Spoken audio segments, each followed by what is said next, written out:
Always relieved when someone is delivering a eulogy and I realize I'm listening to it. George Carlin. Conspiracy Theory. The End of the Beginning. The floor is always cold. Every time I step foot off this hospital bed, my feet tell me how cold that damn floor is. The tiles are freezing, and they won't even give me socks. Slippers are out of the question. I mean, WTF. What harm could socks or slippers do? My effing tootsies are cold. All I have to wear is a blue hospital johnny. Not that I'm a fashion king, but my ass is hanging out. My room, which is basically a cell, is 12 paces by 9 paces, not including the bathroom. White walls with a drop ceiling with nothing but steel and concrete above. I checked. Concrete floor painted dull gray. Several instruments are in here with me, most to monitor me, but I don't have to stay hooked up to them. There are 6 cameras in here and 2 in the bathroom. But the worst thing is the window. There's a giant glass window set in aluminum tube that separates me from the corridor.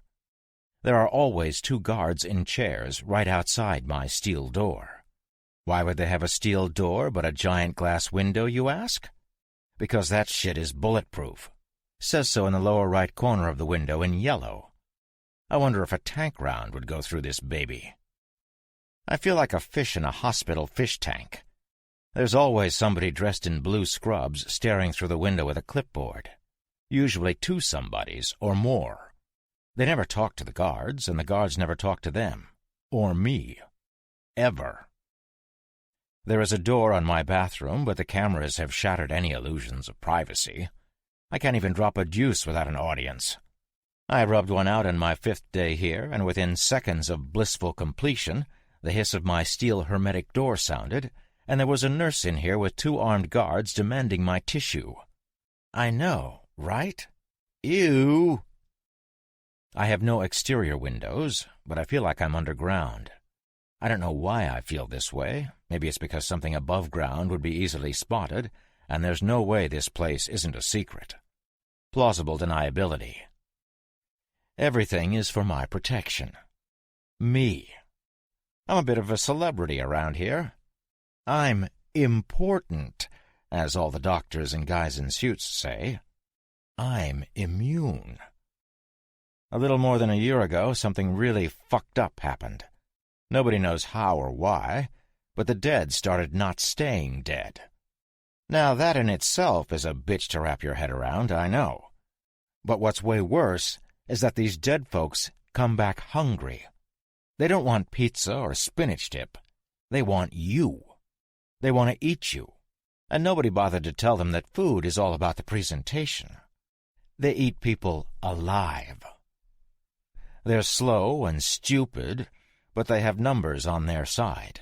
And humans are now on the 2nd rung of the old food chain. They supposedly outnumber us thousands to 1. I should mention that these things, these former humans, these infected, are damned hard to kill, too. Only messing up their brains will stop them. Shooting, stabbing, or crushing their noggins puts them down for good. Burning them so much their brains cook or electrocuting them works too. But shoot it in the chest? Poison? Drowning? Nope. They could give a shit about bodily trauma. I've seen them with the lower halves of their bodies curiously absent, crawling after the living with important pieces of them trailing behind or missing altogether.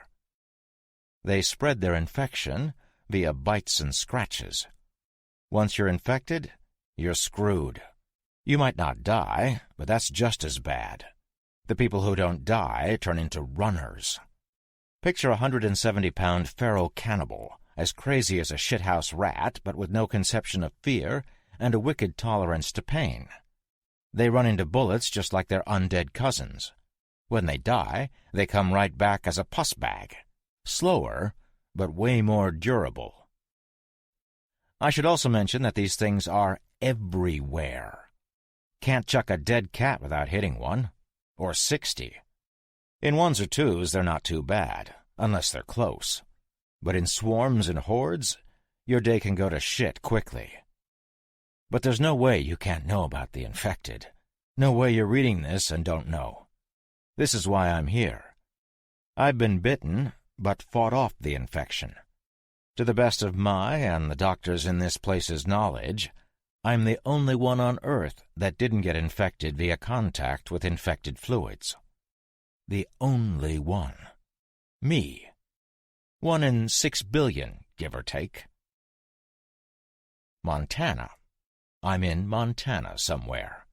I haven't been outside since I was brought here, but I've heard people talking when they thought I wasn't paying attention. Or they just don't give a shit. They don't care because I'm never leaving this facility again. Initially, it was harder on me. They treated me like Kobe beef. Very important, but ultimately I would die for a better purpose. They stuck me with needles 100 times a day, and took every single fluid type you can think of. They shoved needles in my spine and in my head, too, and they were decidedly not so nice about it. They even took some of my eye juice, and that sucked. It's called aqueous humor, but that shit wasn't funny. I was strapped down to my hospital bed for weeks, a bedpan under me to evacuate into. Finally, I asked to be let up, and when they said no, I thrashed and fought every time they came near me. Even strapped down, it was way harder to steal my juices. They couldn't sedate me because it fucks with their tests. So I was becoming a danger to myself, and I'm important, remember? When one of those needles went through my vein and I bled internally, they let me up. After that, it went better for all of us.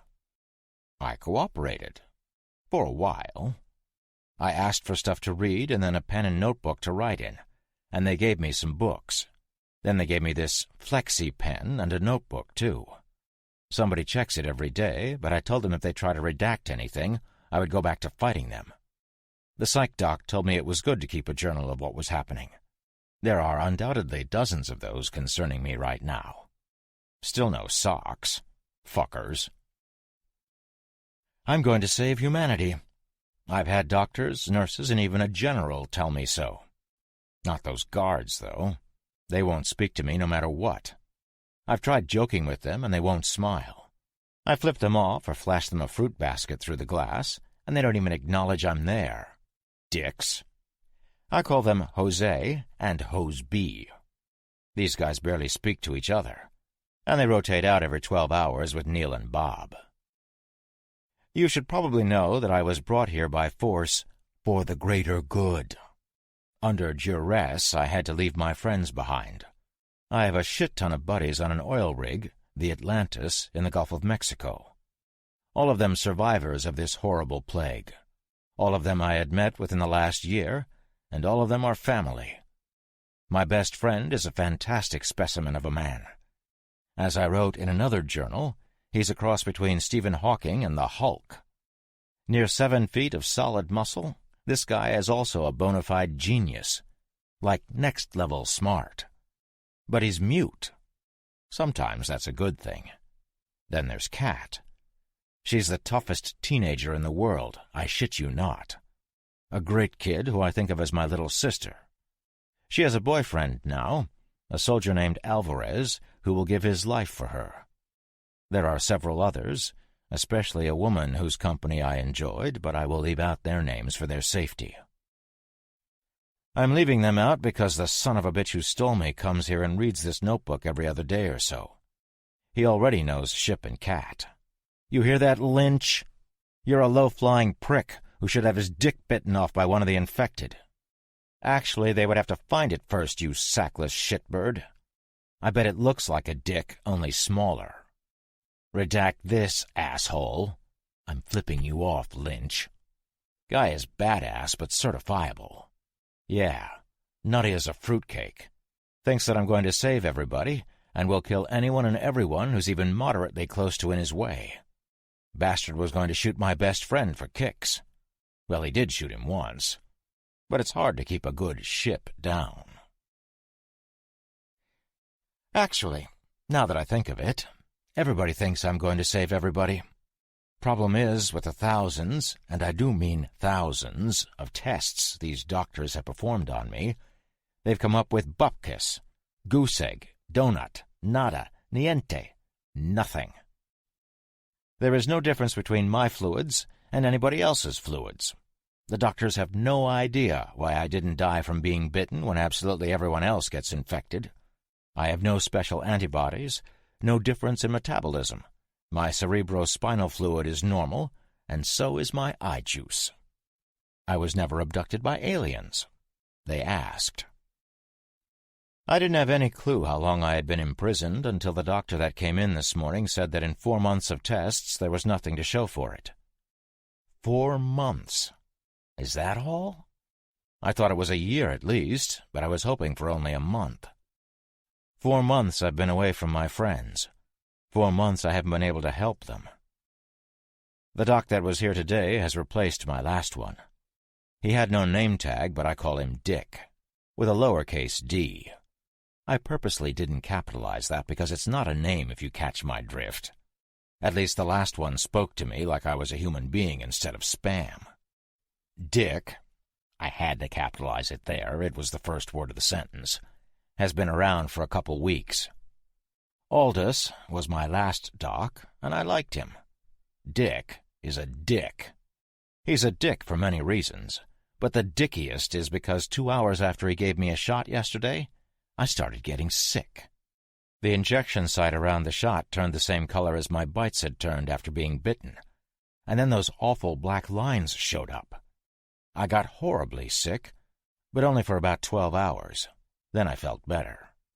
A bunch of assholes had watched me through the night via the fish window, and I could see Jose and Hose B exchanging money on several occasions. Fuckers were betting on how long it would take for me to die. Dr. Dick came in this morning and was all shocked. He thought I should be dead, too. He came in with a few other doctors and the guards, and they strapped me down and took all kinds of fluids again. I don't know if you figured out what they did to me, but put your helmet on, kids, because I'm about to drop all kinds of knowledge. The bastards infected me. They shot me up with goo from an infected. Saliva, blood, whatever. Sons of bitches. I could have died from an infection. Not the plague, but any kind of infection. I mean, they shot me up with some dead guy's stuff. The very thought of it gives me the willies. I mean, ick. It took a minute to believe they did it to me, if that makes you feel any better.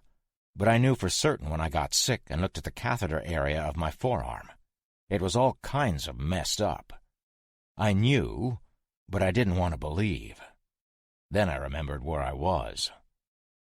But I got them back. I made those fuckers pay. Doc Dick reached up to shine his penlight in my eye, and he got too close. I was strapped down, but not my head. Yup, I growled and bit him. I whipped my head forward and clamped down on the meat of his left hand. There must have been a moment of disbelief from that asshole, but only just. His look of surprise turned to one of pain, fear, and horror all at the same time. It was epic.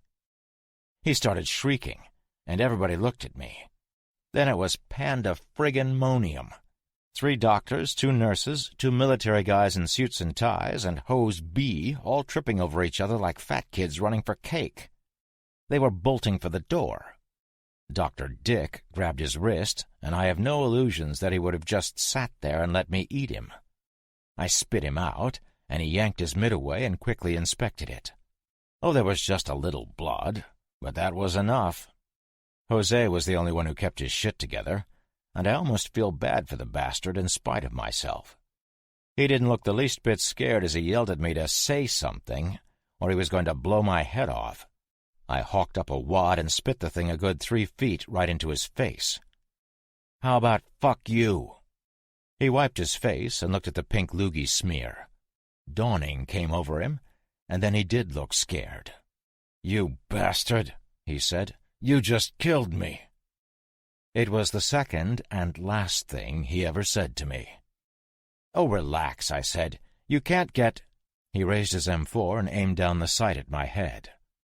The sound of gunfire was super loud in the small room, but hey, this wasn't my first rodeo with that. Last time this happened, I did get shot in the head. Well, grazed, but still. What didn't compute was why Jose jerked to his right and crumpled to the floor. My ears ringing, I looked at the blue instrument box on one of my medical thingies.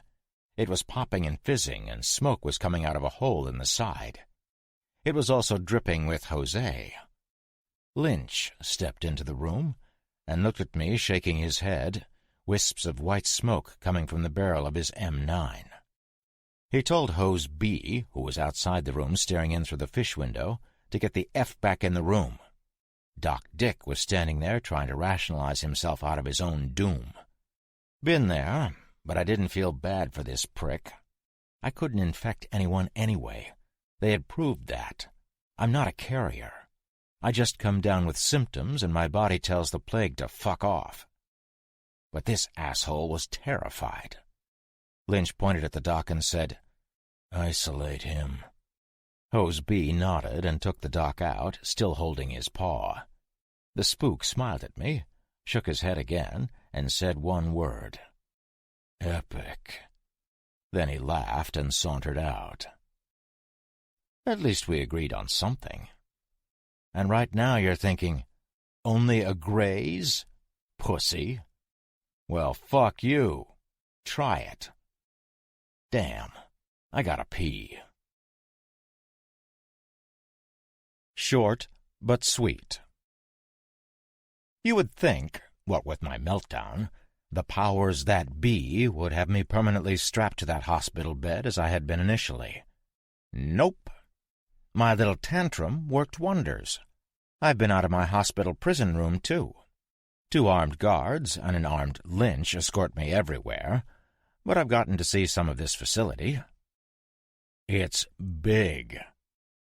I was on a hospital floor, and as I suspected, we're underground.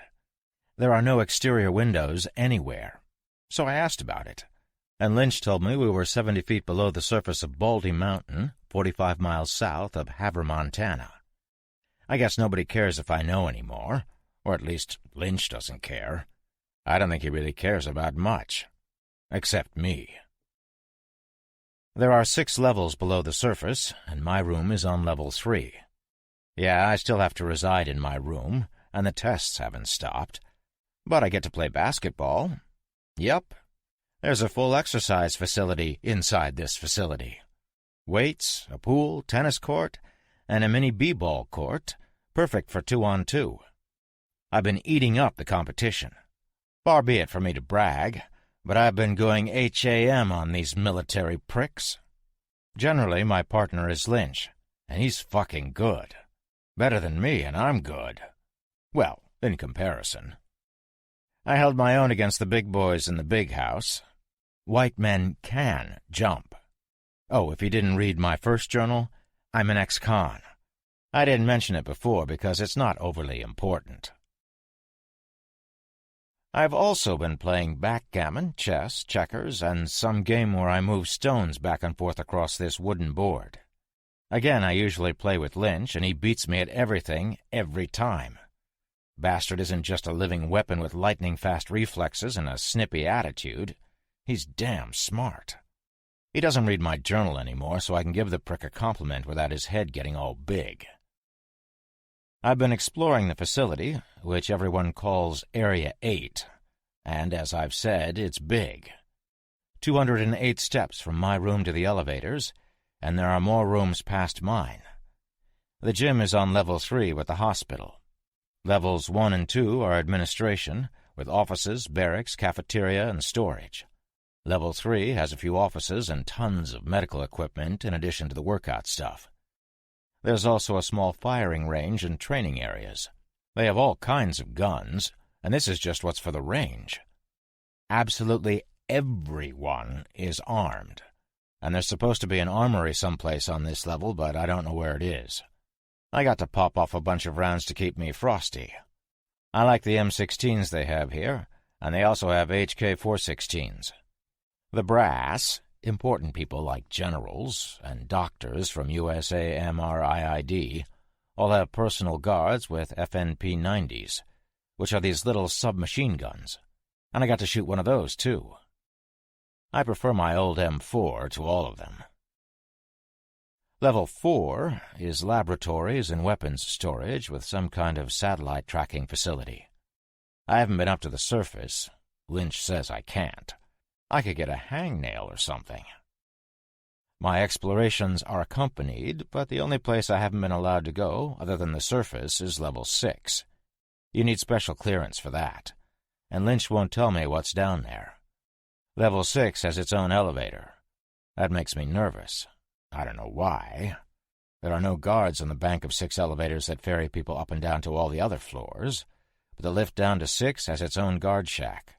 Not just guards, but a small structure you have to pass through just to get to the lift. There are 300 people down here, and Lynch says that the facility in the mountain above is just as big. He also told me that, other than the occasional stray zombie, there hasn't been an attack on the base since the beginning of all of this. Most of these people, other than the soldiers, haven't even seen any infected. They've been closed off down here for a year. They know their families are dead, the country is dead, and the world is dead. They got to watch it in high definition during the first weeks of the plague. I've spoken to some of them, and they're mostly friendly, but standoffish. I played a game of chess with a lab guy named Frank at 3 this morning. He kicked my ass, too. I can't roam freely, and there's still a pair of guards outside my room, but I can come and go as I please as long as the gun-toting guards or Lynch come with. Hose B hasn't come back as one of my door guards, but I did see him working on the Universal at the gym. He gave me death eyes. I haven't seen Dr. Dick since I bit him, though. Lynch said he's fine. They watched him for a while, ran some tests, and then let him out of quarantine. I hope they took his spinal fluid and eye juice, too. Prick. Yeah, so that's that. You've got the general layout of the facility, and my role here is guinea pig. You've figured out that Lynch is not my favorite person, even though he did save my life from a freaked-out Jose. You know my friends are all far away. That pretty much sums it up. I did get some shoes, too. A pair of combat boots and a pair of cross-trainers. I know what you're thinking. Where are my damn zombies? This is a zombie story, right? Not a stupid tale of some guy getting experimented on. I did not pick up this tattered and yellowed and probably blood-spattered journal to read about a government stooge with his lab rat reject. I want the living dead. Well, you've got them incoming. There will be zombies aplenty in the next chapter. I'm just too tired from running and dodging and shooting and being thirsty to write anymore. Besides, backstory is vital. It is critical need-to-know information in order for you to make a rational, informed decision on whether or not to chuck this notebook in the fire to keep you warm. Don't. Not yet. Unless you're really cold. Oh, and I got socks.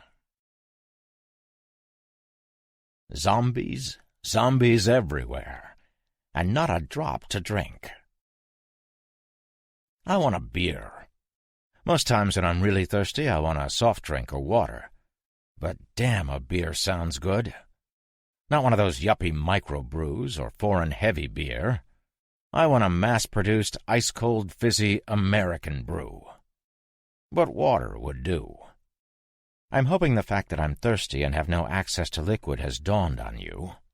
How, you are obviously demanding, how is it possible that you are thirsty when you currently reside in a facility designed to withstand a nuclear holocaust, stocked with food and drink aplenty?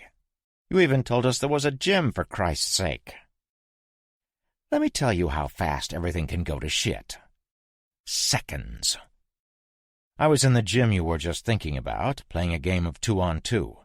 Lynch was on the other team, and I was finally beating him. I was with Tim. He was some type of satellite technician who never, ever took off his ID badge, even when he was playing hoops. Lynch was with some Air Force Chief Master Sergeant named Brick. I don't know if that was his first or last name. Everybody called him Chief Brick. Game was to 21. Got to win by 2. And we were up 19-8. 19-8, and I was on fire. Couldn't miss. So, Lynch calls a timeout for a piss break and goes to the can. I'm sitting there bullshitting with Tim and Brick. My guard, I called this one Stoic after that Viking king in How to Train Your Dragon, not talking at all. My guards never talked to me. They were probably ordered not to. So I grab a towel and I'm guzzling some of my Gatorade when these two guys walk into the gym from the open door behind the tiny bleachers 60 feet away. We all turn to look, not even breaking our conversation. It was just two guys walking toward us. Stoic just turned back and looked at us, not giving them a second thought. None of us did. Brick had been talking about Larry Bird versus Magic Johnson and how that was probably the best rivalry in all of pro hoops. I disagreed and said that the Bird-Dr. J games were better. Tim says, "Yeah, but Kareem had that skyhook," and he proceeds to do one. The ball goes thump and sticks between the rim and the backboard. Stuck. Brick and I start giving Tim shit. I even caught Stoic with a half smile. So, we're standing under the ball, looking up at it, telling Tim that he jammed it so he should jump for it, when we hear a scuffle. The three of us turned around to hear the two guys that had come in tearing into Stoic, who never even fired a round. His Adam's apple was gone, a gaping hole into his throat, spurting and gushing his life away. One of the things is making this awful crunching sound as it crushes Stoic's larynx cartilage between its molars like a fistful of Fritos. Stoic never even made a sound, but the tearing and ripping of his flesh giving way will haunt me forever, and I've seen some shit. I could see he was trying to scream, but there was nothing left of his throat to make anything other than gurgling noises and coughing sounds as his lungs tried to expel the blood that was undoubtedly flooding them. Tim didn't move, the shock of the moment overcoming him. But Brick and I moved to the bench to get weapons. I grabbed Tim's M9 and Brick grabbed his. 2 shots rang out before I could even raise my weapon, and in my head I was praising Brick for gunning down the 2 stiffs who had fallen to the ground. Perfect headshots. Brick, however, was looking at me, his weapon pointed somewhere in the vicinity of the basketball court.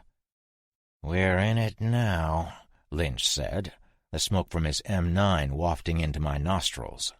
As my nasal passages were assaulted by the stench of newly fired pistol, my auditory senses came under attack from that same alarm klaxon that you've heard in every B-movie ever made that had an alarm klaxon. And that shit didn't stop for 9 hours. I looked at the door that the screams were now coming through. "What the fuck does that mean?" "The alarm means a perimeter breach," Brick said, checking his M9 magazine. "The screams are an indication of a more imminent danger." Lynch nodded. "Or the alarm could mean an escape." "An escape?" He looked at me. "What are you, a parrot?" "Yeah, an escape." Tim and Brick looked at each other, then at Lynch. "You mean a prisoner escape?" "Well, kinda. There are almost 200 infected caged on level 6. He said it like we were all morons for not figuring that out. Boom. There it was. Shockingly, the people in charge thought they were intelligent and could contain hundreds of carriers of the worst plague in human history inside a secure facility. Not 3 days ago I had asked about infected attacks on this structure and had been told those attacks had been non-existent, which means there were no infected in the vicinity, which means they had to import the fuckers here and stick them downstairs. You knew. You fucking knew those things were here and didn't do shit about it? Of course I knew. I thought it was stupid, same as you, but what could I do? Dude, I'm not a soldier. I'm not a lab guy. I do what needs to be done. I get called in when nobody else can do the job. You and me? We just happened on each other back in Tennessee, and I knew how important you were immediately. The instant I found out you survived a bite, no one else on Earth mattered. And I wouldn't have just died, but killed to protect you. I don't give a shit if I'm an asshole. I always do the job. And that's why I'm so awesome. Now let's book. Book. He had used book like I would. Sanctimonious dickweed. He moved towards Stoic's non-moving form while looking at the door that the screams were coming from. This guy. I had a weapon, and I was half tempted to shoot him in the back of the head. Two things kept me from doing it. Number one, he was the best guy to save my ass in this particular predicament.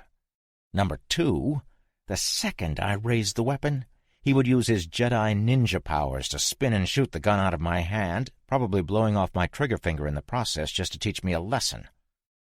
We both knew he wouldn't kill me, but my fingers are important to me, and as I didn't want to be lunch, I followed him. Still in his shorts and a tank top, Lynch pulled a combat knife from who knows where, I still wonder if it smelled like poo, and plunged it into Stoic's open eye. For shits and giggles, he stabbed up onto the dead man's chin as well, burying the knife to the hilt. Lynch retrieved Stoic's HK-416 and checked the magazine. We all looked through the aluminum bleachers toward the far door at a woman in a lab coat who came into the room screaming. She was running full out, and we saw why in the next moment. Two runners slammed into the open doorway, rocking the door, and with no hesitation sprinted after the still screaming, hysterical woman. She ran straight at us, her eyes growing wide and throwing her hands up. "Don't!" I had no idea what the hell she was talking about until I saw Lynch aiming the assault rifle at her. 2 shots in rapid succession, and the woman jerked, her hands coming to her chest. She stopped, but she didn't fall. She moved her hands up and down her body, as confused as I was. She turned and looked at the 2 runners, one with a hole in her head, and the other struggling to breathe with a portion of his right lung splayed out on the concrete behind him. He looked at us, eyes full of rage, and not a little sadness. That look made me think back to the first time I was bitten, when I thought about swallowing a bullet. What if these things are still you, but something has taken over and you're trapped inside looking out while your body commits the most heinous acts possible? The thing tried to stand and growl, but only succeeded in gurgling and blowing a blood bubble from his right nostril. It still scratched and clawed its way in our direction, its life's blood pumping from the high chest wound in thick crimson torrents. "You," Lynch said, pointing to the woman. "Come here now. Keep your weapons on her," he told Brick and I. She came to us, heaving, wringing her hands and crying slightly. The spook grabbed his black bag from the bottom bleacher and pulled a suppressed SIG P226. He slung the HK-416 and then pulled another suppressed SIG. He handed one to me and told me to give Tim his M9 back, which I did. "Watch her," he said, and sprinted to the open door. He took a quick peek out the door and closed it hastily. It was a steel door with a window laced with chicken wire. It had a push bar on this side and was not unlike any gym door you've ever seen. I asked the woman her name, and through the tears she said it was Sarah. Her lab coat was spattered with blood, and I asked her if she had been bitten or scratched. Suddenly very aware of the infected blood on her, she peeled that coat off with lightning speed. She looked herself over, and then looked at me, terrified. "I need to check," I told her, and she nodded. "I'm sorry, but you have to take your shirt off." She did, and I told her to lift her arms up and checked her for bites. She was wearing white pants, and there was no blood on them other than on her left knee. She rolled her pant leg up, and I could see she wasn't bitten. "She okay?" demanded Lynch as he returned. "At least for now. I didn't see any bites or scratches. We'll check more later. I hate to be cliché, but let's move. They'll be in here in a few minutes." Fists on the door he just closed accentuated his statement. He thumbed toward the door. "See?" The window was packed with faces, all of them looking at us like we were tasty morsels just out of reach. Which was kind of true. The out-of-reach part. I'm not going to speak on the tasty thing. We moved to the double doors on the side of the gym that empties into the hospital wing. Lynch stopped us at the doors, then looked Sarah up and down like she was a new tool. "Hang on." He opened his black bag again, fishing in it for a moment. "Do not fire unless you absolutely have to. This isn't suppressed, and you will call every dead bastard down on us if you shoot." He handed an M9 to Sarah. "Then there's the fact that I don't want to be shot." I don't," she stammered. He raised his eyebrows. "You want me to take it back?" "No," she said quickly. "Only if they get past us, then. Last resort." She nodded, and he opened the door, sweeping left and right. That damned alarm was loud. Wah, wah, wah. The hospital wing didn't have the alarm piped through as loudly, but it was still there. There were also panicked people everywhere. The long corridor was filled with doctors, patients, and some military looking for something to shoot. It wasn't chaos, but it was getting there, and I had seen this before. So had Lynch. He shook his head and sighed.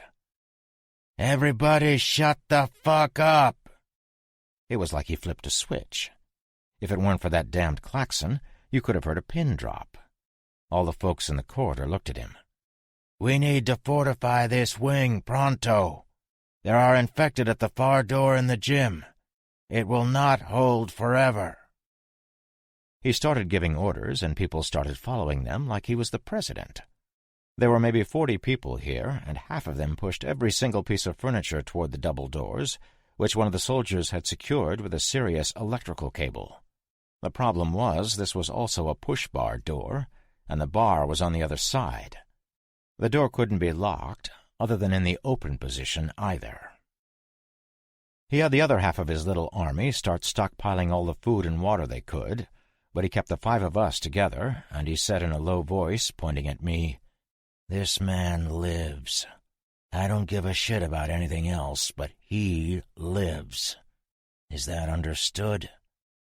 Tim and Brick looked at each other, but all of them nodded, and I felt like a dick. "We need to lock down the eastern elevators." Lynch grabbed 2 guys in scrubs. "Come with us." The 7 of us ran down the corridor, and I looked into some of the other rooms as we did. Many of the people in the beds would not be able to run. We reached another door, and this led to the section of the hospital where my room was. It was locked, and the guard let us through. We ran down the corridor again, but it was shorter, only 3 rooms on each side. I must have been a high roller, because all the other rooms were still empty. They all had those windows and hermetic doors, too. We got to the end of the hall, and another guard let us through, staying on the hospital side of the door. We were in a small elevator lobby, corridors going to the left and right and hooking around corners. Lynch checked one corner, and Brick and I checked the other. There was nothing we could see. The spook looked at the stainless steel doors to the lift. "We need to use this elevator to get to the surface." One of the guys in scrubs looked incredulous. "What about all the people in the hospital area? Why are they gathering food and water if we're leaving?" Lynch was looking at the illuminated floor indicators above the elevator doors. The white light had been stuck on 5, but it blinked out. "Back up," he said, and raised the HK-416. We lifted our weapons, too. "Solid firing line. Nobody in front of anybody else. Sarah, you fire if you have to."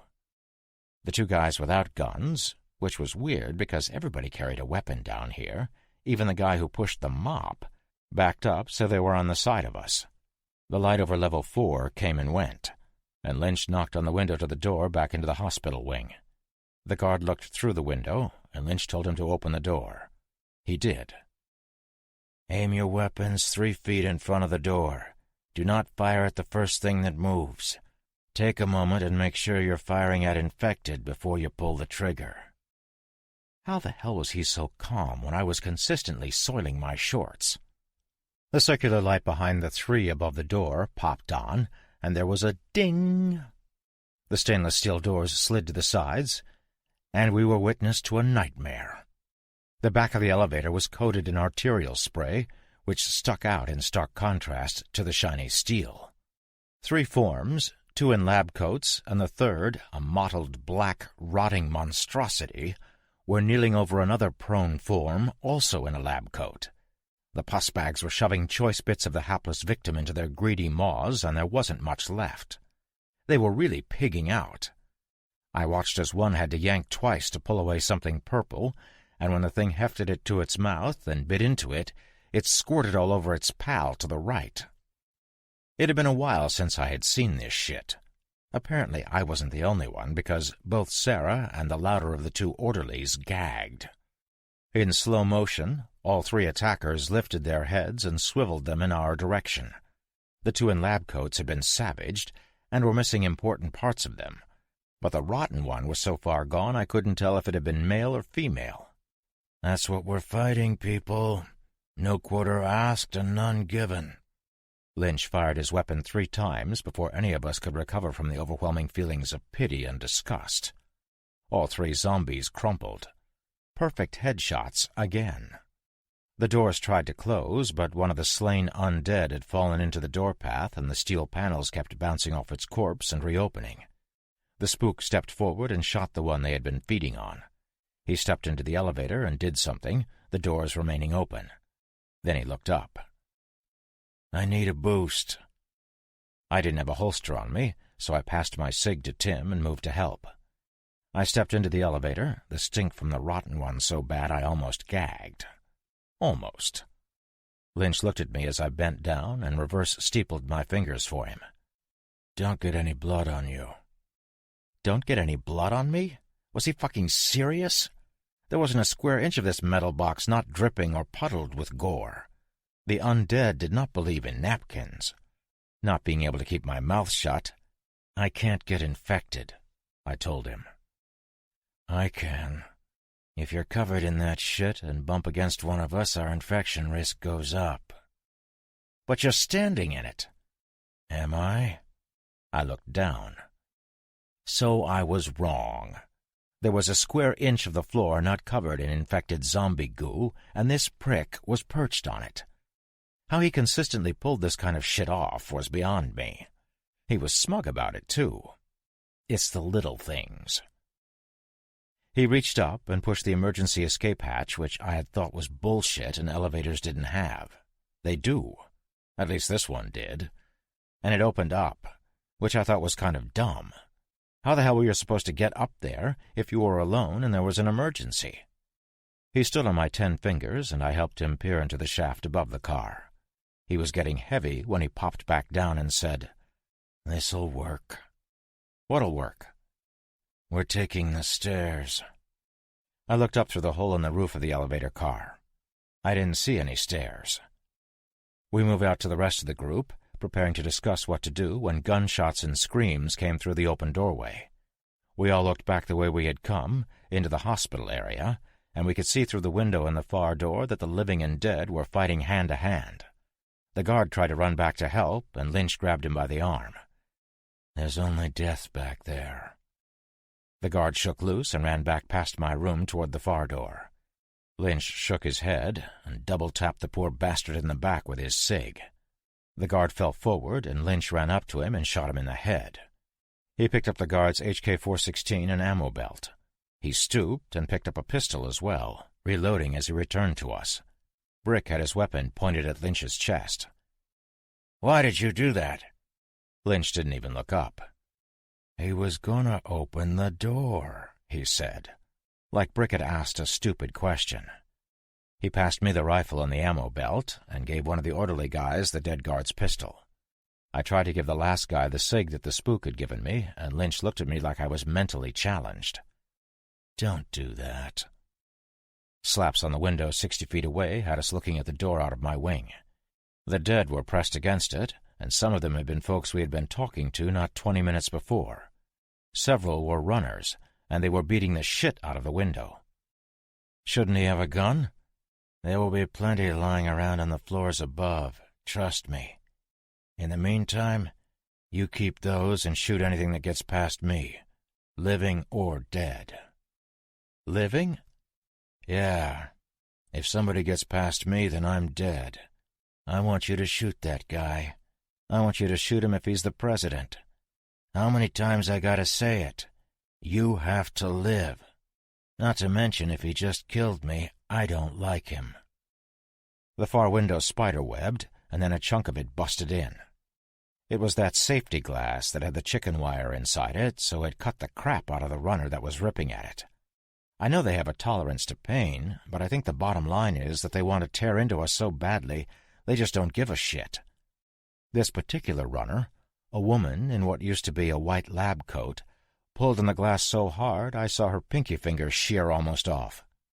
She looked at her lacerated hands, little finger hanging by threads of flesh, then roared at the ceiling and propelled herself at the glass.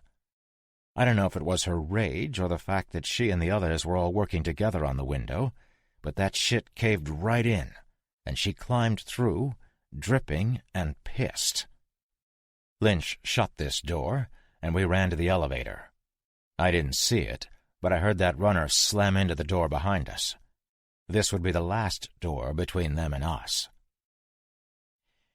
You know, hindsight is 20/20. In retrospect, I probably should have told you that the two orderlies were wearing red shirts.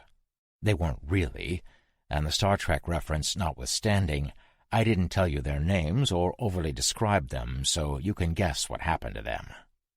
The orderly with the gun pointed it in our direction and said he was going back. Lynch didn't even turn around. "Go, then." "Don't go," I yelled at him. "There's nothing down here for you. Everybody's dead." He shook his head. "You don't know that." He backed up until he was near the corner of the junction and ran off back down the hallway parallel to the one in my wing. Shocker incoming, we never saw him again. "You first," Lynch said to Brick. "Anything up there gets one in the noggin." Brick nodded, and the spook 10-fingered him up. "Still clear." "Why don't we just use the elevator?" demanded Sarah. Brick actually rolled his eyes. "'Cause it could open on one of the floors above us, and I don't know what's up there." He pointed at me. "You're next." I went, and it was dusty and greasy up there, with little lighting from the emergency lights that seemed to go up forever, but there were no infected. Sarah came next, followed by Tim. His ID badge fell off, and he totally panicked. "I need that." Lynch scooped it up, wiping it on a white portion of one of the zombie lab coats. We heard the glass give way on the door 20 feet down the corridor, and we knew that they were coming. Lynch jumped, and Tim and I caught his hands, hauling him up. The screaming from the runners got louder quickly, and the unarmed orderly turned, pissed himself, and leapt toward us with that desperate, terrified look that you've seen countless times since the beginning of the plague. Tim and I caught him, and Lynch pitched in a hand, but 9 fingers came shrieking into that blood-stained car and grabbed the orderly's midsection. Bitch didn't bite him, though. She looked right at me and started climbing up the guy like a spider. She wanted the whole buffet. I couldn't tell who was screaming louder, the infected or the guy she was using as a ladder. Lynch let the guy go and fired off a shot into the thing's face. She let go instantly and fell back into the car. But the moment she had jumped on the orderly, he had gained 120 pounds. Lynch had taken his hands off of the poor kid to shoot the runner, and Tim and I couldn't handle the extra weight. He slipped from my grasp, falling back into the car and slipping on the rotten thing below, going on his ass in the goo. The elevator filled with infected, and they swarmed him, biting and tearing. He gave me a short, helpless, "oh shit" look, and then he was covered by them. The only ones looking up at us were the ones that couldn't reach him. Lynch shut the hatch and sighed. Over the din of the feeding below us, I heard Tim whisper, "Nobody should go out like that." Lynch exploded. "Are you fucking kidding me? I'm tired of babysitting you assholes. Man the fuck up. We're all going to go out like that. And the quicker you get it into your damn heads, the quicker you'll be of use." He stood, the rest of us looking at him like his face was made of something scary. "I hope that badge was worth it." He located a ladder and started to climb. We followed. We climbed. We stopped at the next floor, a big yellow 2 on this side of the doors. There was a small foldable catwalk that led 3 feet from the ladder to the doors. Lynch folded it down and closed the distance, his fist up in the universal "be quiet" signal. We heard running and some screaming, and he shook his head, and we began climbing again. It had only been maybe 50 feet, but it was wearing on me, and I wasn't the only one.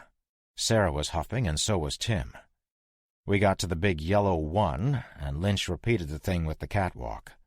We didn't hear anything, and apparently neither did he, because he pulled his knife and pried the doors open. The elevator lobby was empty. No blood, no bodies, no people or zombies. I didn't know if that was good or bad at the time, but hey, no zombies is no zombies, so I was opting for good. Lynch climbed out first, scanning the area in a crouch. The rest of our little party followed him, never making a sound. We were there, just standing, waiting for someone to make a decision, when an orderly and 3 guys in riot gear, 2 with M4s and 1 with an FNP-90, rounded the far corner and aimed right at us. Why was there an orderly up here? Brick hit the floor. The rest of us stood like morons until Lynch went all ninja and I was on my ass with him protecting me. One of the soldiers lowered his weapon. "Friendlies!" The others did the same, and they came to us quickly. "Chief Master Sergeant," one of them said. These guys apparently weren't soldiers, but Air Force, or at least they knew Brick. They helped us up. "Wilkes, report," Brick said. "Chief Master Sergeant," the kid on the left began, "this level is not secure. Hostiles are everywhere. Our orders are to make our way to the PX, eliminating hostiles as we move. There's a group of friendlies in the PX, but they've been cut off and are low on ammo. We're carrying 1,000 rounds of 5.56 and 1,200 5.7. He indicated the Molly packs they were carrying. "And we're going to distribute when we get to the PX. "Give me 2 5.56 mags, Brick said. "I'll take a full Molly," Lynch chimed, and I jumped on the bandwagon and told the boys I could carry a pouch too. The guys looked at each other for a moment, and then Brick said, "Now, Airman First Class." They gave him 2 magazines, but didn't give shit to me or the spook. I was perplexed. What the fuck? "Not giving rounds to a civvy," Mr. First Class told me. Lynch stared him down. "I'm not a civvy. I vouch for him. Give them to us, or I take them." The kid swallowed hard, obviously very aware of who Lynch was, and in the midst of his indecision, everything, once again, went to hell. Airman First Class Wilkes stood stock still, but the kid with the P90 began to bring it up, and that was enough for Lynch. He moved like a cat, his left foot kicking out and impacting the Achilles of the kid slightly. The spook spun backwards and used the back of his right leg to drop the kid onto the floor. Lynch had barely moved and made it look like a dance. The kid was hanging, back down, no doubt wondering what the hell just happened. Lynch was holding the P90 by the top, suspending the Air Force stooge by the weapon sling. With one hand. He looked sideways at the other kid with the M4 and said with venom, "Don't." As all this was happening, the infected had found us, and a group of them rounded the same corner that the 3 Air Force kids had a minute prior. They also came from the other direction, boxing us in. Well, shit. And wah, wah, wah, because that effing alarm was still going on. These were all pus bags, mostly fresh, too. No runners. Lynch pulled the kid off the floor, and everybody started shooting. My ears were gone quickly, lost to the din of gunfire. I could no longer hear the moans of the dead over the ringing in my melon. The Air Force guys, including Brick, were doing well, dropping many infected. Lynch was efficient and didn't miss, and I did more than my fair share. Tim's pistol was empty in 5 seconds, and he didn't score a single headshot. Sarah had her hands over her ears, as did the orderly, except his mouth was open, and it looked like he was yelling. But I couldn't hear a damn thing. Lynch was yelling something and then grabbed the kid with the P90. The kid looked as terrified as I felt, and spun the weapon toward the spook. In true virtuoso fashion, Lynch grabbed the weapon and pointed it at the ceiling, where 2 rounds impacted before the kid took his finger off the trigger. Lynch grabbed a molly pouch full of ammo and yanked a clip. Oh, shit. Sorry, Ship. A magazine, performing the best tactical magazine switch I had seen to date. Lynch forcibly spun the kid back around, and we continued to fire. I ran dry, Brick ran dry, and we reached for more mags. Then I think courage ran out. The only thing that we didn't seem to run out of was infected. Where the hell did they all come from? An hour ago there weren't any. How did everyone get infected so fast? How did they all turn so fast? I wonder if zombie porn stars are still hot. Damn, I'm thirsty. I was just playing basketball. I need a drink. Ow! That brass is hot. That's the shit that rips through your mind when you're terrified and firing at the living dead and alarms are sounding. So you keep shooting. I pulled a hot bullet casing from my neckline where it had deposited itself and decided to keep on keeping on. With bullets. The infected gained 10 feet and we kept firing. They got closer, stepping over or on their pals, and we kept firing. Airman First Class Wilkes ran dry, but it was terrible timing because at that very moment they were in amongst us, and we had to go hand to hand. His M4 was pushed to the side, and 3 of the things grabbed him. Many of these ones were fresh, but a couple were nasty. The smell was overpowering, and Sarah and Tim began to gag. Lynch was still firing his HK, but I had run out of ammo, and couldn't reach the molly pack on the floor. I was grabbed from behind and started to panic a little when I realized it was the spook just chucking me to the side, out of harm's immediate way. Wilkes was engulfed and went down screaming and trying to reload. I couldn't hear him very well, but I could see he had his mouth open like he was screaming. The kid with the P90 switched to full auto and just slammed rounds into anything in front of him. To his credit, he put his game face on and started smashing skulls with his rifle when he ran out of ammo in 3 seconds. He knew he didn't have time to slap in a fresh mag. He didn't get the chance to scream when they pulled him into the crowd. The third kid pulled his knife as there was now no time for any of us to reload. He did this awesome stab move up under the chin of the first one to latch onto him, and then stuck another in the forehead. The knife slid off and got another one in the eye, but neither of them was done, and they tore into the poor kid. Brick tried to rescue him and got a bite on his forearm for it before he could pull back. Not that there was any place to pull back to. It was game time. The only person without a weapon was the orderly, and he saved my ass. He yelled something that sounded like, "Fuck this!" and ran full-on bull rush into the crowd behind us. He fought like a cornered lion. Not only did he make it through, but the pack that wasn't chewing on the Air Force kids was turning to make grabs at the orderly. Lynch noticed this, grabbed my wrist in his iron grip, and dragged me through the crowd, who mostly had their backs to us. Brick went back for a paralyzed Sarah, but the paralysis left her and she put her gun in her mouth just as he reached her. Brick skidded to a stop and turned around running, not waiting for the gunshot, but we lost him as they closed in behind us. I hope he made it, but I doubt it.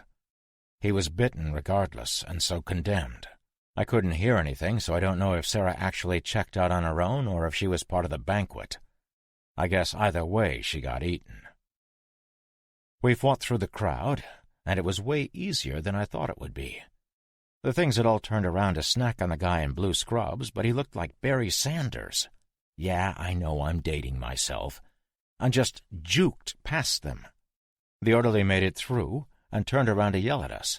He got a good look at what was shambling after him, us in the middle of them, and doubtless lost his shit. When he was plowing through them, they were kind of an obstacle, but when he turned around, he knew exactly what he had just done. I would have had a Woody and thought myself awesome, fist-pumping the air. This guy screamed and ran away down the hall. The path in front of us closed, and I ran into the back of a dead soldier in desert camo. I had no choice but to fire, and that almost killed us both. The weapon was suppressed, but if you've ever heard a suppressed weapon fire, it isn't like the movies. There's no pfft like you think. It still sounds like a gunshot, just muffled. They all turned and looked at us. Lynch shot 3 of the things with his SIG and pushed me through. He shot them all in under a second, it seemed. Again, perfect headshots. 2 others grabbed him, and he fired, but one grabbed his arm, and his shot went wide. The fucker missed. I had never seen that before, and it was life-changing. Not that it mattered.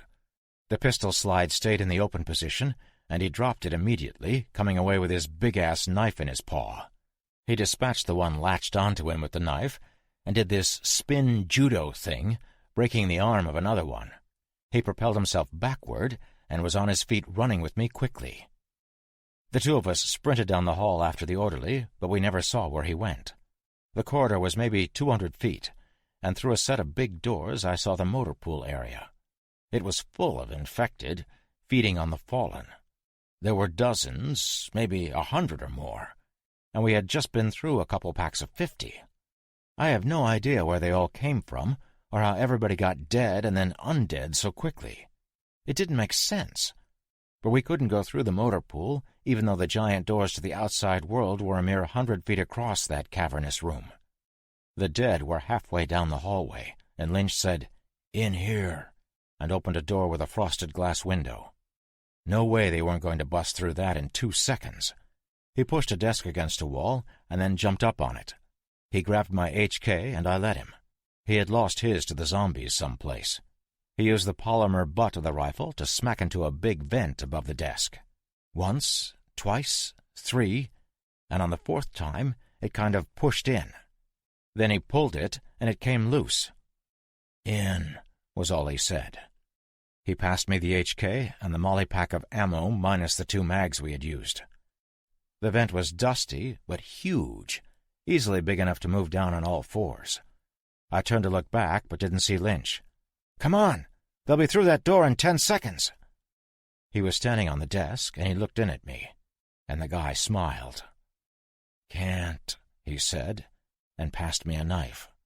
He held up his arm, and I could see a very small, semicircular bite mark just above his elbow that was barely bleeding. The first slap of a bloody palm impacted the glass on the door, and Lynch looked sad. Then he smiled briefly and was all business.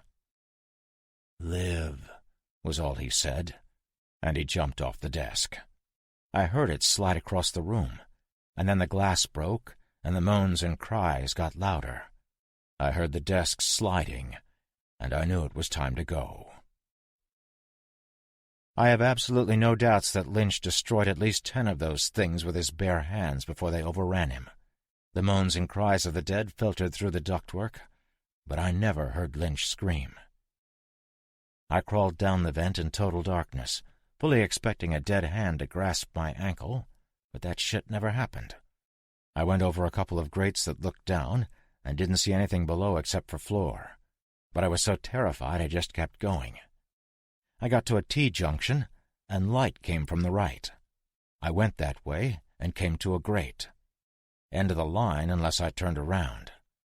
I looked through the grate and saw a room with a bunch of computer screens. There was a guy in a pair of blue shorts and a yellow T-shirt sitting in a wheeled office chair, bawling like a baby. It was Tim. I had totally forgotten about him. I called out to him, and think he pissed himself at my disembodied voice. He looked around frantically, raising his weapon, which I knew to be empty. "Up here," I whisper-yelled, and he did that same head search, coming up empty. I was able to turn around in the vent and kicked at the grate, which went clattering into the room. He cried harder when he saw my sneakers dangling out of the vent, and I passed him my HK-416. He helped me down, and then he hugged me. "I thought I was the only one," he said between sobs. I hugged him back and asked him where we were. He looked at the screens, then back at me. "SATCOM relay station. Secure for now." I looked up at the vent I had just climbed through. "Yeah, about that." He raised his eyebrows and looked at the vent. "The other end of that aluminum death tunnel has a couple dozen infected slipping around in what's left of Lynch." "Didn't like him much. He scared me." "Guy was sort of fucking fiable, but he did have his merits. Did I ever tell you he shot my friend?" "I'm sorry." I looked at him. "Nah, he was wearing Kevlar, and to the best of my knowledge is sitting on the deck of an oil platform catching some rays with a margarita and the rest of my friends." "Sounds good, actually." Tim was visually calmed. "Can we block that vent?" "I don't know, but we should sure as shit try. Do you have any food in here?" "No. There's a cafeteria down the corridor." I looked at him and we both chuckled. It may as well have been on the moon.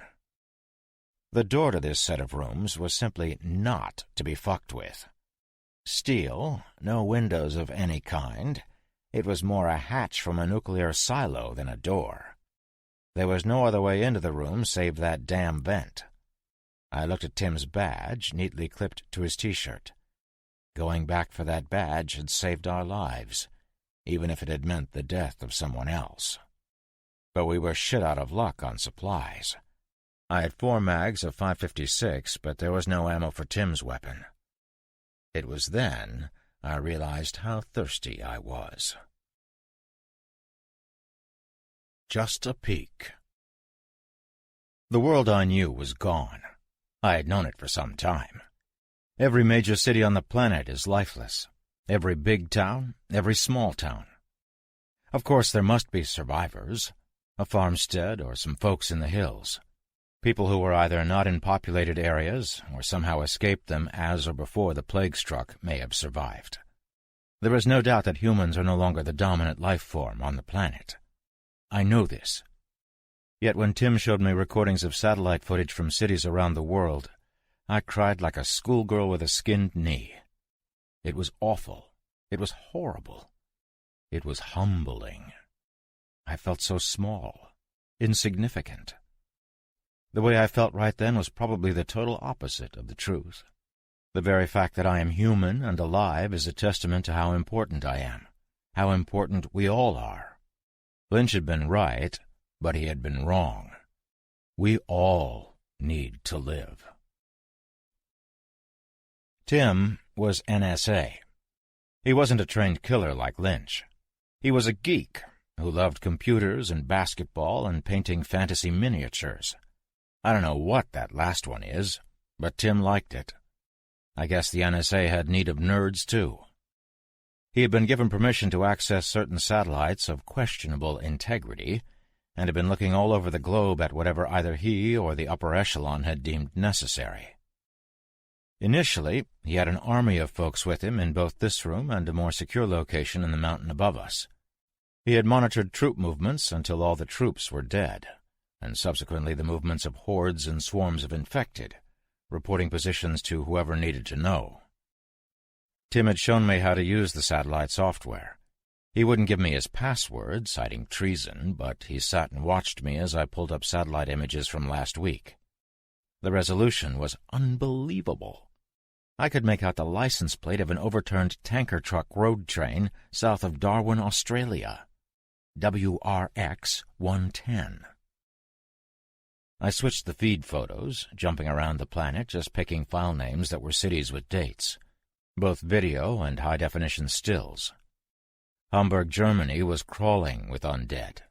They were packed into the streets, undulating like wheat in a breeze. Delhi was the same, as was Moscow.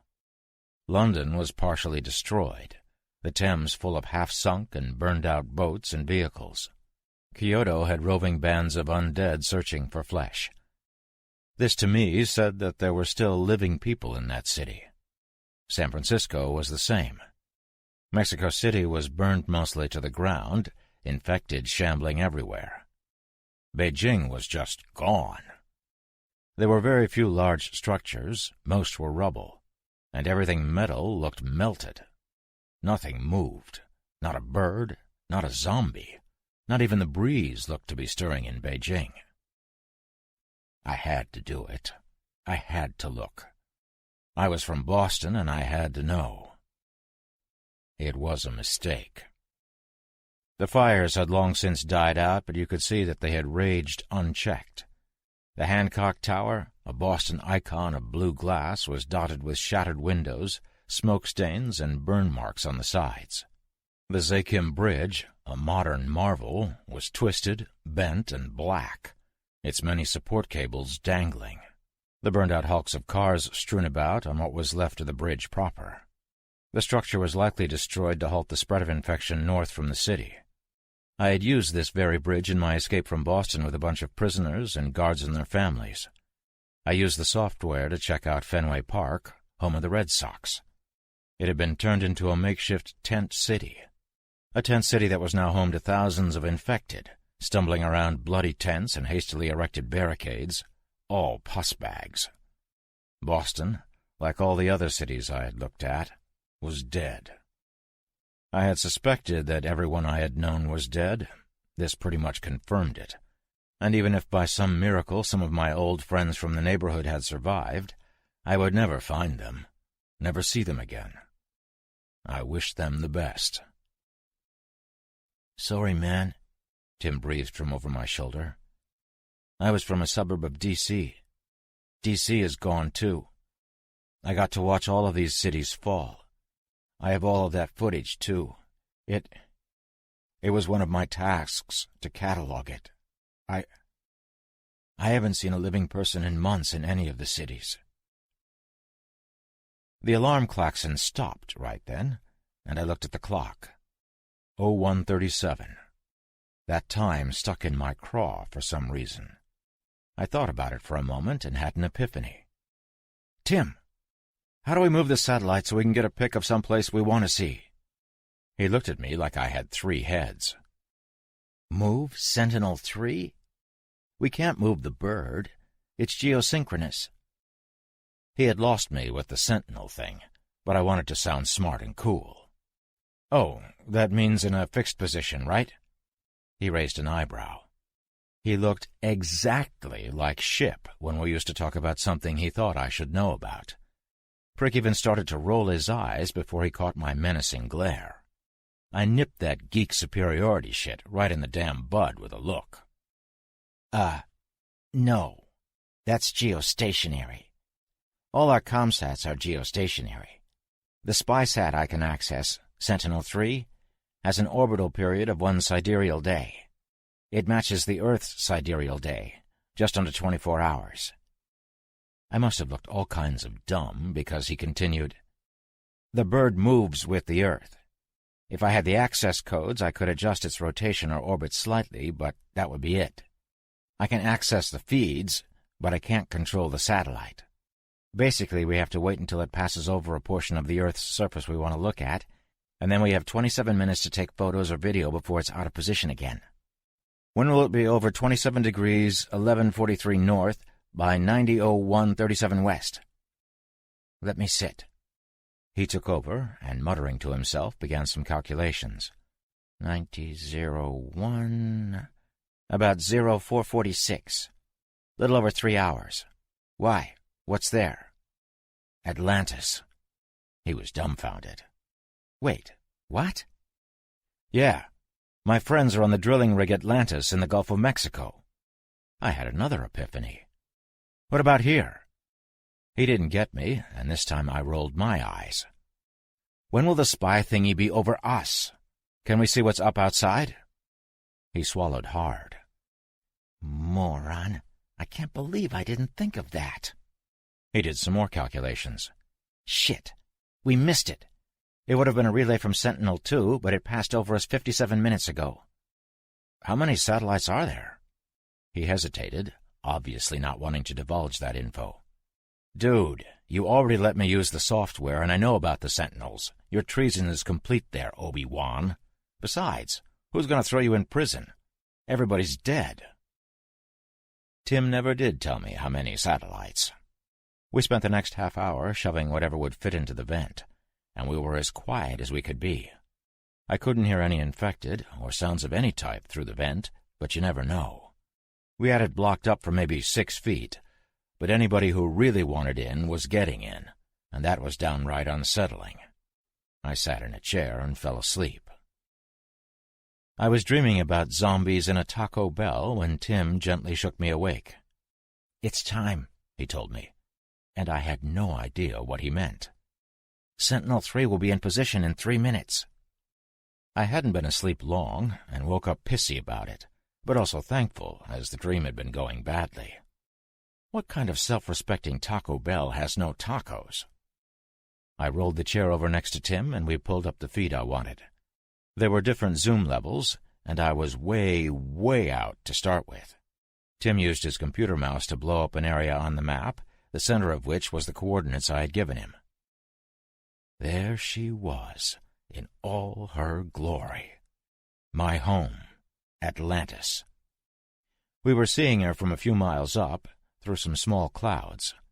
I asked Tim if he would zoom, and he did. The clouds moved, and I could see more than just a little dot in the Gulf. He zoomed again, and I could see a huge dot in the Gulf. I could make out individual objects, one of which was unfamiliar. A boat anchored off the southern edge of the rig. Must have been a long anchor chain because that was some deep water. Tim zoomed in again, and I could see guards walking on the deck of Atlantis. I could also see that they were talking, and one of them clapped another on the back. I couldn't tell who they were, as I could only see the tops of their heads, and one was wearing a hat.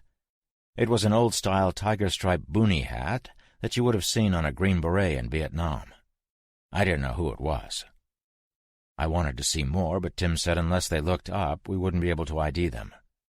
We had to zoom out a little, and when he did, I got a better look at the boat I had seen. It wasn't a boat. It was a ship. It was gray, and from the angle we were at, I could see it was a destroyer. I couldn't read her designation, but there were people all over it. It was before 5 in the morning, and she was bustling. These people were alive, too. I could tell from their movements and what they were doing. The good thing was that they didn't seem to want to invade Atlantis. Unless they already had. Tim zoomed back to the deck of my home, and we watched as people moved about her. One person came out rubbing his eyes. The person stretched a huge stretch, complete with a yawn that could have swallowed a football. I know it was a big yawn because this person was looking straight up with their head back. A sharp intake of breath from me had Tim asking if I was okay. I pointed to the screen. "That's Kat." Tim smiled. "Good." An exceptionally manly tear may have been shed right then. I will neither confirm nor deny. The 2 guards I had focused on earlier moved toward Kat, and they had a conversation. The one in the hat leaned in and gave Kat a smooch, and I knew immediately it had to be Alvarez. I smiled even broader, and the smile must have been as contagious as the plague, because Tim was right there with me, teeth bared. Where was Ship? No, dear reader, not the destroyer. My bestest pal and legendary smarty pants. My buddy, Ship. He was an early riser, but I couldn't catch his massive frame on the monitor anywhere. I stared at Kat for a bit, and the angle of the feed started to change slowly. The change picked up speed, and soon I could barely see what was going on. A minute later, and the feed went black. "Sentinel is moving off. Sorry." "Yeah, I figured as much. Thanks, man, I looked past him and noticed something odd. 2 of the last things we had shoved in the vent were a couple of sweatshirts that had been left behind in this room during the chaos. They were on the floor. I stood and went to move them back into the vent. Hey, anything that muffled our sound and stood between us and Lynch's dinner party was a good thing. There was no chance they could reach that vent anyway. It was a foot over my head. I picked up the sweatshirts and moved to put them back. We had shoved a small wheeled stool into the vent, too, and as I put the shirts back on the ductwork, I noticed that the wheels were closer to us than before. Then the whole thing moved toward me half an inch, and there was a thump from the vent. Fuck! I was hoping for rats when I asked Tim for a flashlight. Maybe someone else had gotten in the vent from another direction? Maybe that someone was a morally casual, bikini-clad playboy playmate who owned a liquor store. Tim gave me a little pen light, and I shined that shit into the vent.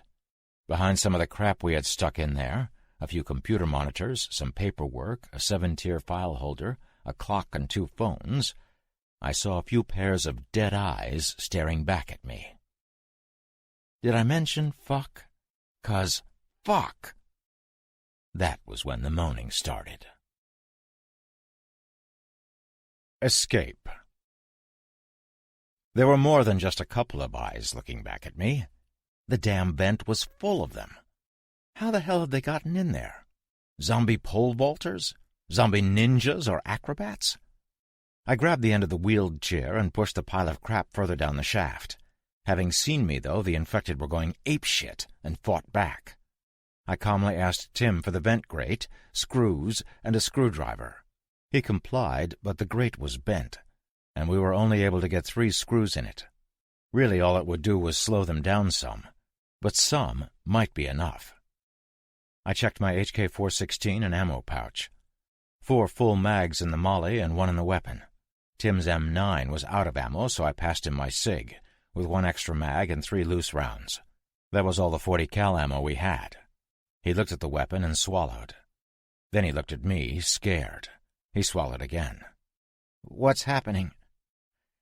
"Well, Tim, old sock," I let the charging handle on my rifle slide back into place with a satisfying noise. "We're leaving." "But, Tim," Are you thirsty, buddy? Hungry yet? Did you not see the infected in the vent shaft? We stay, and we're dead from thirst in a few days. That's if those puss-fuckers don't get in here and tear us to pieces. And let's face it, that grate wouldn't stop a pissed-off hedgehog, let alone a bunch of infected dead people. I put on the Molly ammo pack and looked at him. Time to man up, pal. We were never staying here anyway. He nodded, wide-eyed, too terrified to say anything. I must admit, had I had a damn thing to drink in the past day, I just might have soiled my skivvies. Which way to the motor pool place we saw yesterday? I had forgotten Tim hadn't been with Lynch and me when we had seen the trucks, but it was probably better this way because the place had been crawling with infected. He thought for a second. Out. Left 20 meters. Right, and a quick left. We moved to the door, and I put my ear right up against it, reciting what he had just said to myself. I couldn't hear shit, but that didn't surprise me. This particular door may have actually stopped the Hulk in his tracks. It was a sliding door, too, and when I put my hand on the handle, I heard Tim breathe, "Oh, shit." I had to agree. Hopefully the entire corridor wouldn't be filled with dead cannibals. Aim for the head. Take your time. Squeeze the trigger. Don't jerk it. Don't miss. Above all, stay quiet. Listen to me. I sound just like Lynch. I had the door open and was in the gray-painted concrete hall in half a second. One of the lights was flickering, casting momentary shadows on the walls and down the corridor. There was blood. Lots of blood. A corpse on the floor that was trying to move was slightly behind us, but it was so far consumed that it would never walk. One pus bag was sitting on the floor, its back to the wall. It turned and looked at us, standing immediately. Tim raised his gun, and I put my hand on his, pushing down slightly and nodding in the negative. The thing began to advance, and I pulled the big-ass knife Lynch had given me from where I had fastened it onto the molly pack. The thing closed on us, reaching. It growled that growl that they growl, and I moved toward it. It was relatively fresh, in woodland camo with horrible wounds on its neck and face, and positively dripping with gore. Bloody eyes focused on me. It came rather quickly, but it wasn't a runner. It got to within 3 feet of me and hissed, turning into a cheetah and speeding up exponentially as it lunged. I was ready, though, and sidestepped. It missed, and I stabbed it through the eye. Ceasing all sounds and forward movement, the thing dropped immediately. "Holy shit, that was awesome," Tim whispered. I scanned the rest of the hallway, and only Tim and I and Mr. Eaton were present and moving. I put my finger to my lips, shushing him. He got it and nodded. I stooped to check out the dead man. He had 2 magazines for a Beretta, but no weapon. He also had handcuffs, pepper spray, and a folding baton. I took them all as fast as I could and gave the mags to Tim, demanding my sig back. He loaded his M9 and we moved on.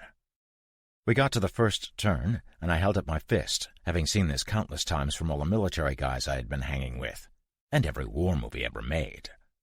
We stopped, and I took a quick glance down the intersecting corridors. Empty. Was it scarier to be surrounded by the things, or not know where they were? I was pretty sure the hall to the left was where Lynch had bought it, which means that room was potentially full of pus bags.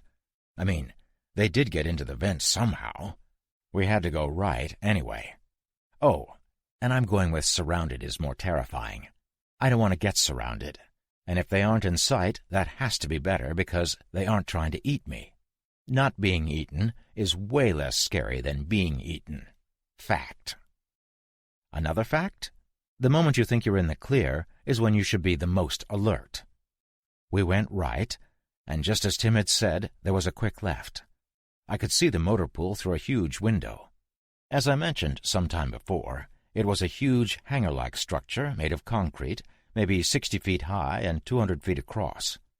It was not as devoid of the living dead as I would have liked, though. 15, maybe 18 of them were just doing what they do when there's nothing living around, kind of swaying like stoned, lighter-wielding hippies at a Grateful Dead concert. Others were sitting down on the floor, and still others were wandering aimlessly. 2 of them caught my attention quickly, though. One had been an older man, perhaps in his late 50s. He was wearing all kinds of those little bar and metal thingies on his torn and bloody uniform.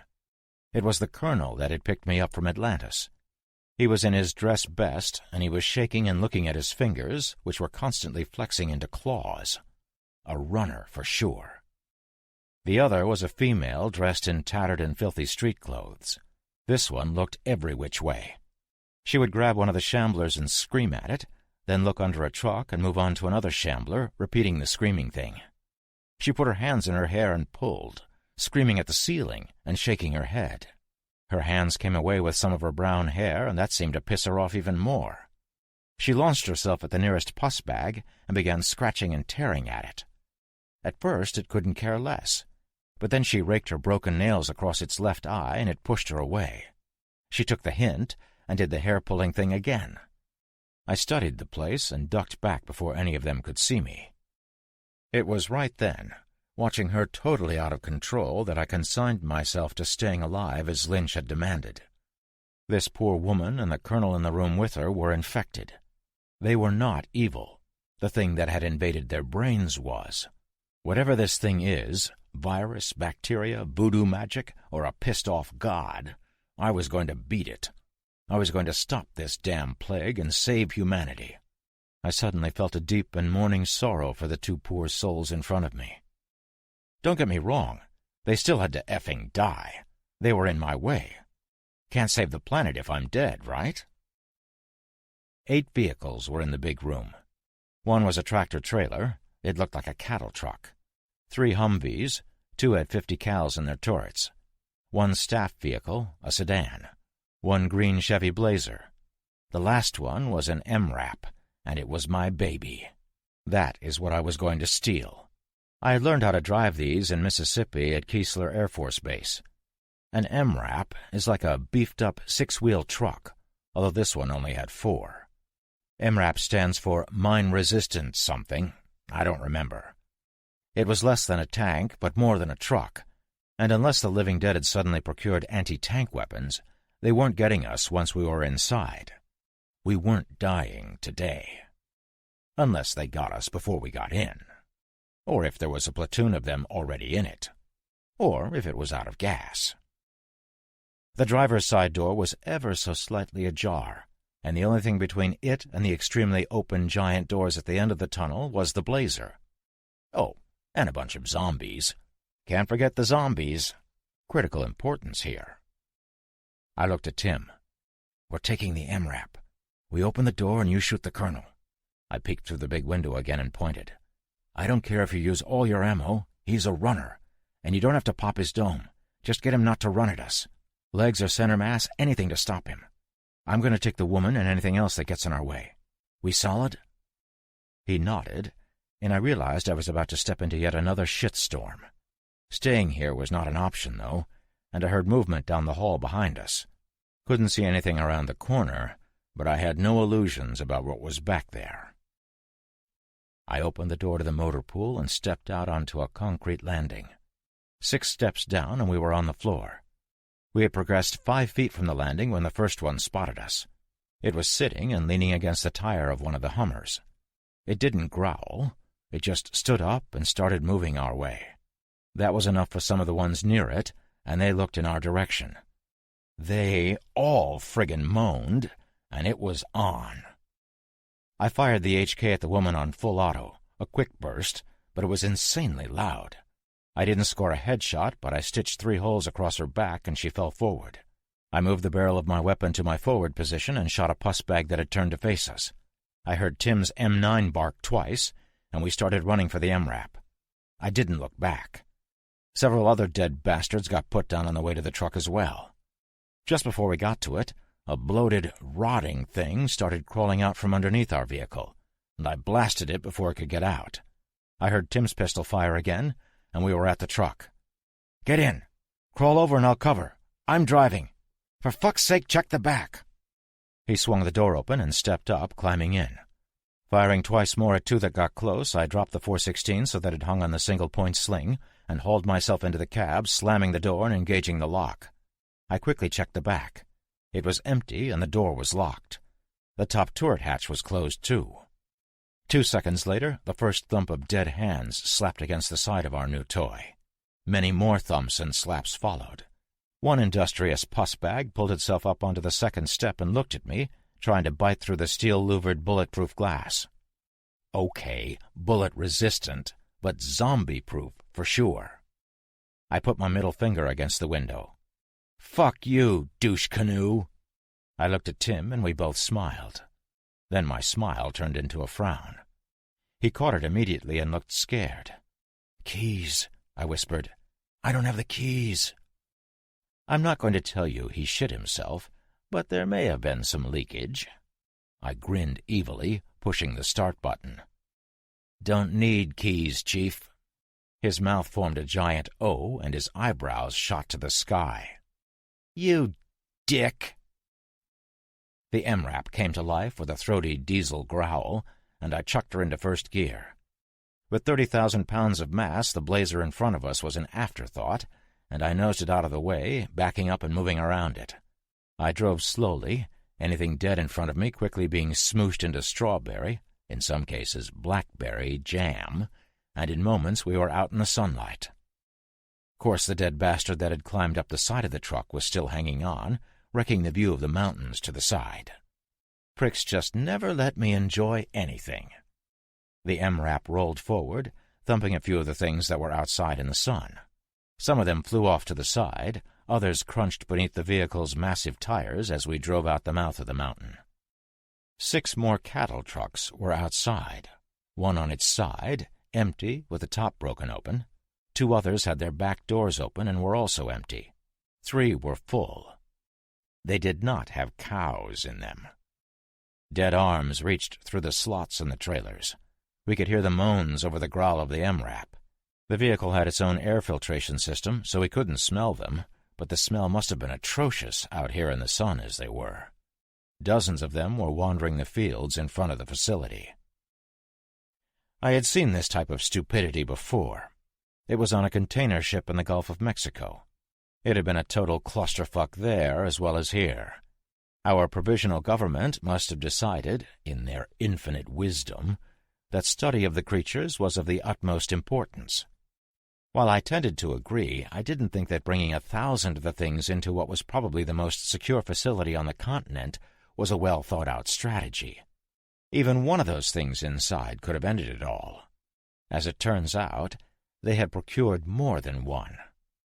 We drove by some military vehicles, badass types like tanks and Bradleys and labs and stuff. All just sitting there, surrounded by zombies who wanted nothing more than to eat me. I knew that prior to inviting 1,000 or so undead to the area, there hadn't been that many around, which cemented my position on our government. Idiots. They had a great thing going here, and this could have been a base to help take back the country someday. I'm just a schlep from Boston with no military experience, but I can honestly say I thought the folks in that mountain behind me had what it took to get the job done. Fuck 'em. They're all dead now. So, which way? South, Tim, old pal. South. What's south? The Gulf of Mexico and the biggest damn human being you'll ever see. That's a long way. Then we best keep moving. South of Baldy. We drove for about an hour at maybe 40 miles per hour, so my advanced math told me we were about 40 miles south of the facility, which Tim had called simply Baldy. It would be getting dark in a few hours. An older house, complete with barn, up a long paved driveway, appeared off the road. After the day we had, I really wanted some quality rack time, and this looked like as good a place as any. I pulled off the road and drove up to the house. The driveway circled around and led back in on itself, and there was a track to the barn. The barn doors were closed, but the door to the house was wide open. Didn't bode well for the owners unless they were airing out the place during a zombie apocalypse. Tim read my mind, not that it was overly difficult at the moment. I don't really want to go in there. Me neither, but I'm still thirsty, and we're shit out of rations in here. We might have a quality ride, but without food and water, all it is a metal coffin. He nodded. Damn. And then some. I parked the behemoth and shut off the engine. I immediately started it again to make sure it would start later, and began to formulate a plan. Okay, so we just put about 2 days between the dead at Baldy and us. That doesn't account for anything that's already here, or heard us a mile or so off. We go up to the door, bang on it, and make some noise, then wait it out. If nothing comes, we go in and see what's in there. Tim nodded, and I continued, We grab what we can, bring it in here, put the truck in the barn, and sleep in the truck on the seats in the back. We're not sleeping in the beds in the house? Fuck that noise. I don't want to get trapped in the house if we get swarmed, especially seeing as how we have what basically amounts to a tank at our disposal right here. Not to mention the house doesn't move, and this does. I patted the steering wheel of the MRAP. He nodded again. Okay, let's do it. So we did it. It went like clockwork. I pounded the doorframe with my fist, and we waited a solid 10 minutes. I did it again, adding a couple yells, and we got nothing, so we entered, closing the door behind us. Other than some dust and a single leaf on the floor, nothing seemed out of place. No blood, no boarded or broken windows, and no signs of struggle. These folks just up and left, or worse, they were still here. We were greeted with quaint wooden furniture, a couch that my mom would have called a sofa, fireplace complete with giant wooden mantel upon which sat photos of a younger man and woman with 2 small boys. Photos on the wall, the images of those boys grown, and more images of the couple older and retired. The guy liked to fish, and there were stuffed fish all over the place, and more pictures of him with fish and him fishing. The woman liked to crochet or knit. I don't know which is which, because I happen to possess a penis, but there were shitloads of doilies and afghans and pillow covers and shit. There was needlepoint of a guy fishing. It was nice. After a year on the run, living on an oil rig, and then my time at Baldy, this was a slice of pretty. We moved to the kitchen, and it looked like any grandma's kitchen.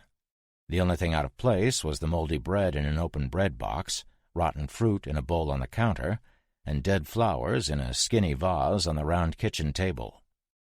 Everything else looked as if the owners just needed to wake up and get on with the day. We cleared the room, making sure the doors to the basement and out the back were locked. Tim was about to open a cabinet, and I nodded no. We moved out of the kitchen and checked the other 2 rooms down the hall. Only dust welcomed us. Taking the stairs, we cleared the upstairs bathroom and 2 bedrooms. Beds made, more dust. We checked every square inch of that house, including closets, but I wasn't opening the pull-down attic stairs, and F that basement. Whatever was down there was staying there. It was weird, almost as if the owners were the victims of alien abduction. The nearest town was a half-hour away, and I had no idea where the nearest homestead was. Not close, that's for sure. I wondered how many other houses across the country looked just like this. Going back to the kitchen, on a whim, I opened the fridge. It was nasty, and I closed it quickly. The cabinets were stocked. I mean totally full, like someone had just done the grocery shopping, except for the dust. There was dust on almost everything, but the cans and packaged goods were placed neatly. Suddenly, I didn't want to be in this house anymore. What the hell happened to the people who lived here? They were in a better location than most to ride out the plague a little longer. No people nearby, secluded location. This was Montana, so it was probably some town ordinance that the folks who lived here had to possess guns, but unless they were in the attic or the basement, we missed them. There was a huge, overgrown garden out back, too. So where had the couple gone? To find their boys? No kid would want to stay here. It was the middle of nowhere. The boys had probably found women at college and moved away. I don't like this place, Tim suddenly stated, mimicking my thoughts. Yeah, let's grab the food and book. No, dear reader, not the Bible on the end table. I'm from New England. Book means leave, remember? Don't even get me started on accents either. There were no bags or crates, and I wasn't going in the basement even if someone promised boobs and video games. So I grabbed a blanket off the couch, stuffing it full of victuals. We took everything. We dragged it out in 2 trips, then, as an afterthought, grabbed pillows and more blankets from the bedrooms. I was taking out 2 5-gallon bottles of water for the water cooler when Tim called to me from the side of the MRAP. I started getting a little pissy because he was supposed to be less than 5 feet from me at all times, covering me. I let it pass this one time. I put the water in the back, closed the hatch, and strolled over to him. He pointed down the road. "What's that?" I could see something moving, and I didn't like it. I put my palm over my eyes, shielding them from the waning sun, and in a moment deduced what was on the way toward us. I sighed. "That, my friend, is a small horde of infected." "Shit." "Your mastery of profanity is the stuff of legend, sir. Get in the truck, bro. It's time to vacate the premises." Tim put his hands on his hips. "You know, we could just park the thing right here and sleep for the night. They can't get in. And have them banging on the sides all night, messing up our beauty sleep? Tempting, but until you turn into a hot blonde with a great rack, you need your beauty sleep." Tim actually pouted. I don't know if it was my tone or the fact that I had just told him I would prefer he was a hot chick. I felt like Ship should feel when he gives me that look of reproach. Big bastard can't say shit, but his looks are worse than those from that teacher you hated in high school. We finished loading up, and the group of zombies— what is a group of zombies? A pride? A horde? A herd? A swarm? I know a group of crows is a murder, and that would be apt here, but it's taken. How about a legion? I like legion, but a swarm or flock of something is a group that moves together. Fuck flock, that's lame, so we have to go with swarm. Yep, a swarm of zombies. Anyway, the swarm, yeah, that shit works, of zombies had gotten significantly closer, maybe a quarter mile, and pouting Tim and I climbed into the MRAP and prepared to make ourselves scarce. I started her up, and I'm not afraid to tell you that sexy growl gave me a bit of wood. With a grin that would have put a shit-eater to shame, I pulled into the road, and Tim positively yelled at me to stop. Wood gone, I jerked my head at him, and he was pointing down the road at the mini-swarm. I adjusted my vision, and could not fail to notice that the lead zombie was frantically waving its arms at us. Something was amiss here. Zombies do not wave. Well, shit. That dude was just that. A dude. Not a dead dude, but a live dude. Fucker was close enough now that I could see he was big. Not ship big, but certainly in the could-have-played linebacker for a pro football team category. He was limping, too, and using something as a crutch. The pus bags were gaining, albeit slowly. There must have been 50 of the things, and they were in slow pursuit of said live dude.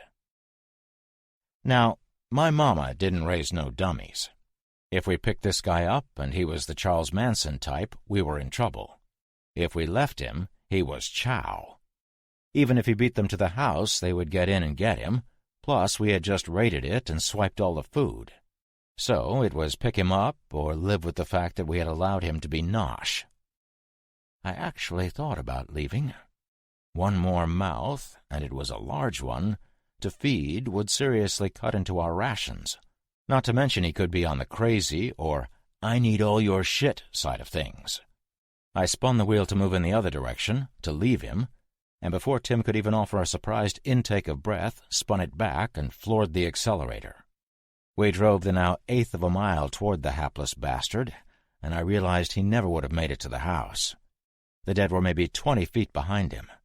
Jamming on the brakes, we kept the truck 30 feet in front of the guy and waited. He redoubled his efforts and climbed up the step and hung on Tim's window mirror, not unlike the dead prick that had been on mine some hours earlier. The guy looked at the things advancing on us and looked at Tim pleadingly. "Open the door." I looked at Tim. "Not yet. Tell him to hold on." The first of the swarm thudded against the nose of the MRAP. I didn't hear it. I saw it. Dumbass just walked right into it. I backed up, slowly at first, then picked up speed with the guy attached to us like a tick. I slowed and turned the truck around, driving forward with him still outside. We got about a half-mile away from the swarm, and I stopped. Now, half a mile doesn't sound like much, but you try hanging on to a mirror and traveling half a mile at about 30 miles per hour. Gotta be scary. And in my head I commended this big bastard for his strength of will. What got me on edge was his crutch. It was a fancy black combat shotgun. He has to disarm before he gets in. Tell him. Tim told him, and the guy stepped down off the MRAP with a look back toward the swarm, inexorably making their way up the road. He put his shotgun down on the dotted yellow line and stepped back a little, putting his hands up and casting another glance in the direction of the dead. Tim moved into the back of the truck and opened the back hatch, getting out. He picked up the guy's shotgun, and the guy followed Tim into our mini-tank. Tim shut the door, brought the gun up forward, and the guy sat down on one of the seats. "Thank you, boys. I was a goner if you didn't stop. They was going to get me for sure." "What happened to your leg?" "What's that?" "Your leg," I repeated. "Have you been bitten?" He looked at his leg, then back at me. "No, sir." He had said it as one word. "Took a bullet a couple months back, and she's been weak ever since. Twisted it foraging in a town about 6 miles south of here, and them pus bags found me. I've been crawling as fast as I could, but I was just about done when I came across you boys." He pulled his pant leg up, and I could see he wasn't bitten. I turned around and started to drive south again toward the swarm. Did we just turn round?" "Yes." "Back towards the dead uns?" "Yeah, we're heading south." He sighed. "There ain't nothing south, son. I've been up and down this country in the past year, and all I've seen is death. Been from the west coast to the east and back this far." "Then we're in the same boat, truck, Chief." "So have I." The guy stood up in the back of the MRAP, and Tim tensed, his hand on his pistol. "I'm much obliged to you for picking me up and all, but I needs to head north. Sorry." I rolled the truck to a stop, but didn't turn to look at him. "You'd like to discuss this now?" I had purposely stopped 50 feet from the dead folks. The first hand slapped on the side of the MRAP in just a few seconds. The guy looked out the side windows and sighed again. "Now's as good a time as any. I got to look for a friend. Actually, I ain't never met her, but I know her husband. He said she was there when the plague hit, and he thinks she must be dead. I'm a find out and tell him or bring her back." "Back where?" Tim demanded. "San Francisco. Alcatraz." A prison. Figures. I put the truck in park, dead fists beating on the side. I clenched my fists on the steering wheel, and Tim tensed even more. If the poor kid was sitting on a lump of coal, we would have had one hell of a diamond. "So," I began without looking back at him, "you're telling me that you've crossed an entire infected United States to attempt a rescue mission for someone you've never met, based on information that this person might be in a city with a population of 10,000 undead cannibals." I stated it. I didn't ask. "Yep." "Okay, then." I put the truck in drive and turned back around. If it were possible, Tim clenched harder. "What the hell are you doing?" "Dropping off our new pal." He looked shocked. "But you know what's back there. We barely got away." I laughed. "Tim, old buddy, what's back there is small potatoes compared to what's south of us. There's way more people to the south, which means way more infected." He still looked stunned. "Zombies, dude. Fuckloads of zombies either way." Tim didn't say anything, so I asked the southerner his name. "Dallas. Name's Dallas." I couldn't help it. I just couldn't. My comedic stylings get the better of me sometimes. "Oh," I said. Are you from Texas? Haver. So, he was from Texas. He began a fantastical story about how he was caught in San Francisco when the plague hit. He met up with a group of good people, and they got to Alcatraz, where they were fortifying and trying to make it. There's apparently a military presence on the island as well. What was really a great plot twist is that he had traversed the country from coast to coast with a group of Navy SEALs trying to find a vaccine for the plague, with a crazy CIA guy chasing them. Sounded familiar to me. We took Route 236 west and hooked up with Route 87 north, skirting Baldy Mountain and the hundreds of infected that now called it home.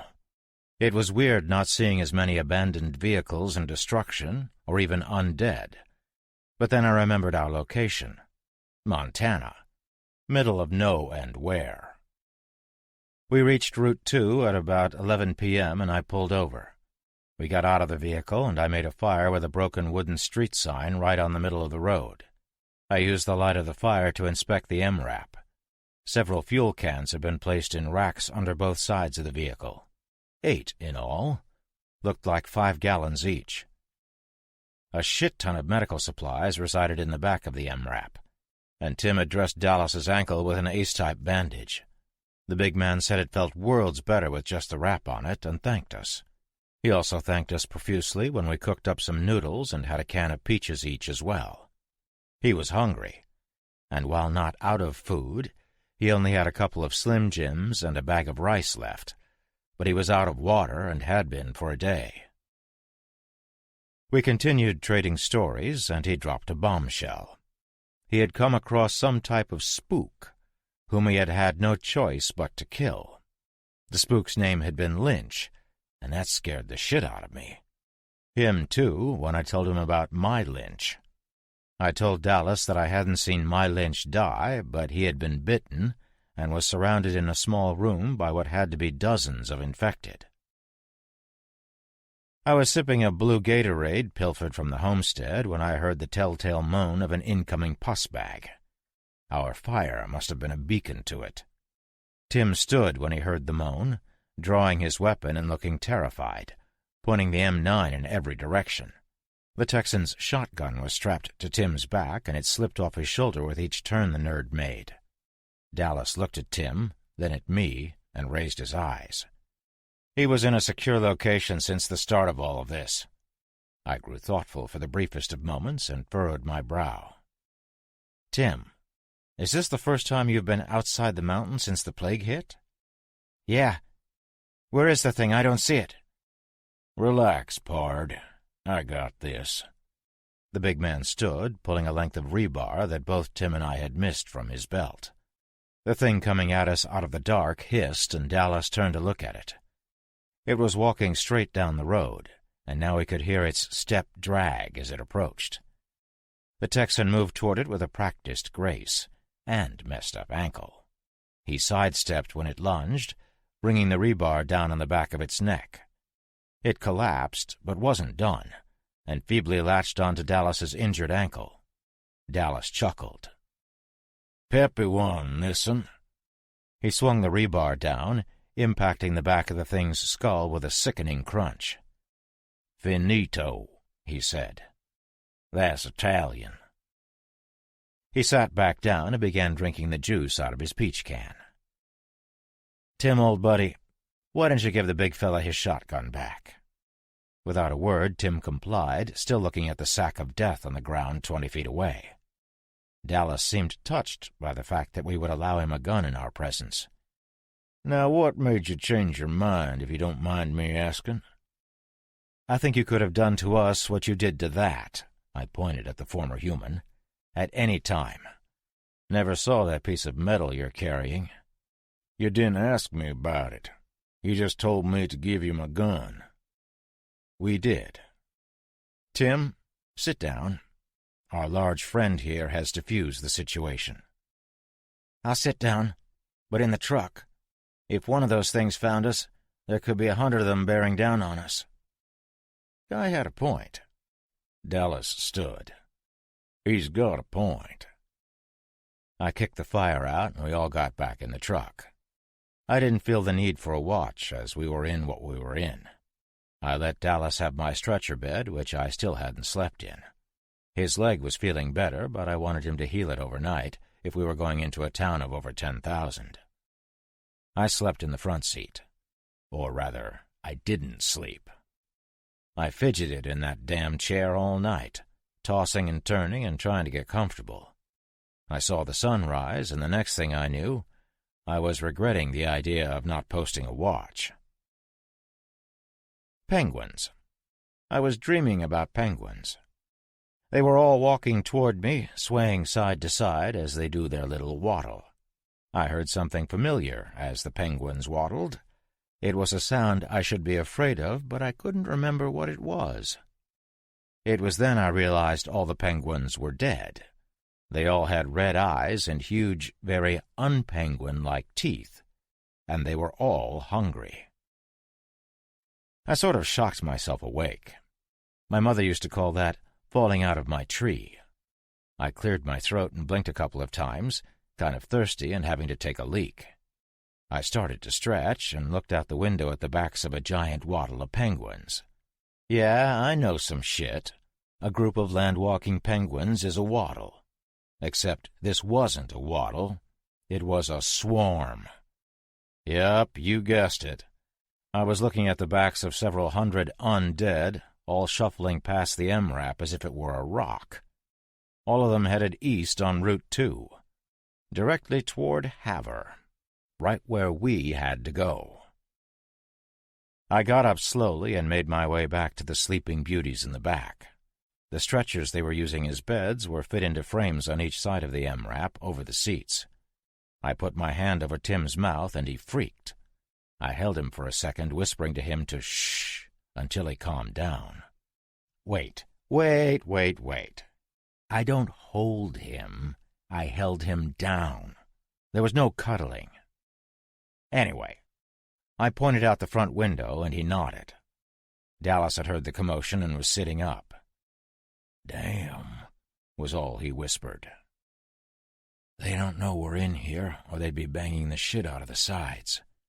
Trust me, all it takes is for one to start banging, and they's all gonna be on us."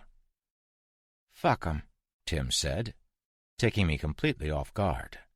"They can't get in, and we should just run them over.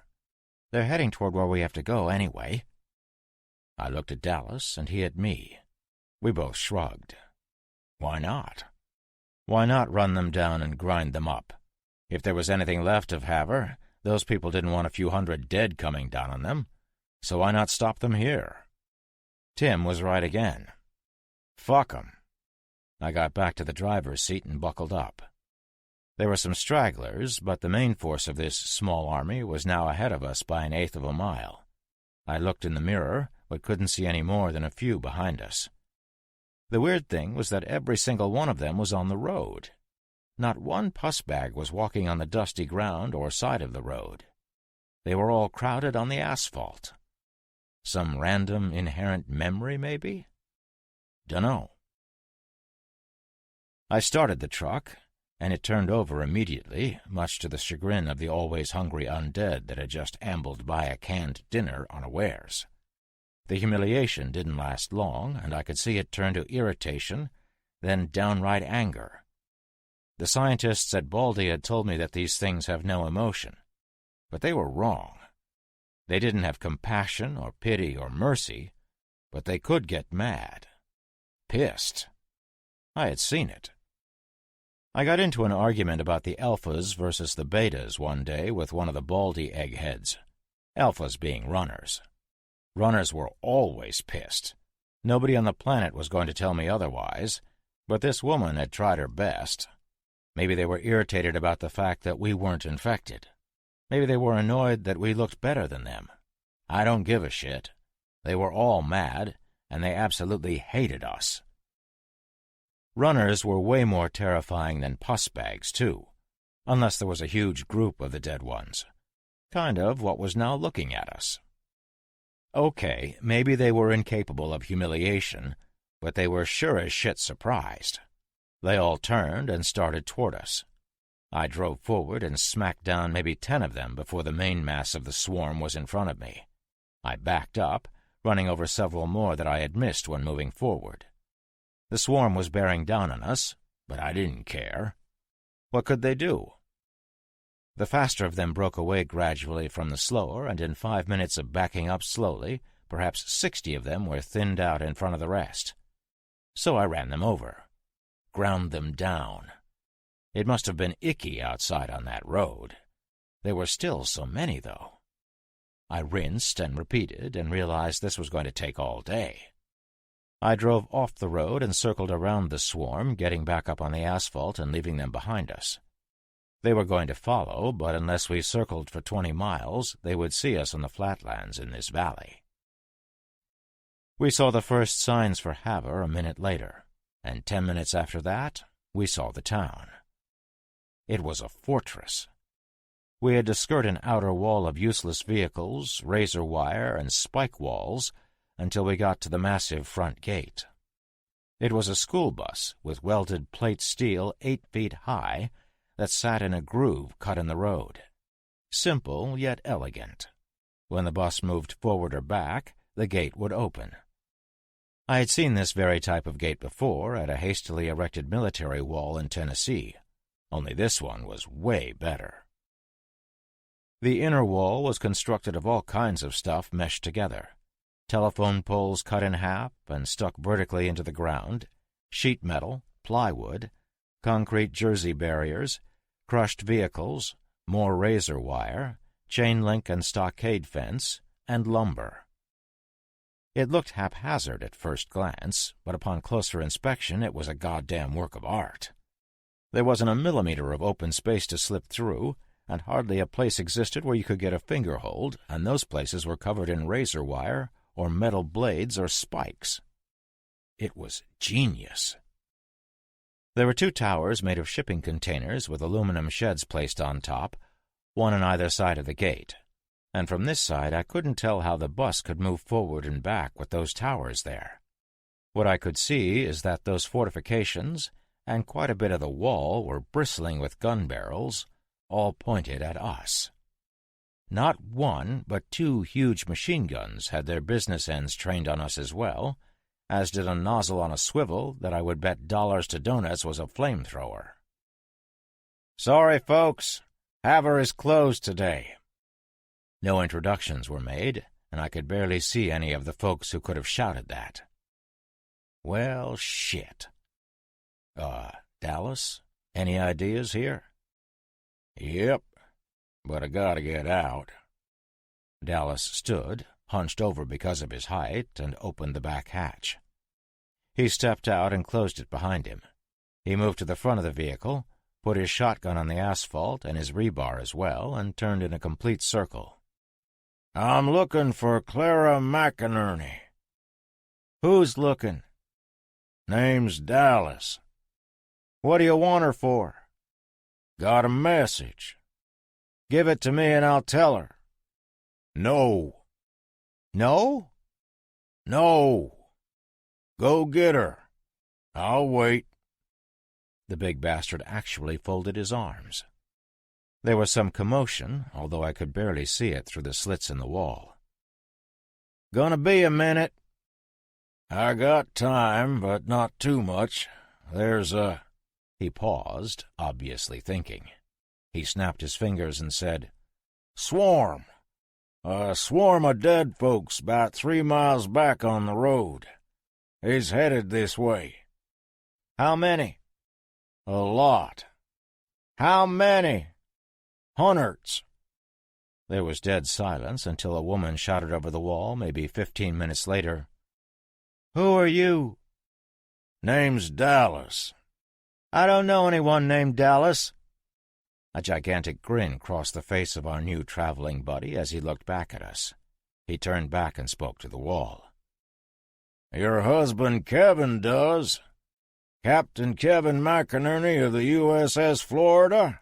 He told me that you was home here in Havre," he pronounced it like that, "when the dead come back to life. He was on board the Florida and couldn't get here. He's alive and well on Alcatraz in San Francisco, or was when I left a few months back. He's my friend, and he told me to call him Kevin, not Captain or Commander or any of that. He said he misses you and Clyde."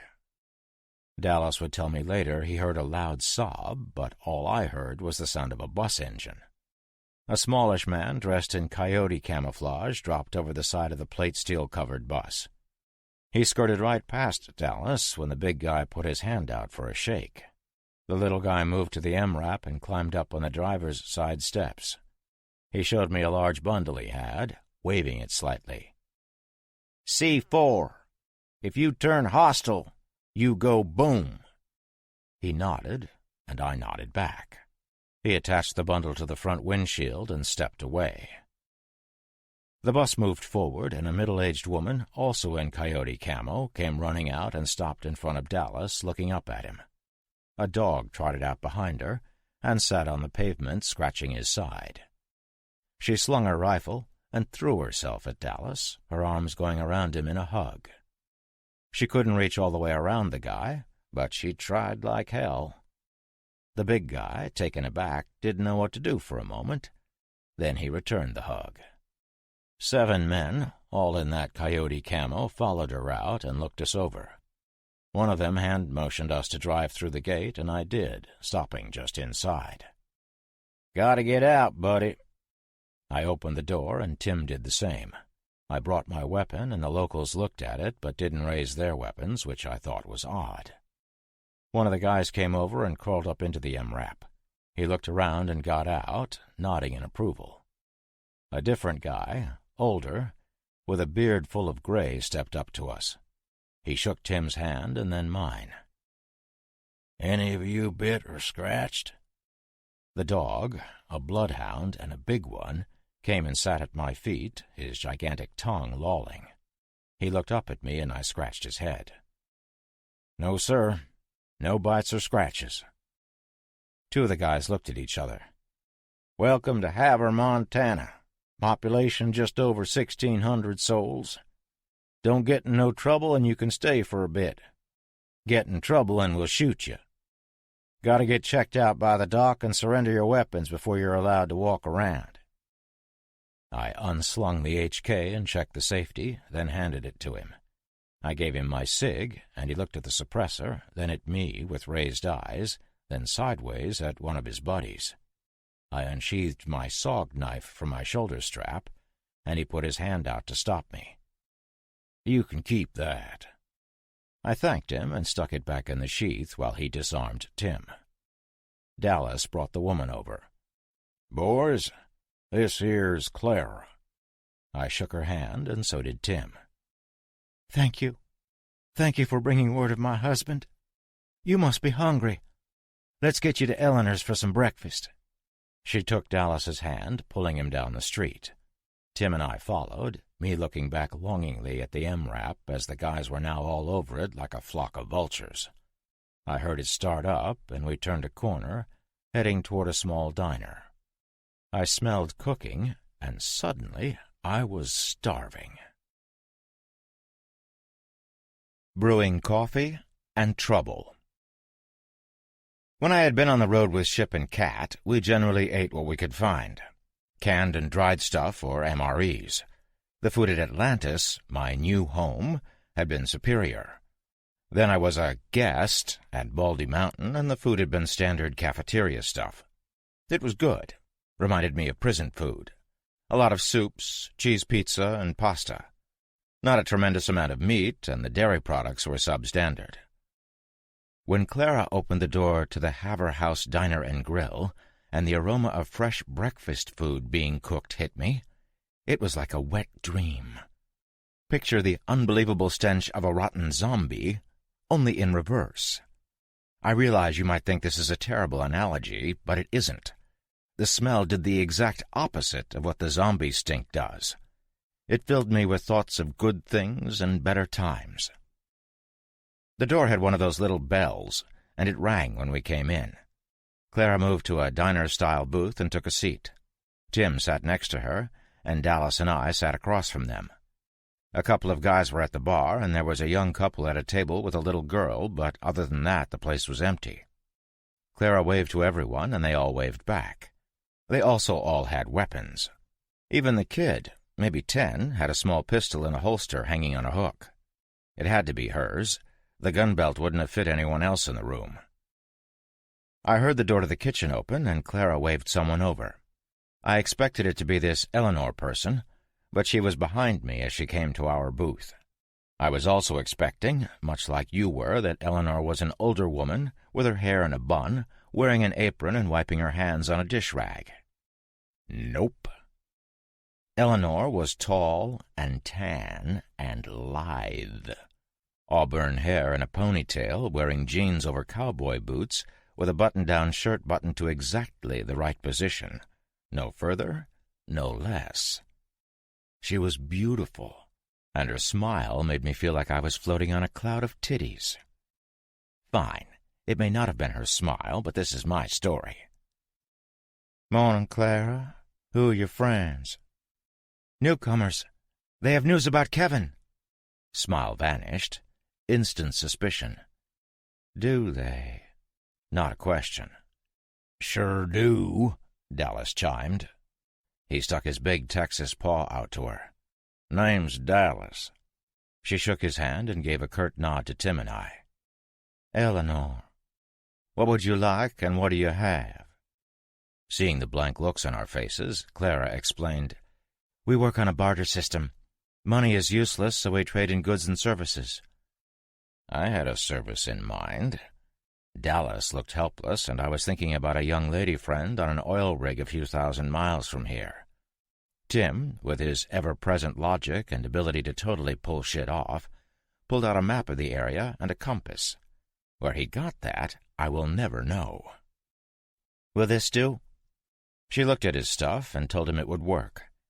"I don't need it, but there are other folks around that will trade for those. What about you fellas?" Dallas continued to look helpless, and if he was half as hungry as me, he was about to start crying. "I got a bunch of nothing." Eleanor's beautiful brown eyes shifted to me. I like that knife." She nodded toward my SOG. Now this girl was hot, but my knife? Nope. No way. I was absolutely keeping this knife. It was a seal pup, for fuck's sake. Quite possibly the best knife on the planet, according to Lynch. But boobs. I detached the Velcro and put it on the table. "For both of us," I said, indicating Dallas. She smiled and nodded. "We have fresh sausages and bacon to go with the fresh eggs, milk or lemonade and coffee, but it's instant." Dallas and I both gave her our orders, and we didn't skimp.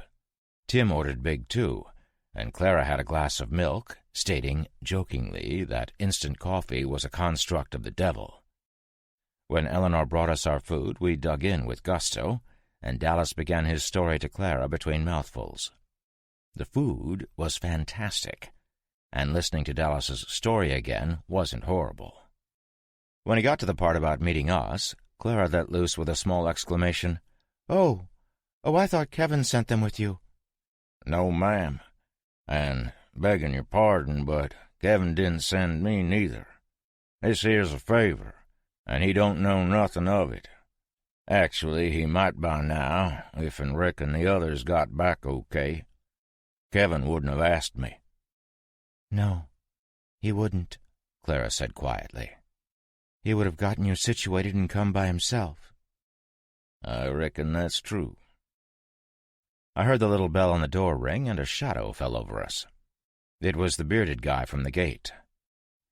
"Mind if I join you folks for a bit?" Not waiting for an answer, he grabbed a chair from a nearby table and spun it around so the back was to us. He straddled it and sat, looking over his shoulder. "Can I get some of that coffee, Al?" "Be right out, Sheriff." "Excellent. The law." His name was Dimitri Sabatino, a name which fit a Midwestern sheriff about as much as a cat screwing a dog. He told us the story of his town, which was probably the same as every other town across the country, Except with their remote location, they were able to cordon off a section of the town when the first of the plague hit and remain in relative safety. We were almost done walling up the whole town when trouble started. We had one death in the beginning. One death. And overnight 4/5 of our population was infected. We lost half the town area, too, but were able to fight off our friends and neighbors until we got a makeshift barricade up, and then a wall inside that. The wall is damn sturdy, but we have issues. I didn't look at him as I used my fork to spear one of the grilled tomatoes I was about to shove in my head. It was tasty. What kind of issues? He looked at me. Funny you should ask. We used to get deliveries from Baldy Mountain. A bunch of military types would come in and give us supplies, medical stuff mostly, and they never asked for anything in return. That truck you're driving, it looks like one of the trucks from Baldy. It is. May I ask how you came by it? I sighed and pushed my plate away. Looking up, I noticed that the two guys at the bar were looking at our table. Baldy's gone. Infected from the inside. Actually, the geniuses that ran the place thought it would be a good idea to study the infected, so they brought hundreds of them there to check them out. I looked at the sheriff. You seem like a smart fella, Sheriff. You can do the math on what happened. He nodded. How many survivors? Me and him. I pointed to Tim, who was shoveling food in his face as fast as he could, probably expecting to be arrested or even shot. He indicated Dallas. And this fella? Picked him up hitchhiking. Saved me from the swarm of debtors that are going to be knocking on your door in about an hour is more what happened. Eleanor brought over the coffee and stood next to the sheriff. There's a swarm? Tim finished wiping his mouth with his napkin. Couple hundred, anyway. We can handle a couple hundred, Sabatino said. But there's something else. There always was. I need to borrow your truck. I looked at Tim, then back at the sheriff. What are we talking about here, sir? You want to go run over the crowd of zombies that are coming? No. I want to take a quick ride to the hospital. Sheriff Sabatino explained that when the town had been cut in half by the wall, not too surprisingly, the hospital was one of the first places to be overrun. The defenders had been forced to pull back and were unable to rescue anyone in the hospital or the entire east side of the town. A municipality of 10,000 had been culled to less than 1,600. All the rest had been infected. We need more medical supplies, and that hospital is full of them. I looked at him hard. You're damn right it's full of them. Them being things that want to eat you. What's your plan? Drive the truck in, get the stuff, come back. I shook my head. Good plan. Why didn't the Baldy people ever clear the east side of Havre? I asked them that. They said something about unacceptable losses. I harumphed and looked at Tim. Typical bullshit. Where do you think those cattle trucks came from, Tim? Tim's eyes went wide, and the sheriff asked what I meant. I told him about the trucks at Baldy, and he harumphed too. I'm wondering if the losses they were talking about were living folks or dead ones. Sheriff, I would like to help, but I need the truck to get home. He nodded. I understand that, son. I do. You have to understand I have a town to think about, though. A lot of people depend on me, and your vehicle would help those people. I hadn't noticed, but the place had gone extremely quiet. Everybody was looking at me, and I felt small. All right, don't think I'm a dick. I'm a fantastic human being, I swear, but come on. Do you really think this guy was ever going to give me my truck back? Either he was going on a successful trip to the hospital and would figure out that the MRAP was too valuable to give back, or, just as bad, he was going on an unsuccessful trip to the hospital and would leave my almost tank in the midst of 8,000 infected. I really didn't want to say no, but I needed to get home. I looked at the two guys at the bar. One had picked up his rifle, and the other had his hand on his gun belt. "Of course you can borrow my truck, Sheriff, but I want compensation." Out of the corner of my eye, I could see the two guys take their hands off their weapons. "First," I pointed at Eleanor, "I want my knife back. That means you have to come up with something to trade for it. And then I want 6 full diesel cans for the MRAP when I leave. 200 rounds of 5.56 would be nice, too." 20 gallons and your knife back, no ammo. I knew this whole dickering thing was bullshit, and I'm pretty sure Sabatino knew I knew it. But what could I do? I thought Eleanor was going to be pissed, but she was all smiles as she handed my SOG back. "Deal," I said, and shook his hand. "When are you leaving?" "Right now." He stood, and the two guys at the bar stood and left with him. Clara sighed. "The sheriff is a good man. He really is. But there's no way he'll ever give you your truck back if he thinks it will help the town." "Not a chance in hell," echoed Eleanor, who sat down in the seat Sabatino had left at the end of our booth. "But I might be able to help get it back." "Why would you do that? You just met us." "Because I want to come with you when you leave." "Me too," Clara said quietly. "I would appreciate a ride at least part way to San Francisco. I have quite a few supplies we would be able to take as payment for a taxi ride."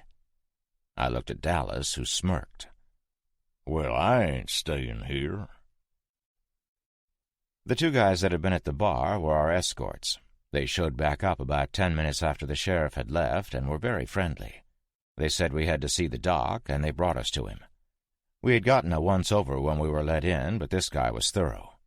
He noticed the bite scar on my leg, running his gloved fingers over it a few times, but the fact that it had healed threw him, and he didn't even question me about it. We were cleared just about the time the gunshots echoed across the town from the western gate. "A few dead ones hitting the gate is all," one of our escorts told us. "Nothing to worry about. Them's probably the ones we drug with us." "Agreed, my large friend." I looked at our guards. "What now, fellas?" "Now you get to do whatever you want. Me and Tom will shadow you to make sure you don't get into any trouble until the sheriff says we don't have to anymore." "Fair enough. Wouldn't mind a little rack time." "They can stay with me," Clara told him and us. The gunshots stopped as we reached Clara's house, and the guy who hadn't introduced himself yet reached for his radio. He spoke into it, asking if the western gate was clear, and we all heard that it was. Dallas, Tim, myself, Clara, Tom, and No Name sat on a pretty couch and 3 chairs in her house for a few minutes talking, and then I asked if I could take a nap. Clara told me I could use the last bedroom at the end of the hall upstairs, so I excused myself, took a piss using a functional toilet with running water, and hit the proverbial sack. It was dark when Tim shook me awake. Tom was standing with him. "Was it?" I demanded groggily. "Trouble." I sat up immediately, well aware that my weapons were now in the possession of one Dmitri Sabatino, sheriff of Havre, Montana. Tim put his hands up, palms toward me. "Whoa, we're okay. No infected attacking us." That made me feel better. Tom piped up, "The sheriff called on the radio. He and the scavenging team are trapped in the hospital." That made me feel oddly better, too. I let loose with a colossal yawn and stretched. This was the first time I had been allowed to sleep more than 4 hours in a row since my incarceration at Baldy, and no needles either, or probes, or questions, or requests for other fluids. I could tell Tom wasn't done. And Tom passed me my HK. And we need help getting him back. NMH and zero tolerance. Now, what would be comical about a group of cowboys, complete with cowboy hats, trapped in a hospital and surrounded by a few hundred living dead, jonesing for some human flesh with a side order of fries? They're trapped in the damn morgue. Sabatino had taken 4 guys with him, one of whom was dead, and another unaccounted for. 3 of them were trapped in the basement of the hospital, with half a town of undead roaming the halls. The yokels hadn't been found yet, but the sheriff said that the pus bags were getting close. The half-a-redneck also reported that he had several huge duffel bags full of medical goodies, but no way out of the hospital. All of this Tom had related to me while we sat at Clara's table. Sabatino hadn't contacted Tom again since he first radioed almost an hour ago. Tom ended his tale by asking me if I would help. I looked at him dumbfounded. What the hell can I do? You guys can come with me to get the boys and meds. Wait a minute, damn it. Don't you have almost 2,000 people here? Can't a few of them help? Not to mention I've been here 10 seconds and you trust me with your sheriff's life? The sheriff asked for you specifically. I blinked. What? What did he just say? He said that you knew how to deal with the dead up close. My dumbfoundedness continued. Don't you? Haven't you had a swarm of them living right next to you for a year? Yeah, but we don't go over the wall. At least, not to the east. We haven't needed to until now. Fine. But where are your red-blooded American cowboy dudes that want to ride into the sunset after they rescue the sheriff? Tom seemed to find something particularly interesting on the floor near his shoes. Nobody else will go. I was about to tell him that I sure as shit wasn't going when I remembered my MRAP. Your illustrious sheriff took my truck, didn't he? Yeah. I shook my head and started grumbling under my breath.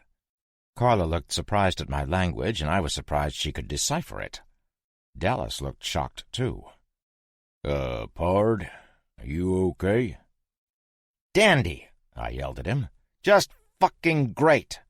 I was set to finally get home, and now Wyatt fucking Earp swiped my goddamn Palomino and lost it to the Injuns. Best damn analogy ever, considering our location and the circumstances. Dallas stood. So let's get her back. I put my hands over my eyes and shook my head again. Yeah, I'll go. Tom, I need you to show me where the hospital is and the best way to get there. Most importantly, I want a map so I can memorize the best way back. Dallas fingered his rebar. When do we leave? We don't. In case you've forgotten, you've got a busted wheel there, King Kong. And Tim stays too. I'll take Tom, and that's it. Whoa there, pard. I can help. Dallas, please don't be upset, and for Christ's sake, don't kill me. But you'll only slow us down. You're not walking properly, and we will undoubtedly need to run. He nodded. You're right, horse. Plus, if anything happens to me, nobody'll be around to take Clara to Frisco. He sat down. Good luck. People from San Francisco hate it when outsiders call their city Frisco. Dallas looked thoughtful. Tom left and came back in 5 minutes with a huge map of the town. DPW map, he told us. We studied the map, Tom drawing routes with his finger. The straightest path went unmentioned, and I asked about it. No way. That's where most of the infected hang out when they aren't attacking the wall. They just stumble around until they see or hear something, then they move like a flock of birds towards whatever it was spooked them. Perfect. We took 2 hours making a plan, with several diversions and a run across the rooftops. Soon Tom and I were standing at the wall, yet another piece of Haver artwork, staring down into the dead faces of about 50 infected, scratching the wood and metal and staring right back at us with a malevolent hunger.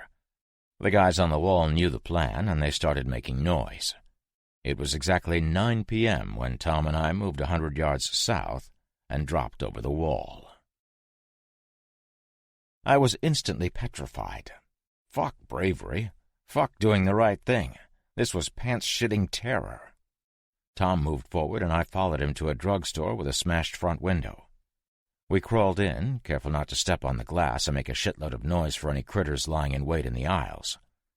It smelled of death in there. Tom had told me that there was rooftop access that we could use to get half a mile closer to our destination before we would need to hit the streets. In the darkness, I looked around. The damn shelves were full. This store was 50 feet from the wall, but Sabatino had opted to go 1.5 miles into the city to the hospital. Not being a doctor or a pharmacist, I didn't know what kind of drugs the hospital had over the drugstore, but this place should have been raided months ago regardless. There was a ton of shit in here, and not just over-the-counter drugs. Dozens of drinks in closed coolers, packaged food, all kinds of toiletries and sundries, and even small toys for kids. The back of the store was loaded with prescription drugs on metal shelves, and there were even some in yellow manila bags that had never been picked up by customers. Tom was in front of me, and I was watching him closely. The floor was cheap, shitty linoleum tiles, and I could make out the sound of footsteps, but just. What was weird was that for every step he took, I heard two, like there was an echo. I reached out and grabbed the back of his shirt. Probably not the best move, because he spun and pointed his gun in my face, his eyes wild. He mouthed sorry to me and tried to turn back around, but I held him fast. He had stopped walking, but the steps hadn't ceased. I made a fist with my hand, and he nodded. There was a scrape that sounded like someone was dragging something, then soft but deliberate footfalls. I looked down, and we had moved off of the linoleum onto a carpeted area by the pharmacy. I couldn't see further than a few feet in the darkness, but I did see what was left of a body on the floor nearby. It had been human, but it wouldn't be getting up again. The top of its head was gone, and a huge pistol was on the ground next to it on a section of carpet that I could tell was significantly darker than the rest, even in the low light. The corpse had no arms or legs, and the chest and abdominal cavities were empty. Poor bastard had killed himself, and the fuckers ate him anyway. I knew there had to be a way back behind the counter, but there was no way I was going to look for it. Tom and I moved forward and began to climb over the table. I slipped on some paper and went down on my knee. It didn't hurt at all, but it made a nice thump. A low moan came from very close. It sounded like it was behind me and to the right, but I couldn't see. More moans answered, and they were definitely in front of us. We hopped over the counter, and not 2 seconds later I heard the sound of a body hitting the desk behind us. It started hissing, and I turned around to look at it. It had been a woman, and it was horribly emaciated and dry. The skin on the thing looked like gray beef jerky. One eye hung out of its socket, and the other was so loose it looked as if it would be joining its brother at any time. It began to climb over as we did, when I heard a sharp intake of breath from Tom. I spun and brought up my weapon, right into the looming pale face of another skinny dead thing. I pushed with the rifle, and the thing stumbled backward. Another one had chosen Tom as its late dinner and moved in for a taste. He raised his weapon, a sawed-off over-under shotgun, and prepared to remove the head of his attacker. "No," I hissed. "That will bring every one of them that hears it." He lashed out with his gun, as I had, and his adversary went ass over tea kettle, falling backwards. A loud snap punctuated its landing, bone protruding through its forearm. My zombie didn't seem to notice and came straight at me. I yanked my knife from the shoulder sheath and brought it in a sideways arc into the side of the thing's dome. I had been aiming for the temple, but it was a tad further back. A year of rot had taken its toll on this thing's cranium, I guess, because my sog slipped into its melon easily. I tore my blade loose as the creature collapsed, and I turned to help Tom with his adversary. I had totally forgotten about Beef Jerky Lady, and she latched a whole bunch of dried fingers onto my load-bearing vest. I'm not ashamed to admit that I panicked for a moment and spun left with a tiny but masculine yelp. This thing had no weight to it, and it fell off the counter but remained locked onto me. I heard Tom stomping his sized hands in the noggin of the one he had shoved down, and I ducked down and threw the thing over my shoulder. It did indeed go up and over, and when it landed on its back, its face, more importantly its teeth, were 2 inches from my nose. That would not do. It didn't take long for the thing to want to nibble my honker, and in slow motion it came for me. I whipped the sog in another arc, but in my haste I missed and caught the creature in the mouth. So picture this. I'm bent over, the monster on the ground in front of me on its back, its arms reached around the back of me, my knife in between its jaws as it struggles to bite my schnoz off. I pushed down as it pulled up, and the knife cut its face in half, the upper jaw, nose, and forehead of the thing falling away the instant the spine severed. "Ew!" It let go of me, but the eye in the socket wasn't done looking around. It focused on me, but with no body to propel it, it just stared. It had no way to eat or digest, but the bitch was still hungry, I could tell. I stood up, heaving, and looked at Tom. He was heaving too. No more moans came, nor were there any footsteps, but I didn't want to take any chances. Tom brought me back to a small storeroom with a ladder to the roof. We climbed and sat up there panting. It was a good time for a rest. We were 100 feet from the wall. 100 feet, and I was out of breath. "All that shit in there?" I said to Tom, thumbing toward the ladder. "Why didn't you ever get any of it before now?" "Didn't have to. The soldiers from Baldy gave us all kinds of supplies to keep us going. We're only in here now because we're almost out of medical." He looked at me funny, kind of a disgusted squint. "Ew. Oh, that's wrong." I had no idea what the hell he was talking about. Tom reached his hand out toward me like he wanted to flick a spider off my shoulder, which immediately made me tense up because I hate spiders. I mean, I don't give a shit who you are, from the Pope to Hitler. If you are okay with spiders crawling on you, then I am not okay with you. Tom had an appalled look on his face that I could make out easily under the mostly full moon. He picked something off of me and held it up for me to see before he tossed it away with a revolted gag. For a second, I thought it was a really small yo-yo, but then it hit me like a bug on a windshield. It was the eyeball from the dry dead bitch that tried to chew on me. It had gotten stuck in my tactical vest. At least it hadn't been a spider. Fully ooged out, I stood and casually, very casually because I'm effing cool, checked myself over to make sure no more of her desiccated ass was on me. I couldn't see any, so I stretched like it had been no big deal, etching my cool into the annals of awesomeness. Tom wiped his glove on the gravel roof with a look of revulsion. Not cool. He didn't even try to look cool.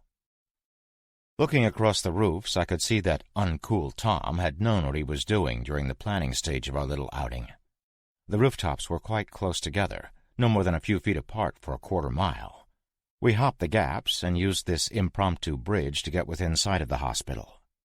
I pointed at a really nice-looking building situated pretty much all by itself. "That's the hospital?" "Yeah." The building looked brand new. It certainly didn't look like a hospital, more like a space center or something.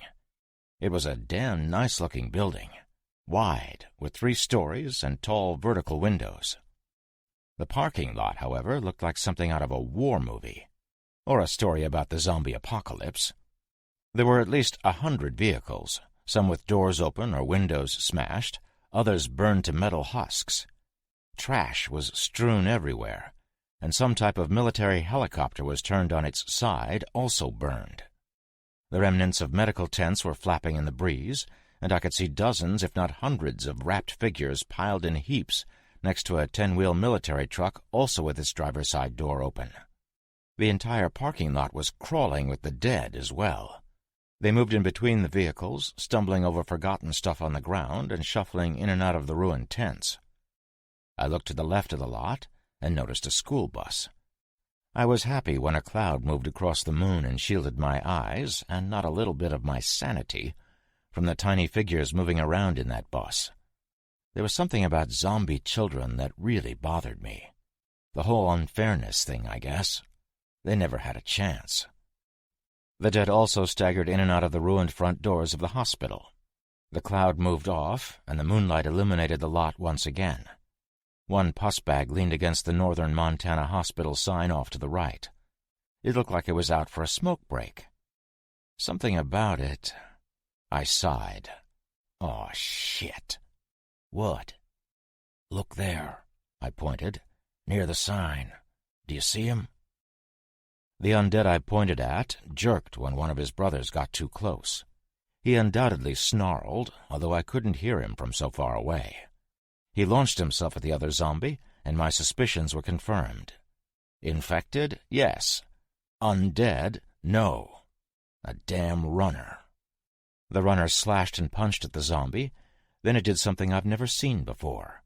It leaned in and bit the dead thing on the shoulder. It bit it over and over again, and even from here I could tell it was chewing. The one on the ground fought feebly to get up, not to defend itself, just to stand, but the runner kept knocking it back down. It even stomped on the dead dude's back a few times. Suddenly, the onslaught stopped, and the runner used its filthy sleeve to wipe its face. That scared the shit out of me more than anything else I had seen during this entire plague. I went into sensory overload for a moment as my staggering intellect tried to process what was happening. Either this was a fresh runner, meaning it had only recently been infected, or it had found a way to survive. It sure looked like it had been eating that zombie. If that were the case, and it was surviving by eating the rotten flesh of the dead, then not only did it contain more than just a rudimentary intelligence, it was exceptionally disease-resistant. Not only could these things eat and preserve their pathetic lives, but they could eat shit that would kill a normal human.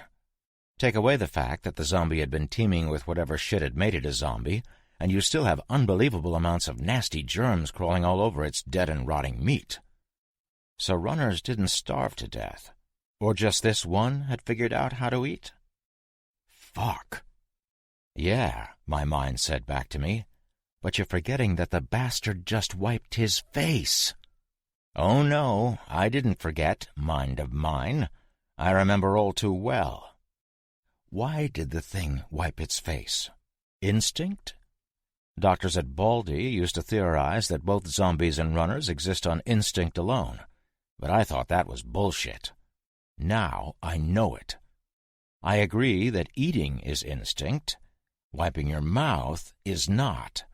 It is a learned response to having something uncomfortable on your face. This thing had remembered. It remembered to wipe its mouth. You could shoot this prick or break his legs, but it would never stop coming at you.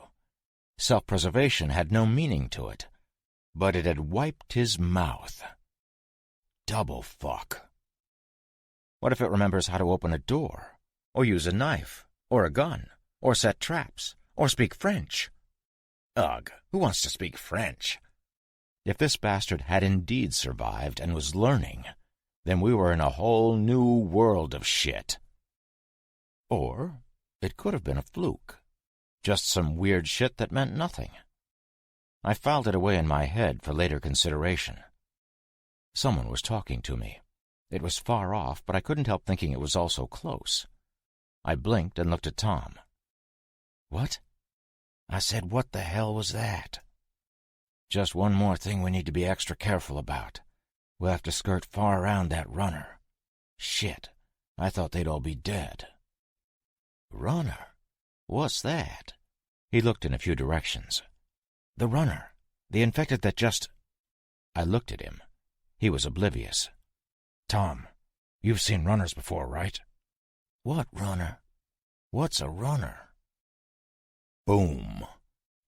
If there ever was a God, and believe me, I've thought about that a lot in the past year, even more than when I was in prison, then he had just targeted a nuclear missile on my nuts. My head actually hurt for a split second, as I yet again processed something that shouldn't ever be processed. I looked hard at him and asked in a very quiet voice, Tom, you've never seen an infected that runs? He harumphed. Hilarious. Triple fuck. Tom, this is no joke. He raised his eyebrows in that, look, pal, I know you're bullshitting me expression. So the dead can run, too? They aren't dead. Infected with whatever shit this is, I waved my hand across the parking lot, but for whatever reason they didn't die. Extremely resilient to pain, and don't give a shit about personal safety or hygiene, but alive. He still looked skeptical. All right, have you ever seen a living person stand in a swarm like that, not only not getting eaten, but taking bites out of a zombie? He looked at the runner. He's dead, just like the rest.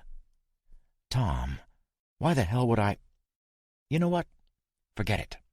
If you see someone that just doesn't look right, or if somebody looks feverish and twitchy, or for fuck's sake if they scream all weird and loud, just run. Trust me when I say something will be chasing you. He nodded, smiling. Sure, pal. Idiot. Didn't have an issue with dead people walking, but running was out of the question. Suddenly, I didn't want Tom as my partner and guide, but I was committed now. The front parking lot was as full of zombies as Tom was full of shit. The southern side barely had any, though. The plan was to take the fire escape down from the roof of the barber shop sewing supply business to the south and traverse behind the little hill with the statue on it, bringing us right up to the ambulance parking area. Tom assured me there was a door there and it would be open. He also assured me that the stairs to the morgue and his trapped cowboy buddies were 20 feet inside that ambulance bay. He would not assure me that inside that door was a considerable lack of the living dead. It had been my experience that whenever you don't see zombies, zombies are everywhere. Oh, that and there's always a zombie in the bathroom. Before any of that, we had to get to the Ritchie's Records across the wide street. There were no zombies that I could see in the road, but as I just mentioned, that's when I get really nervous. The music store had what we needed for a diversion. We climbed down a fire ladder from the building we were on and made our way across the street. The front window and door to our component shop were intact. I checked the top of the door for those annoying little bells that would announce our arrival, and finding none, I opened said door. No stench of death or decay assaulted my olfactory senses, so I snapped my fingers once and waited. Nothing came shuffling out of the darkness. I held the door for Tom, and he slipped inside, me following. "You get some music, I'll get the batteries," he whispered, and tried to mosey off. I grabbed him. "I saw this movie. Everybody dies when they split up. We stick together. Don't move outside of a 5-foot range or we could end up eating each other later." He blinked and nodded, wide-eyed, but most importantly, he didn't move. I grabbed some D batteries, and Tom picked up a silver boombox that came straight out of a 1980s breakdancing movie. I found a rack of CDs and thought for a moment that the radio might only play cassette tapes if it were truly from the 80s. Bingo! It had a big old CD player right in the top. "Put these in." I handed the batteries to Tom, and he ripped open the packages. I started flipping through used CDs, shaking my head at the choices in the A section. Paula Abdul, Ace of Base, Air Supply. Air Supply? What kind of music shop was I in? Where in God's name was AC/DC? Seriously. "What are you doing?" Tom eyed the front window. "Just grab one and let's go." He grabbed the first disc in the first rack. Yup, you guessed it. ABBA. He handed it to me, and I almost puked. "Tom, there's a good chance we're going to get dead in a few minutes. I will not die to ABBA. Jesus, don't you hicks listen to anything good? This is the damn country. Where's all the country?" I came across something that had no right being with the rest of this shit. Aerosmith. I held it up. "Now this is the shit."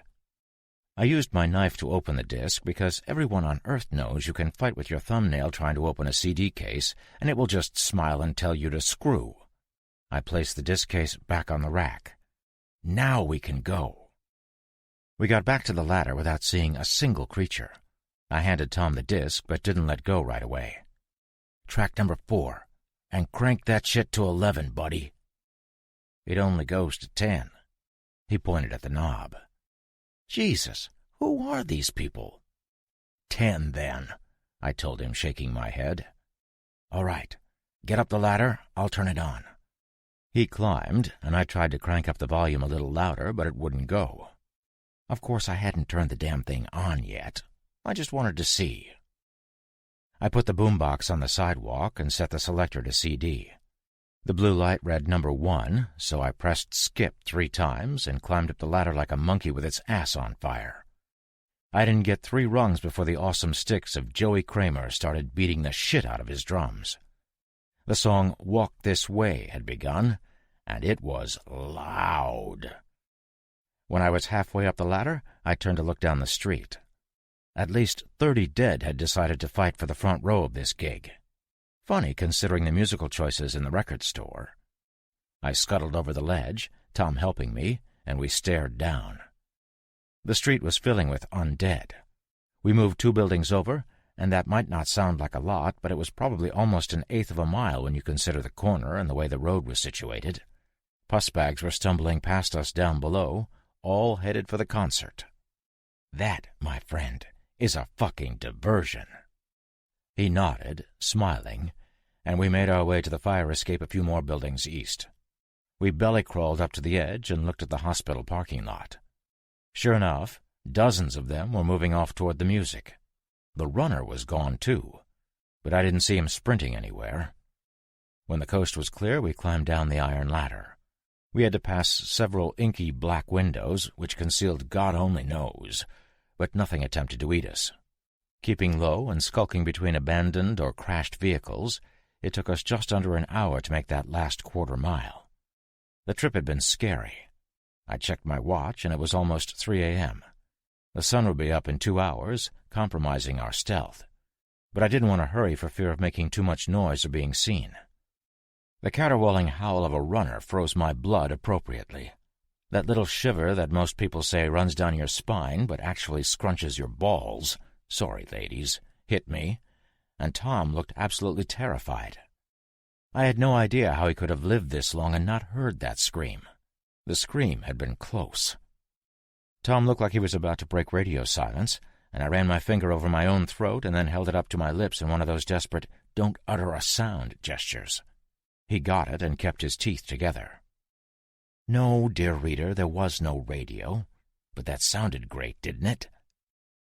We were hunkered down next to an ambulance with open back doors. I peeked under it to make sure no feet were on the other side or crawlers were down there. What I did see was the giant, sexy rear tires of my MRAP. It was backed up to the ambulance bay, and it, too, had the back door open. That royally pissed me off. Morons brought my truck into a dangerous situation and then left it completely vulnerable. It was no great wonder that these assholes were trapped. I didn't have tons of time to remain angry because those feet I was looking for a moment ago shuffled into view. They were wearing cowboy boots, but that was no surprise. We were in shit-kicker country. The boots moved toward the back of the ambulance, and I pulled my SOG from the shoulder sheath once again. The thing moved past the end of the bus. That's what paramedics and EMTs call an ambulance, and I think it is just as cool as radio silence, and stopped, sort of looking about. It didn't look in our direction, though, and I crept up behind it and tapped it on the shoulder. It turned slowly to see what had touched it, and before it could moan, I drove the point of my blade into its eye. This corpse was fresh, still dripping. It had been savaged, and most of its important morsels had been removed, although it still had its arms and legs. With my knife in its eye, the thing grabbed me and made a noise like "raw" before its remaining eye rolled back in its skull and it collapsed. The sound it had made was more or less quiet, and we hadn't attracted any other critters. I was hoping most of them were listening to Aerosmith a few streets over. I heard Tom sigh. "Jesus, Jimmy," he said under his breath. "Was this one of the guys that came in with Sabatino?" Tom nodded.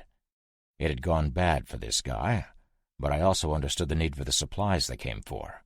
We wouldn't disappoint. Tom and I moved around the front of the bus, and I looked at my truck in all her beautiful glory. I stepped up on the passenger's runner and looked in the window. Nothing was amiss.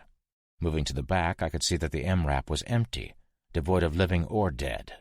I climbed in and made sure both the passenger and driver's side doors were unlocked, then hopped out the back and looked into the forebodingly dark maw of the ambulance bay doors. Both doors were propped open, one with a big trash receptacle and the other with a corpse. I couldn't see 5 feet in with the darkness, though. Decision time.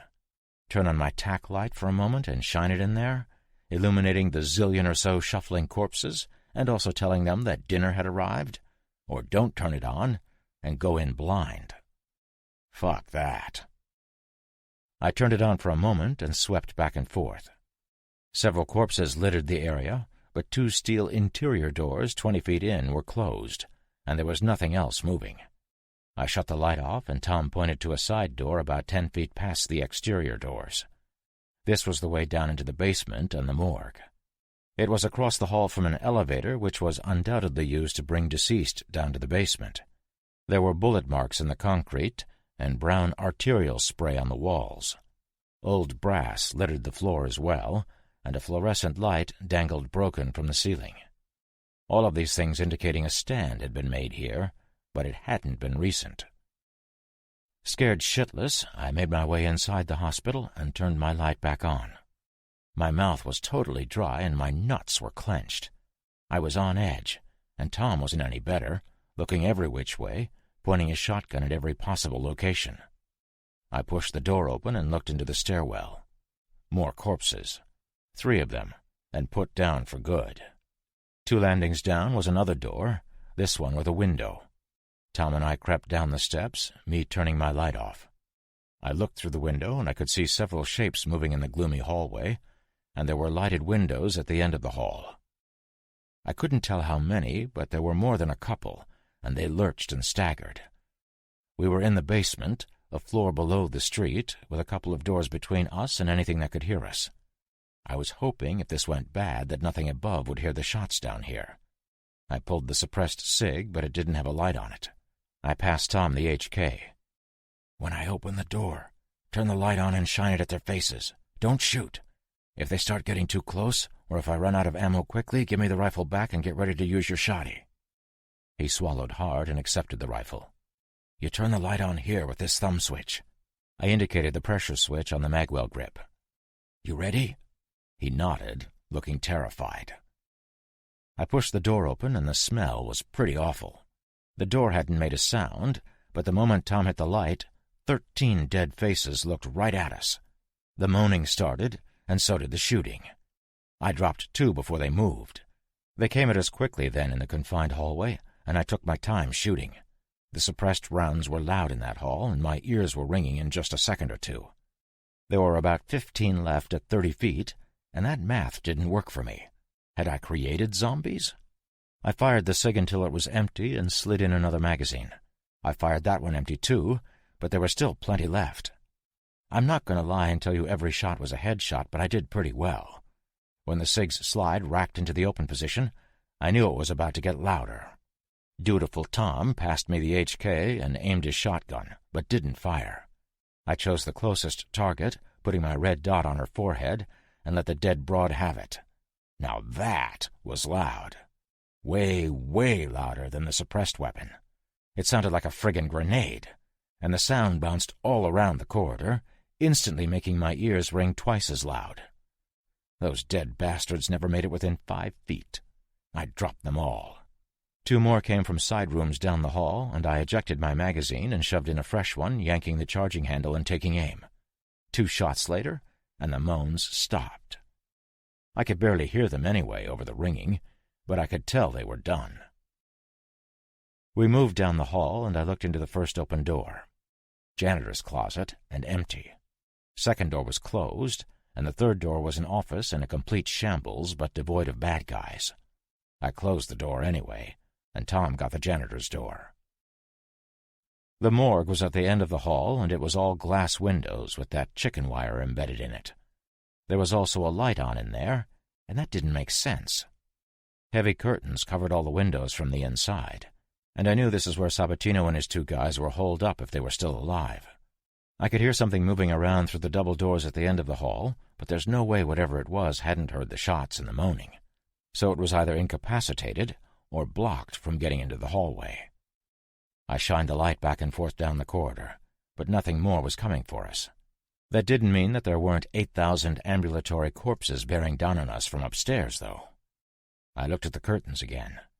If the boys were in here, those curtains had saved their lives. The 25 or so undead that I had re-killed might have overwhelmed the living men had they tried an escape. Granted, there were 3 cowboys and only 1 of me, so if I could do it alone, then the shit-kickers should be able to do it too. I asked Tom if he would be kind enough to click the radio twice, wait, then twice more, signaling Sabatino that we were outside the door. He did, and we received 4 clicks in response. I knocked on the morgue door, and I heard something heavy being moved out of the way behind it. The door opened a crack, and someone I didn't know looked out at me. He let loose with an audible sigh and opened the door to allow us in, shutting it immediately after. "Heard you shooting." The light was a camping lantern, and I almost laughed at that. These dumbasses were lucky the dead hadn't wanted to investigate the light, but if it had been on when the zombies got down here, I get why they didn't smash the windows in. The mortuary looked like any one you would picture, with the steel fridge doors to store horizontal chilled corpses against the wall, a couple of examination or autopsy tables, file cabinets, a desk, stainless steel sinks, and coroner's tools. Sabatino and his 2 remaining stooges did indeed have 7 bags full of pilfered medical shit, but on their best day they wouldn't be able to carry it all out in one trip. I wondered how they got it all down here, but I didn't want to spend the time to ask. Stooge number 3 was on one of the tables, very dead. "He got bit," said Stooge number 1. "Zero-tolerance policy. I had to shoot him." The sheriff put down his beautiful lever-action rifle and stuck his hand out. "Thanks for coming," he said to me. I shook his meaty paw. "It was my pleasure, but I'm driving us out of here. That, of course, assumes the entire ambulance bay isn't full of them by now." He nodded, and I wanted to get this show on the road, so I shouldered a duffel and made to leave. The other guys did the same, and we all moved back out and up the stairs as quietly as possible. We didn't encounter anything scary all the way to the MRAP, and we loaded the stuff. Tom was getting in the passenger's side door when he somehow shut the door on his fingers. I heard them crack. It was gross. But, to Tom's credit, he didn't make a damn sound. I would have screamed my head off at the pain. I looked at his hand, but I couldn't do anything right then. We would have to button up first. "All right, let's get the hell out of here. We'll fix your hand up in a minute." The sheriff looked at me. "We need those last 2 duffels." "Are you out of your fucking mind? We need to get as far from this place as we can, and now's the time.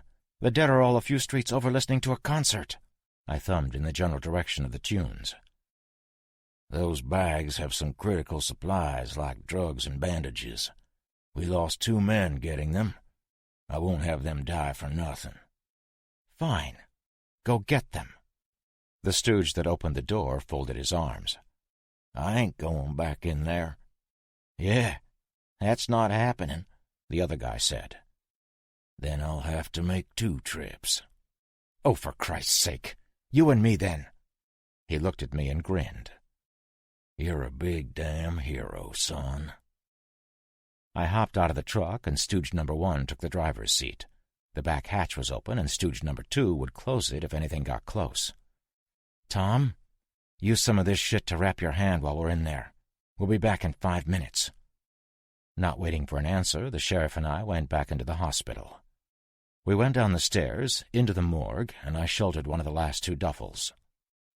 "I'm sorry, son." "Sorry about what?" I turned around, and the sheriff had that gorgeous lever action pointed at me. "What the hell are you doing?" My hands were on the duffel, and there was no way I could get to the HK on its single-point sling before he drilled me. "Son, my town needs your truck. That thing is the perfect vehicle to keep doing these runs. We screwed up this time, but it won't happen again. I'm really sorry, but nobody would understand me appropriating it from you, especially after you came in here to get us." "You son of a bitch! This is why you asked for me to come? So you could kill me?" He nodded and looked truly sad. I would have felt bad for him if it were his dog he was putting down instead of me. He was still a sanctimonious prick, though. He raised the rifle, thumbing back the double-action hammer, and I put up my hand, backing toward the door. "Wait! Don't!" Click. We both looked at his gun. He levered it, but no shell came flying out. Click. Shit. I dropped the duffel and grabbed the HK. "Mine isn't empty, motherfu—" Rotten hands pushed through the door and grabbed me. They didn't pull me toward them, but them toward me. The thing was on me quickly, and sank its nasty teeth into my shoulder. It got the pad under my sling and pulled back, pinching me. I gave it an elbow, flipping it around, and shot it in the face. Before I could do anything else, the sheriff was on me, throwing haymakers. He caught me in the jaw, then yanked my weapon forward. He was trying to turn it around and shoot me while it was still slung around my neck. I brought a knee up and knocked it away from him, but he threw another punch and stunned me. He got behind me and looped his substantial forearm around my windpipe, and suddenly it was damned hard to breathe. I couldn't bring the HK to bear, and he was moving me around, trying to choke me out or break my neck so I couldn't get my cig.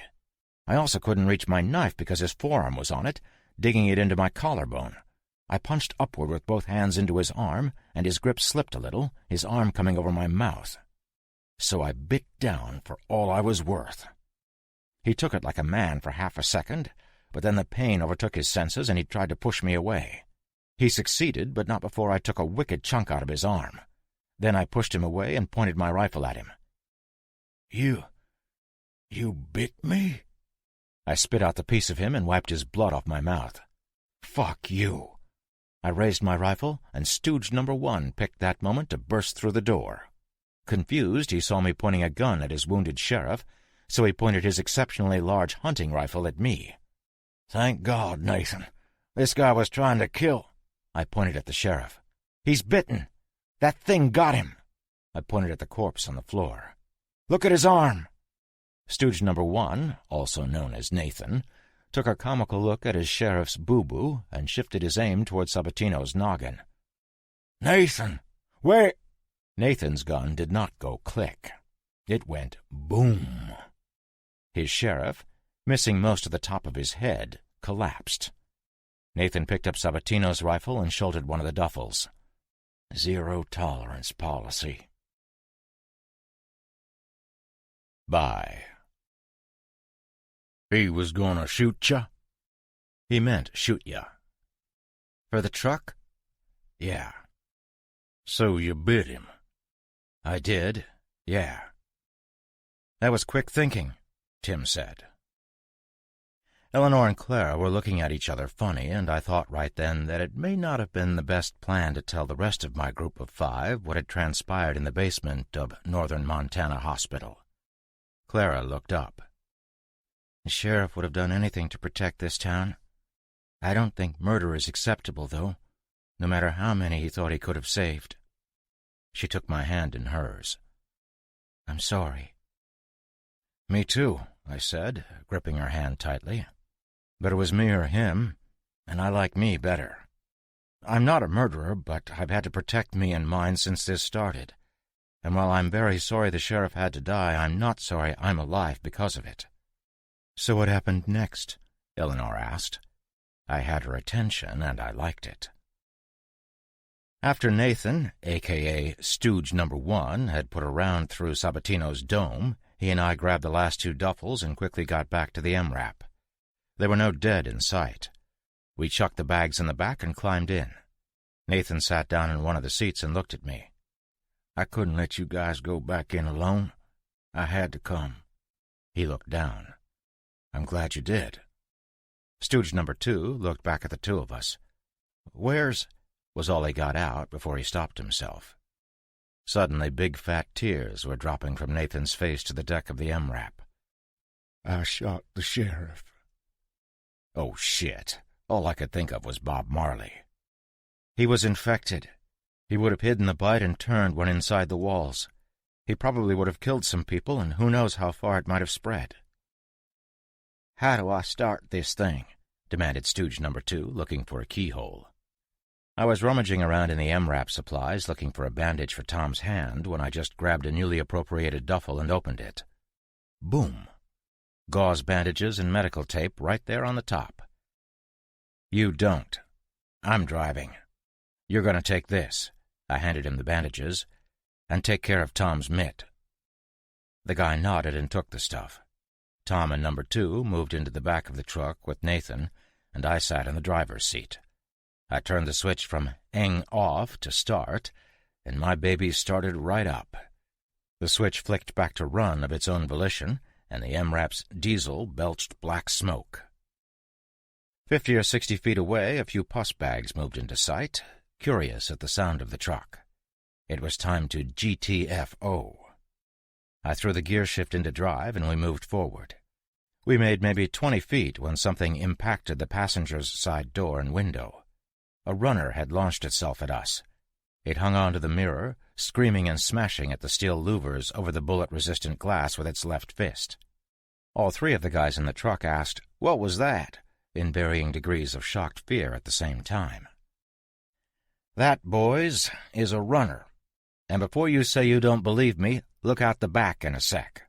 Hang on to something." When I could see that they were secure, I jammed on the brakes.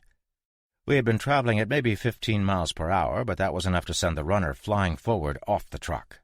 He bounced away and got up immediately, with significant amounts of his skin on the road. Apparently neither he nor I gave a shit about his scrapes because I accelerated away, and he sprinted after us. Stooge, too, stood up and looked out the double-back windows. These were not louvered, but were like two windows stacked on top of each other, like a double pane with 8 inches between them, and they stuck off the back of the truck maybe a foot. Hey, there's a guy back there. He's running after us. We need to stop for him." Jesus. I mean, are you kidding me with this shit? "He's infected, goddammit." "But he's running." "Because he's a fucking runner." All 3 of them looked at me like I had just shit diamonds. Christ in a sidecar. I slowed the truck down and stopped. "Do not open that door or we're all dead." I put the truck in park and moved into the back. Stooge, too, looked like he might open the door anyway, so I drew the suppressed cig. I didn't point it at him, but I called to him, "Hey." I had said it quietly, but he got my meaning and looked back at me. Then, comically, all 3 of them looked down at the gun at the same time. "What's your name?" I asked Stooge, too. He swallowed, his eyes still on the pistol. "Mark." "Mark? I will shoot you if you try to open that door." "But that guy will rip into you and turn you into one of them." I used the barrel extension on the cig to point out the window. "And then where will you be?" During the 15 seconds it had taken for me to speak to this trio of morons, the runner had caught up with us and impacted the rear of the vehicle with a dull thud. Stooge, too, a.k.a. Mark, turned and looked out the rear window. Then he shot backwards and landed on his ass. "Holy shit!" He looked at me, his face a rictus of stark terror. "You two," obviously I was talking to Nathan and Tom, "look out the window." They stood and did as they were told, Tom cradling his injured paw. The runner had been a younger guy, but his anatomy was the only thing that was remotely human. His humanity was gone, stolen or eaten away by whatever shit was coursing through him. He was now just a shell for the red-eyed slavering thing that was breaking its knuckles open trying to get in the truck. Remorseless and without mercy, all it was capable of was hatred, perpetrating horror, and spreading infection. Wide, bloody eyes and a shaky, feverish look greeted the 2 humans staring with shock, revulsion, and not a little sadness at this creature. The thing broke its teeth as it smashed its face over and over into the window in an attempt to get at us. Infected blood smeared the glass. Tom stared, and I saw his posture change a little. "Oh, God, that's Al. It's Al Marin." Nathan looked too. It is Al." "Was." They all looked at me. "It was your friend. Now that thing is wearing him like a cheap suit. Everything that was your friend is gone, and the moment you show that thing pity or anything but the business end of your gun, you're dead." I turned around and got back in the driver's seat. All 3 of them looked out the back as we drove away, the thing that had been Al Marin chasing us. We took a route east out of eastern Havre, and looped around south and then west and finally east again on Route 2. Yeah, a big circle. It was interesting that there were hardly any infected once we got outside the city.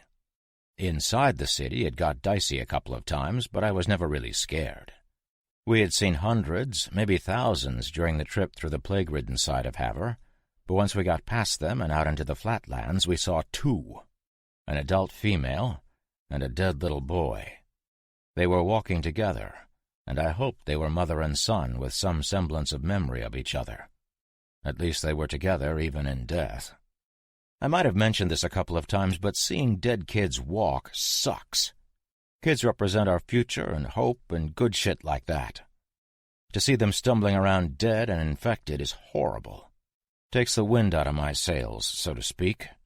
And once I saw the kid, all conversation stopped. Tom called into the gate that we were coming, and they opened for us when we got there 2 hours after sunup. The gate folks had already heard about the sheriff, and to my eternal shame, they all congratulated and thanked me for saving 2 of the 5 stooges and getting the meds. Mark and Nathan thanked us too, and we all loaded the duffels onto a horse cart to be carried to the dock. Tom showed me how to get back to Clara's house, and then he went to see the dock as well to get his hand looked at. He told me he would get the fuel cans I was promised ready, and maybe some other sundries as well. And that's that, I finished. Eleanor looked up. So now what? I'm leaving. Tim, I'm hoping you'll come with me, but you're welcome to make a home here if they'll have you. I'm coming with you, he said immediately. Eleanor stood. Me too. I have a ton of supplies we can take, and even some ammunition. I got nothing, the big guy interjected, but I sure would like a ride a little ways west. Clara, too, if she's coming. I'm coming. Fair enough. There's room. But, I waited for everybody to look at me, you haven't been out there. Dallas and I have. Once we leave, there's no coming back. I won't even entertain the notion of it. Eleanor looked scared.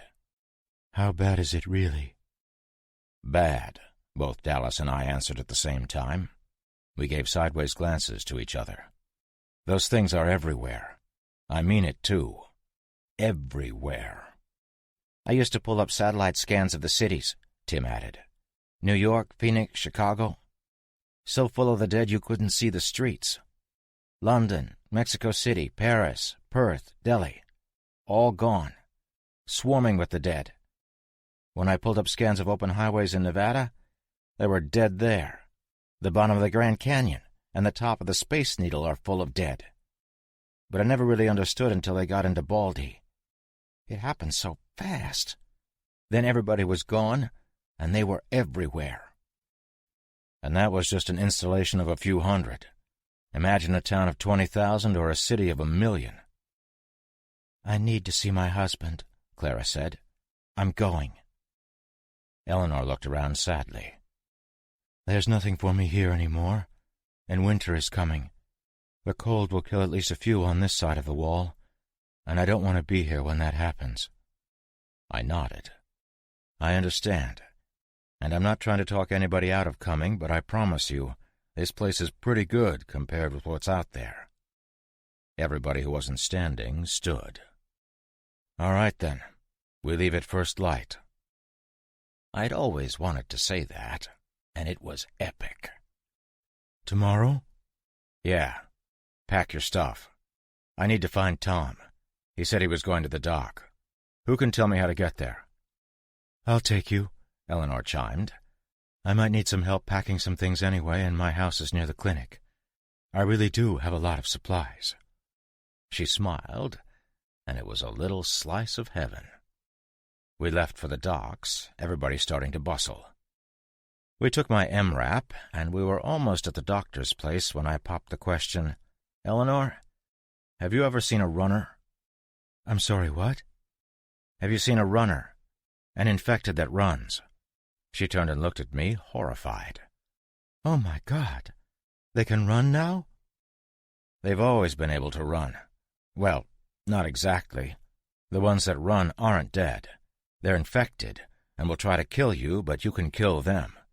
The thing is, they'll be back up as one of the ones you've seen in a matter of moments sometimes. She nodded slowly. No, I haven't seen or heard about them. She looked scared. Have you seen one? We kept driving. Yeah, they're scary, but they tend to work alone instead of in groups like the dead ones. Which is worse?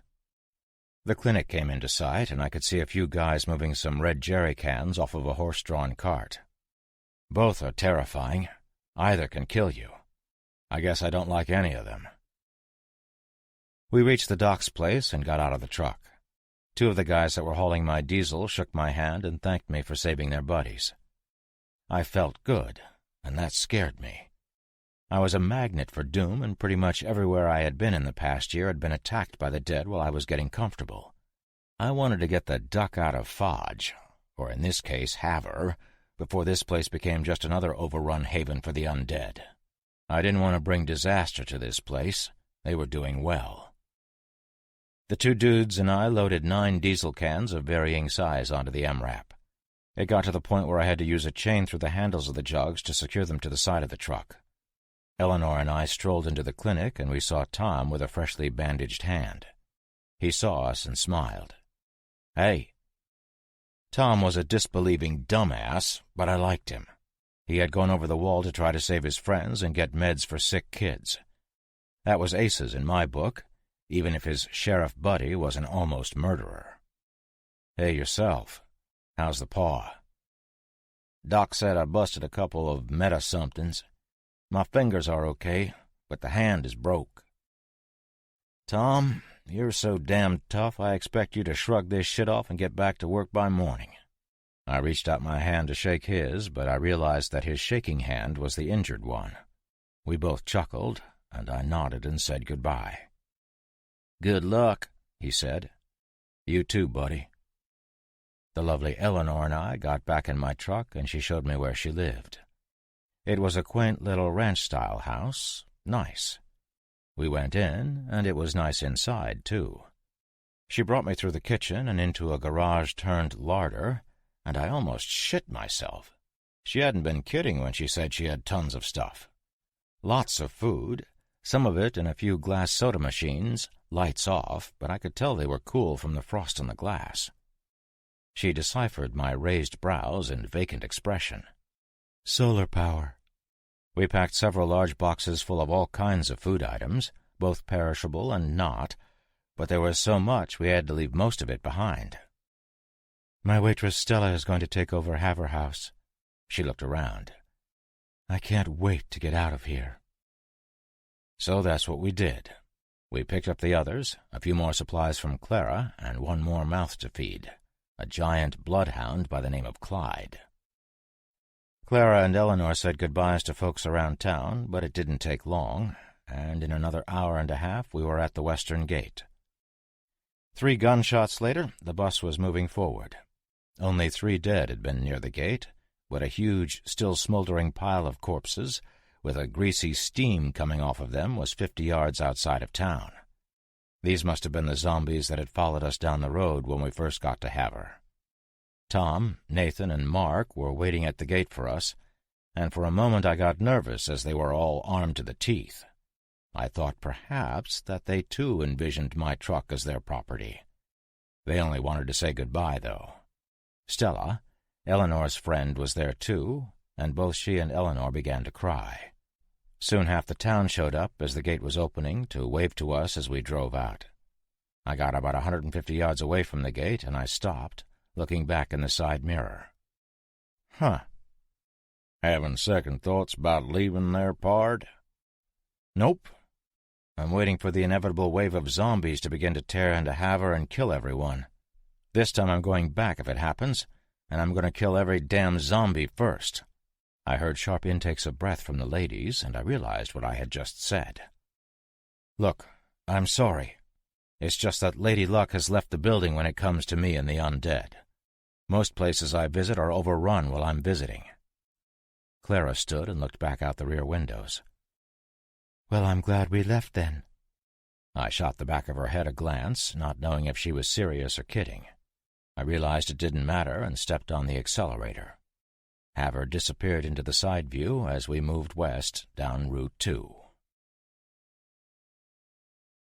Time to get your geek on. All I can say about today is, holy shit! Less than 1 day on the road and we get in it deep. I mean deep. Like bottom of the ocean whale shit deep. I've mentioned that things can fall apart in seconds, and they can. They do. We took Route 2 west for a bit, then 87 south quite a while. I saw 16 abandoned vehicles in 4 hours. Nobody was around, living or dead. I blinked and realized my eyes were burning. I hadn't slept since I crashed in Clara's spare bedroom back in Haver, and that was before I engaged in legendary heroics that could quite possibly elevate me past Achilles or Hercules or even Bruce Willis in awesome status. Now I was just plumb tired.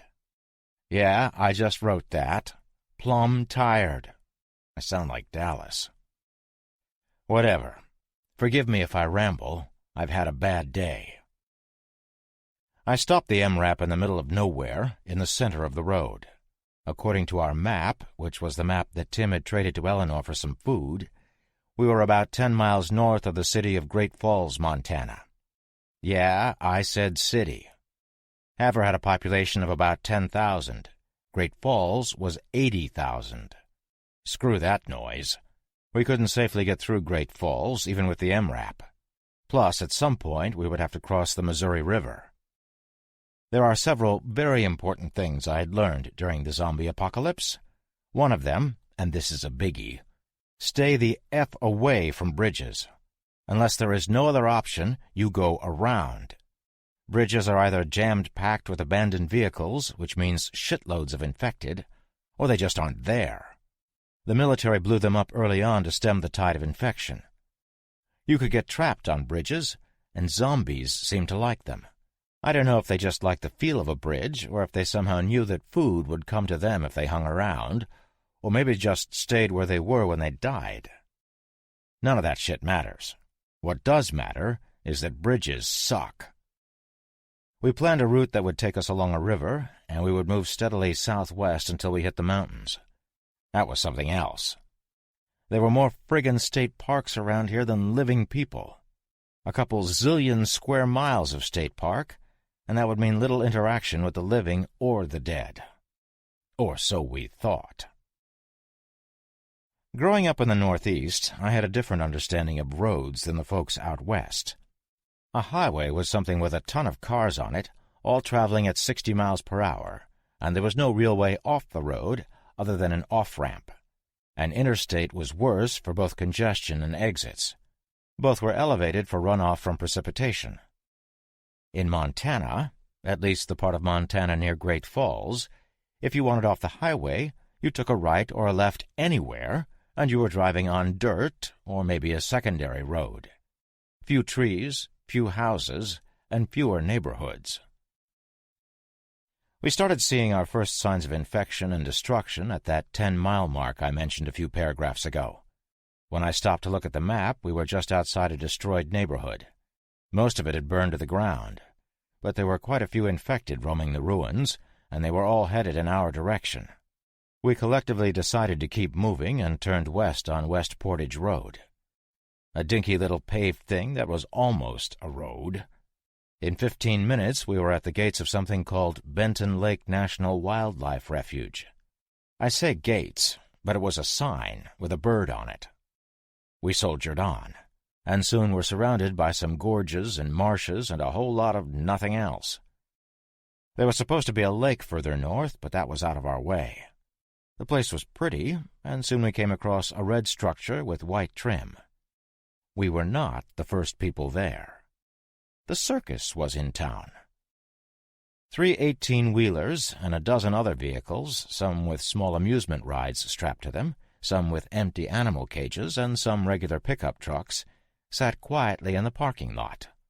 All had Harrod Show's logos and were parked in varying locations throughout the lot. Okay, so it was more a carnival than a circus, but the bottom line was that in either venue, you have one thing in common: carnies. I must profess to always liking the idea of carnies. To have no real ties and move around a lot appealed to me. I never had the balls to pull the trigger on joining, and in retrospect it might have kept me out of prison. But either way, we were about to meet a bunch of circus folk. Hopefully, they wouldn't want to eat us. I didn't want to shoot anybody, and I didn't want to get shot, so we stayed put for a moment. Nobody came, living or dead. Okay, so maybe I would have to step foot outside the MRAP. Dumb, right? But I had to take a piss, and I wasn't alone. Okay, folks, here's the skinny. I need to use the facilities. Anybody else? 4 hands shot skyward, and I realized we all needed to stretch our legs. We were a good distance away from the vehicles and further away from the structure, so I shut the engine off. Nobody goes anywhere alone. I looked at Tim. Not even for a second. Ladies, I realize you have to pee too, and one of us strapping young lads will accompany you, but we won't peek, I promise. Clara looked at the red building. You mean we aren't going inside? Inside there? I asked, pointing. No friggin' way. You do whatever you need out here behind our truck. Like I said, we won't look, but there's no way we're going in that building with all these vehicles out here. Clara started to protest, but I held a hand up, forestalling her. Clara, think about it. Either those people are in there alive, and they are looking at us right now with who knows what intentions, or they are all dead, and we know their intentions. We gotta stay out here, and we gotta stay together. She nodded. You're right, of course. I'm sorry. No apologies necessary. When you came with us, you became my responsibility.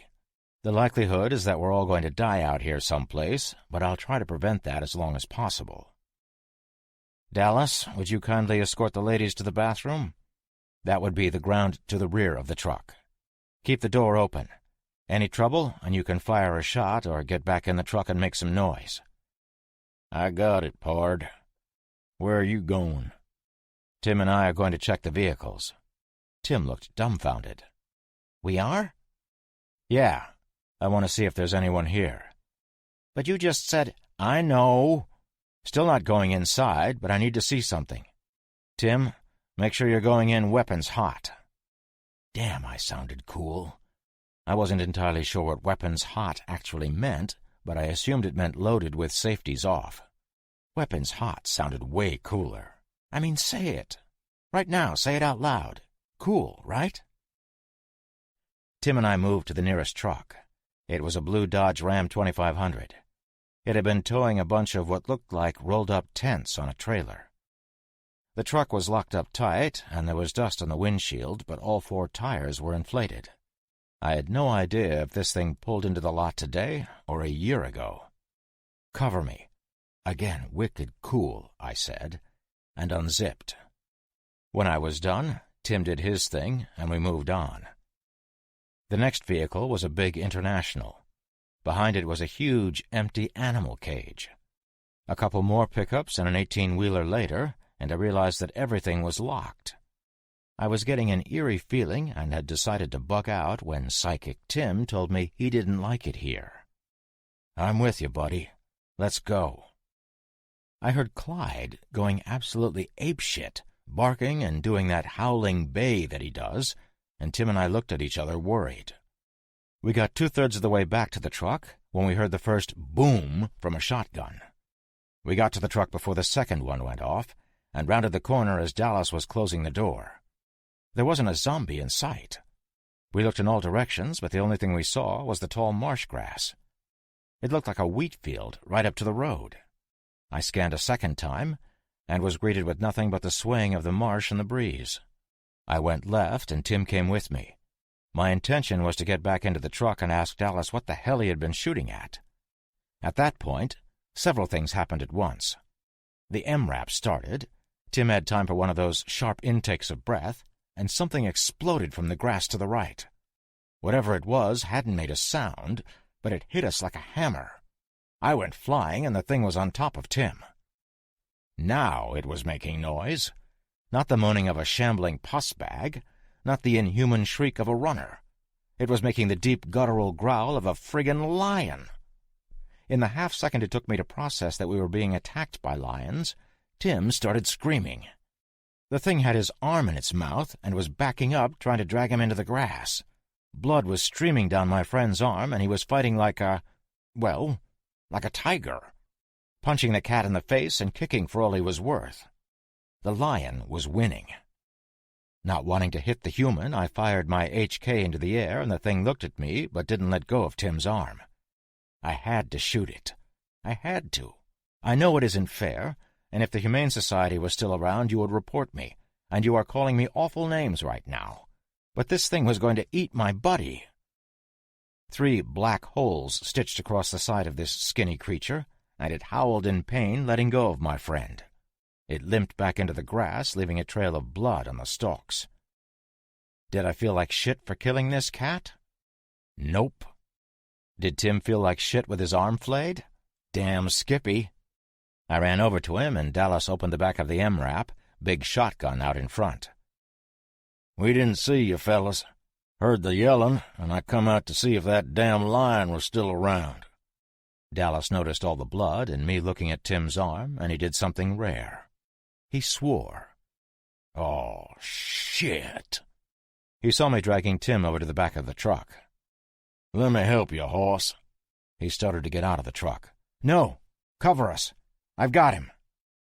Tim stood, gritting his teeth, and I got a good look at his arm.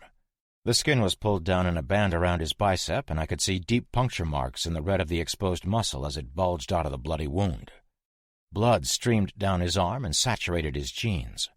The poor guy didn't have big arms, and I don't know if that was a good thing or bad, but he was looking poorly. I got him to the truck, and Dallas pulled him in, me following.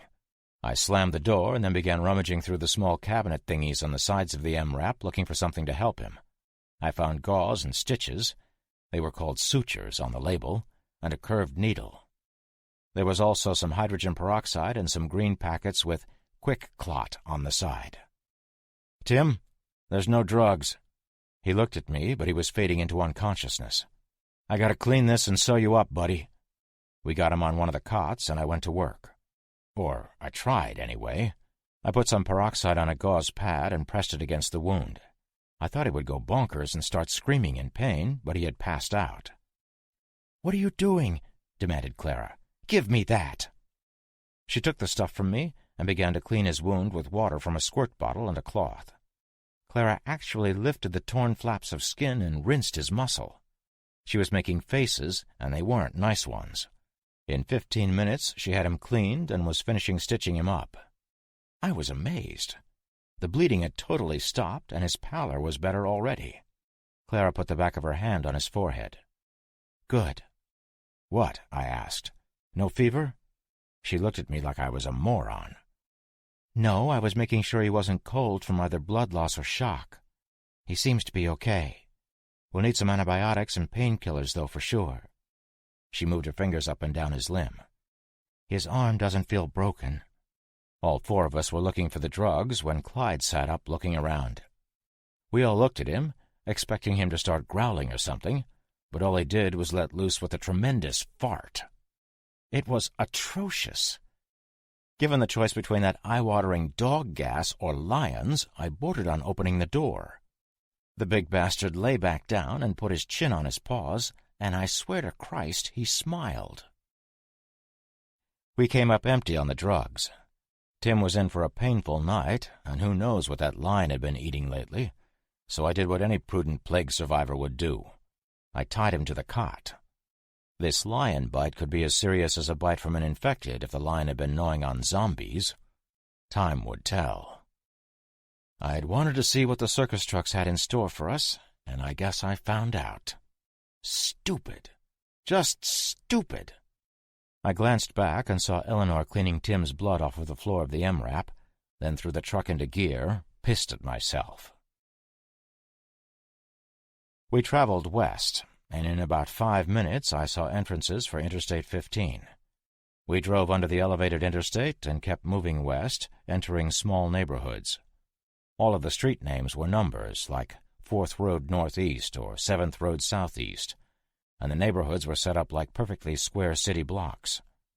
Other than the overgrown lawns and lack of home maintenance, the only thing out of place here seemed to be the occasional shambler. I saw the name Shoto a few times and figured out that was the name of this small town. Tim woke up in extreme pain when I juked around an overturned baby carriage that came out of nowhere in the middle of the road. He wasn't happy and gritted his teeth when he told Clara he was fine. Tim's a friggin' bona fide hero. The first signs of destruction leapt out at us around the next corner. A mail truck had been hit by a pickup, and they had both burned, as had the house on the corner. 3 big cement walls surrounding boxy front yards held the vehicle corpses tight, and I was unsure if the MRAP could make it through without damage. I turned the truck around, but then I saw a red S on a white store in my side view. It was a CVS. A drugstore. I circled the area, moving up some streets and down others, but it seems this part of town was where a lot of fighting had occurred, and every route to the store was blocked. Listener, old buddy, you've made it this far, so you and I both know what had to be done. I parked the truck near a pretty ranch-style house with a broken bow window. I couldn't see the CVS, but I knew it was only a couple of blocks away. What are we stopping for, pard? There's a drugstore up the road a little. I looked at my shoes and sighed. I'm going for some drugs for Tim. Tim tried to sit up and realized he was tied down. No, you can't. Got to, buddy. You're tore up pretty bad. Damn, that had sounded like Dallas, too, but it had come out of me. The store looked untouched from what I could see, and Dallas started checking his shotgun and the shells in his bandolier. What are you doing, Dallas? I'm coming. Nope. Your wheel is still bad. You can hardly stand on it. You'll slow me down just like you would have at the hospital. I'm fine. Now we just... You're not fine. You're fucked up. If I don't make it, you need to get Clara back to San Francisco, and before that you need to get Tim some meds. I moved into the back of the cramped truck and stood next to him. He was sitting on some cases of food, and his head came up to mid-chest on me. Guy is big. I reached out and gave his ankle a tap with my boot, and he hissed an intake of breath. See? That was uncalled for, he said through clenched teeth. Well, here's the good part.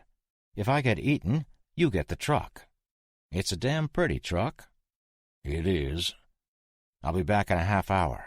If I'm not back in 2 hours, I'm not coming, so leave. He stuck his paw out to me.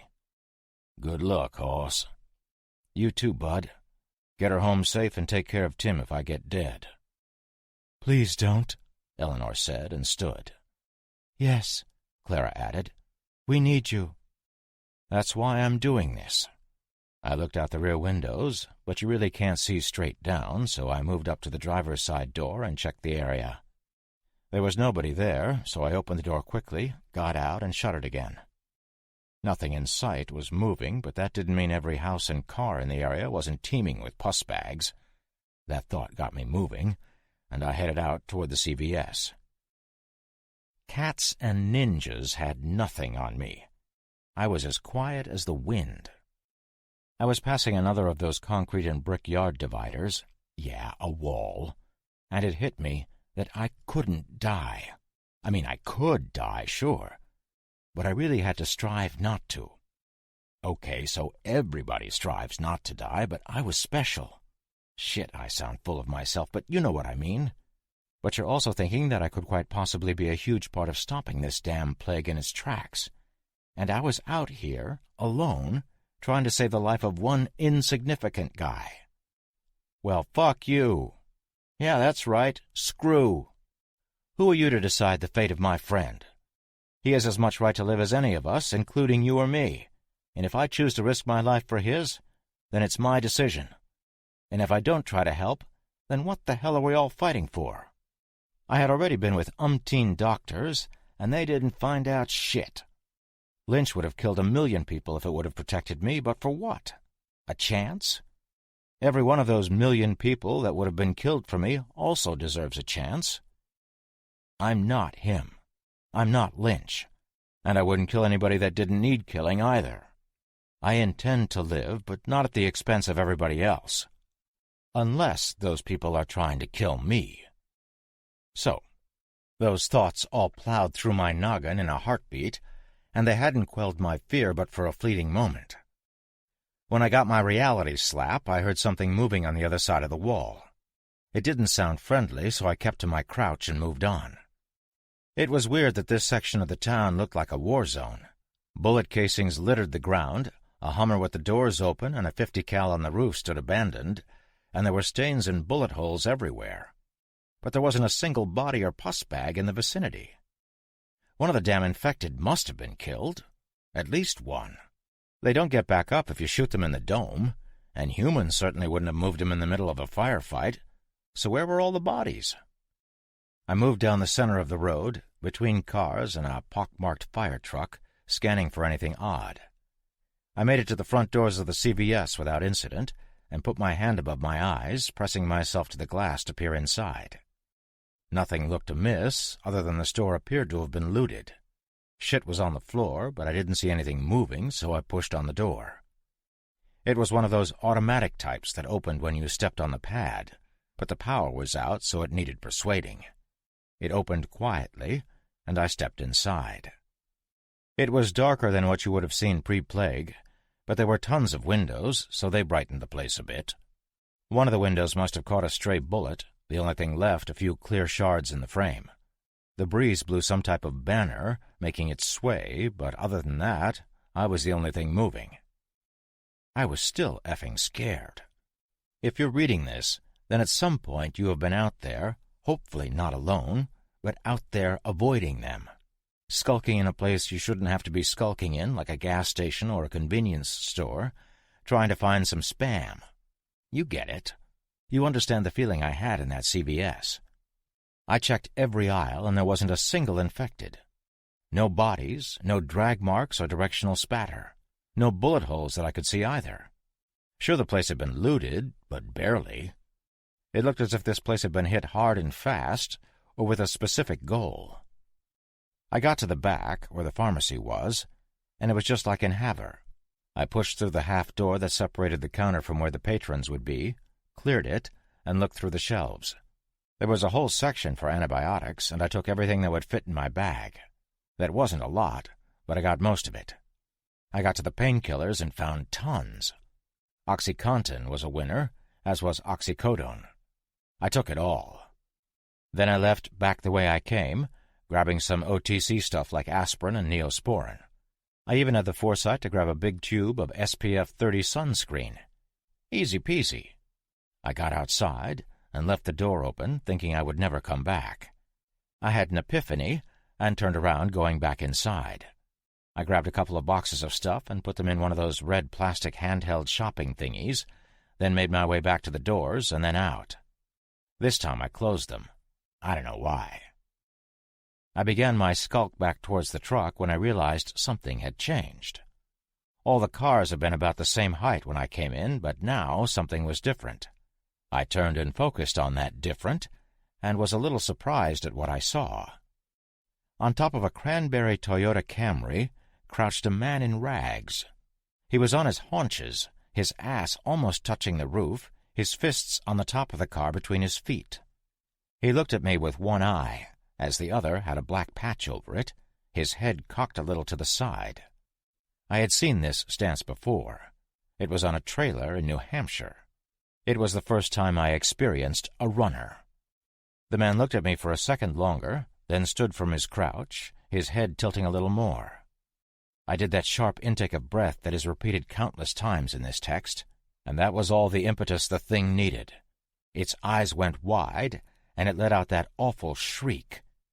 It propelled itself off the car and landed on all fours, scrabbling. Up very fast, it sprinted at me. I had my pack full of stuff, and a red shopping thing full of more stuff. Going hand-to-hand with this thing wasn't out of the question, but I had a bunch of shit with me. He was 30 feet away when I was finally able to get the SIG out and shoot him in the chest. Silencer. Bullshit. I'm going to find the guy who coined the term silencer and punch him in the friggin' nose if he isn't dead already. Shit is loud. More than that, it doesn't belong. And this is what tipped off the pus bags. It echoed through the formerly soundless cars and houses. Or maybe it was the shriek from that runner. That brings them too. The moaning started. That wet, gurgling cry, or the hacking scrape that they do. It shrinks my nuts when I'm by myself. Hell, it shrinks them when I'm in an armed convoy. There were a shitload of moans. A shitload. When I had crept down the street a half an hour ago, I hadn't seen any of them, and they hadn't seen me or they would have been on me. Now they came from under vehicles, out of doors and windows, from between houses, from the back of the burned mail truck. They were everywhere. Back the way I came was not an option. The road was thick with them, and they were coming my way. I ran back to the CVS and got inside. There was nothing more than a cardboard sunglasses display to bar the door with, and all they had to do was push on it, and it would open. I ran to the back, but before I got there, they were already inside, stumbling and smashing their way toward me. I ran by the drive-through window and noticed it was relatively clear of infected outside, But I couldn't fit through the receptacle, so I had to opt for the door that I had missed. Yeah, I know, I'm a dumbass. In my defense, it was painted the same color as the wall and had an eye chart on it, and I was scared shitless and just above panic mode. It wouldn't open, though. It had one of those push bars, but nope, not opening. I descended into panic and was about to start futilely pounding on the door until I saw the little silver turn lock. I turned it and ran out into the parking lot behind the store. They were out here, too, but not nearly as many. I ran across the lot and into a big school playground, them on my tail, the mass of them maybe 200 feet back. The things were in front of me, too, and they came from the other sides of the park, stumbling across the pavement. They were everywhere, and I could see where this was going. I was trapped. I was going to die on a yellow hopscotch cart. Had I not returned to the store, I might have made it. More than that, the reason I had gone back into the store was for feminine hygiene products for the ladies. Yup, I was going to die for tampons. It started to thunder, and I realized I was going to get eaten alone and wet. I had been hoping to go when I was a few years older, in the midst of banging the A-list celebrity actress of my choice, but that wasn't going to happen. I was about to be eviscerated by the nails and teeth of 200 undead flesh-eaters. Hopefully, the feminine goods would sop up some of my blood. I had a horrible image of me stumbling around as a zombie with maxi pads permanently stuck all over me, but with this many of the dead, there wouldn't be much left to reanimate. The thunder pitch had increased, and it now seemed to come from everywhere, like an earthquake. God had a funny way of sending me off with his angels playing bass. The zombies were hearing the rumble as well, and not a few of them turned to look in all directions, but most were focused on me. I was totally encircled, no way out, and they closed in. I hoped the folks in the truck would make it. They were all good people. Maybe Tim would go with them to San Francisco. That would be the smart choice. None of my friends at Atlantis would ever know what had really happened to me, and that made me sad. I hoped they were all right as well, and would live long lives, but in this world that was getting harder to envision. I put down my bag and shouldered my rifle. I had almost 200 rounds of ammo, and there were probably 200 undead, but with reloading and missing some noggins, I knew I was screwed. Time to man up. I dropped to a crouch and took aim at a particularly fat dead man with no face. My finger tightened on the trigger, and the thunder, which had gotten exponentially louder, came into view. It was not a tank. It was not an MRAP. It was about 50 armored horses with all manner of people on them. The front ranks were dressed like knights. No shit. With lances lowered. They were in various types of mismatched and homemade armor, looking like something out of a Mad Max movie, and they plowed through the lines of undead in front of me like the Reaper mowing souls. Dozens of infected were trampled down by the horses or impaled by the long wooden lances, and then the second rank of riders were in amongst the dead, swinging swords and axes, shooting pistols or rifles. One guy had a big ice scraper and was thrusting it at the zombies, taking off the tops of their heads from the eyes up. 2 riders on heavy horses rode 15 feet apart with some type of wire between them. They didn't decapitate any of the dead, but they sure as shit fucked them up as that wire hit infected in the face or neck. Some of the riders had bows, and they shot into the crowd behind me, and suddenly there were small explosions, the dead being tossed around. I was so stunned I hadn't begun firing, and that changed quickly. The riders in front of me were totally wrecking the zombies, so I turned and was surprised to see the dead behind me were only 20 feet away. Nearly shitting myself, I began firing slowly, picking targets as I backed up toward the knights. A pickup truck that looked like something out of the Road Warrior, shut it, I'm a fan, came into view, and guns opened up from inside the armored bed. 4 men got out and ran to stand beside me, shooting shotguns and rifles into the crowd. I swear to holy Christ, one of them was yelling, "Yee-haw!" They were efficient, and within moments only the living were standing. The dead never made it to within 10 feet of me. One of the 4 that had jumped from the truck, dressed exactly like a cowboy, with hat and chaps and spurs. He holstered one of his twin 6-guns and began to reload the other. "Mornin'," was all he said. Another one, a 15-year-old kid by the look of him, looked at his over-under shotgun and cracked it open, shoving fresh shells into it. "Saved your ass, didn't we?" Yeah, you were about to have a bad day. What the hell were you doing coming in here anyway? He looked at me sideways as the horses came trotting over. This is where they all came when Great Falls burned. I needed... He turned and looked the other way, and I could see that the right side of his face was covered with what looked like scales, and his right eye was a yellow color. He looked at the bag, then at the red shopping basket I had dropped, and he smiled. Yeah, I hate it when Aunt Flo shows up, too. He started to chuckle, and so did I. He shouldered his weapon and stuck out his paw. Name's Carter. I shook his hand and started to tell him my name, when a guy in medieval armor carrying a gore-splattered double-bladed battle-axe got off his horse and raised the visor on his motorcycle helmet and looked at me hard. You bitten? No, they never got close to me. Thanks. Sure. You scavenging? Got anything good? His eyebrows lifted. Any beer? Sorry, just antibiotics and some painkillers. Carter stuck his face in the conversation. And tampons.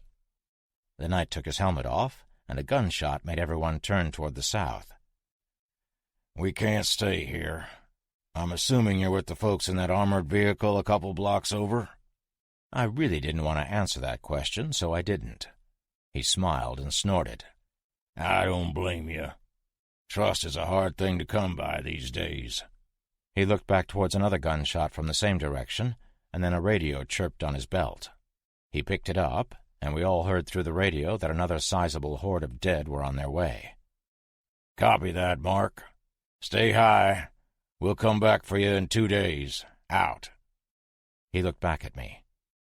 We can take you to the vehicle if you want. They won't answer us or move when we try to talk to them. You want to go? I nodded in the affirmative. Carter, get him and his tampons on the truck and back to his vehicle. He got back on his horse and looked at me.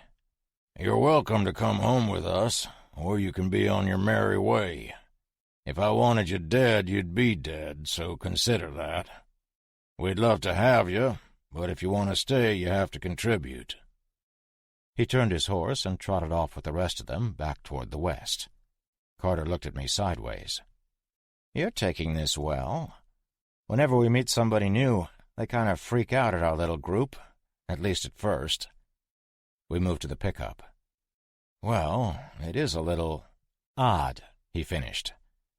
Hell, I used to be the alligator boy, and we live in a world of walking dead people. I grew up a freak. I'm used to odd. He got on the back of the truck and reached a hand down to help me in. I hesitated, and he brought up the same point the guy with the axe had. You see all the weaponry? If we wanted you dead, or if we wanted your shit, what could you do? Like your friend said, it's hard to trust people nowadays. I grabbed his hand, and he pulled me in the truck. Yeah, but you should never look a gift lizard in the mouth. He seemed to get a kick out of himself, and we both laughed. We got back to the MRAP, the pickup at the back of the column of riders, and I hopped out. Dallas was smiling at me through the bullet-resistant glass behind the armored louvers of the driver's side window. I held up the bag of drugs. Got them. His smile faded, and he pointed to all the folks that were around me. They saved my ass, big guy. You can open up. He did, and Carter followed me over to the MRAP. If you want some hot food, you can follow us back to our camp. You're all welcome. If not, best of luck. And don't get your asses bitten off out here. With that, he got back in his truck and drove to catch up with the horses. Eleanor hugged me, and Dallas looked out the window as I passed the drugs to Clara. I seen some weird stuff, but, who cares? Can I drive? Yeah. Follow them. How's Tim doing? Tim craned his neck to look at me. It hurts, but I'm okay. Clara looked through the bag. Oh, well done. She was reading off some of the names of the drugs. Augmentin, cephalexin, ibuprofen. This amoxicillin will need to get mixed. She opened a bottle and lifted Tim's head as she gave him 2 pills, which he washed down with water. What was that? He asked weakly. Percocet. That should help you out with the pain. I need to check the expiration dates on the antibiotics, but this is what we have, so we'll need to use them even if they're expired." "Can I drive?" Dallas asked again. "Sure. I could use a sit-down." And that's just what I did. Dallas put the MRAP into gear, and we followed the ragtag group of weirdos that had pulled my fish out of the fire. Carnies and Tough Guys. A group of carnies and some folks from a Renaissance fair walk into a bar after a long day on the road. One of the Ren guys orders a beer and sits down at the bar, the other folks looking at menus or using the bathrooms. The fair guy begins a polite conversation with the pretty young bartender, food and drinks are delivered, and merriment ensues. The creaky tavern door opens, and the Renaissance guy doesn't even turn around because things are going well with the bartender. The drink slinger leans to the side to look behind the hot guy she's working up, who works as a knight in the show and is the hero of the fair. Her eyes go wide, and her mouth opens in the shape of an O. Naturally, the knight, who is not in his dress clothes, turns to look and sees this bloody, disheveled guy stagger in. Another member of the fair, the king, stands up to render assistance to the obviously injured man, and the man latches onto the king and tries to bite him. The king starts yelling, and the knight, true to his station, attempts to rescue his liege. The crazy man maneuvers in and takes a big chunk out of the king's forearm, so the knight sends a beefy roundhouse right crashing into the side of the offender's noggin. The biter is unfazed. Everyone keeps yelling at the man to let go of the now bleeding king, a couple of folks stepping in to help. They are bitten as well. Not seeing any way out of this, the knight realizes that this particular individual is either batshit crazy or on drugs and batshit crazy. He draws his knife, utters a threat to the man, who pays no heed, then drives the knife into the man's side.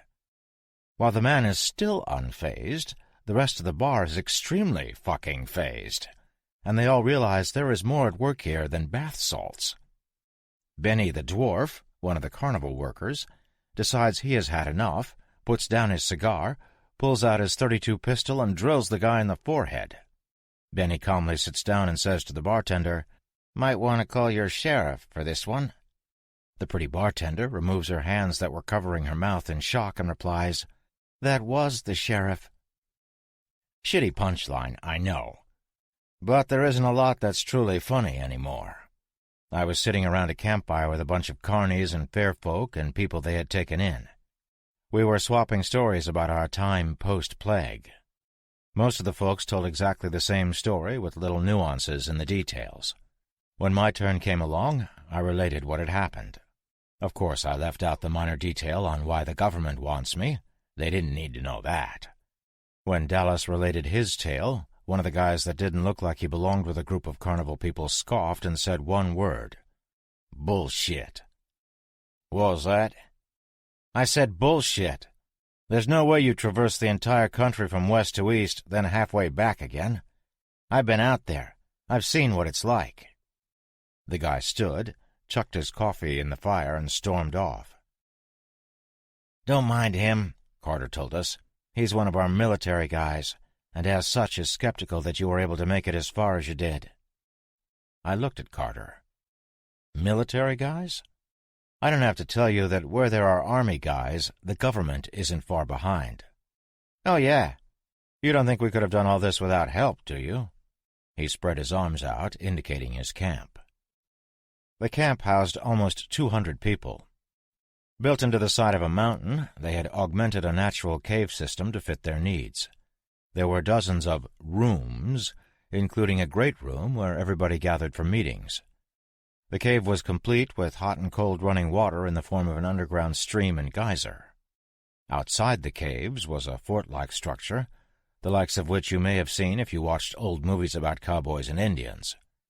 It's what I would think Fort Apache would look like, with high wooden walls that were trees jammed into the earth, the tops cut to points.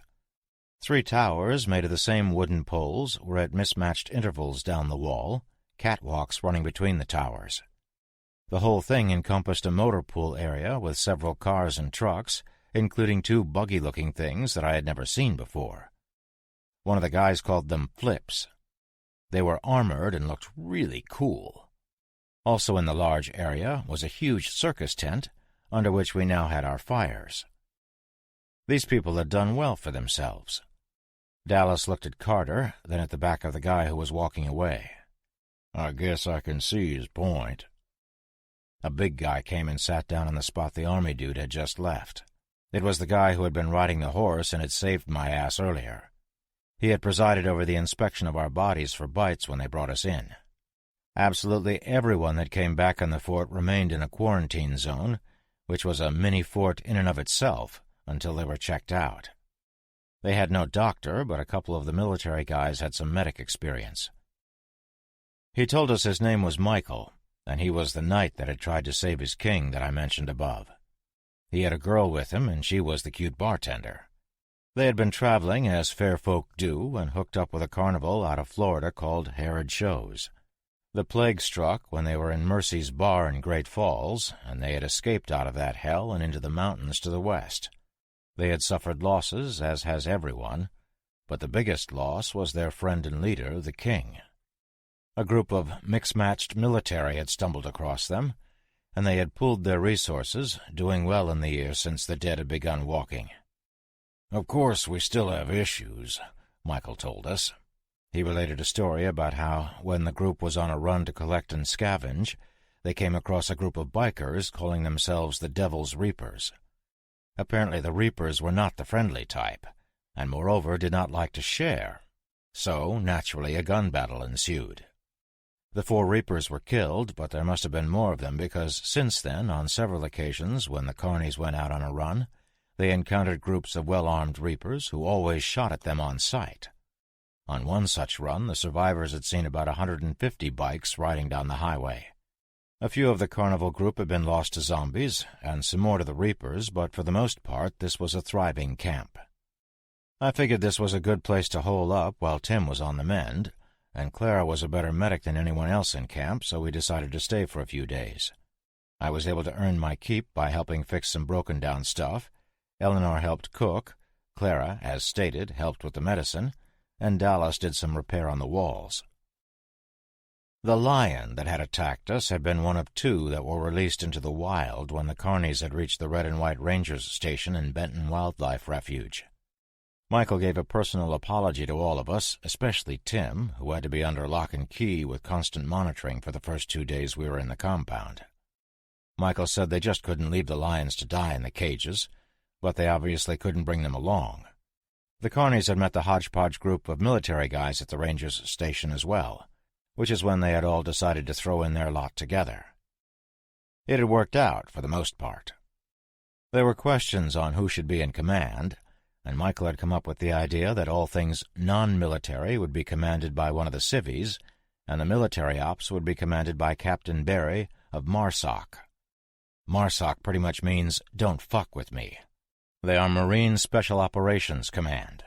There were also a few Army Rangers, 2 Air Force guys, and some Green Berets, who tell me they are Army Special Forces. 23 guys altogether if you include some National Guardsmen. Oh, yeah, and Remo.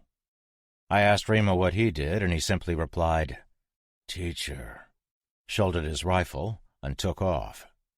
That's the only word he's really said to us or anybody else since we got here. I got into a conversation with some of the Rangers about the baddest of the bad in the military, and soon all the other military guys were in on it. It was yet another friendly conversation around the fire with some boasting and bragging and exaggerated facts. Remo was, of course, not present. So in the midst of hearing about how the Rangers would beat the crap out of the Marines in a game of Tango Down, I asked what Remo really did. "He's a Marine Scout instructor," Dex, one of the MARSOC guys, said. "Yeah, he told me he was a teacher, but what does it mean?" Dex looked at me. "It means if you get the option of picking a fight with him or a pack of wolves, you choose the wolves." "I disagree," Barry said and spit in the fire. "Dead quicker with Remo."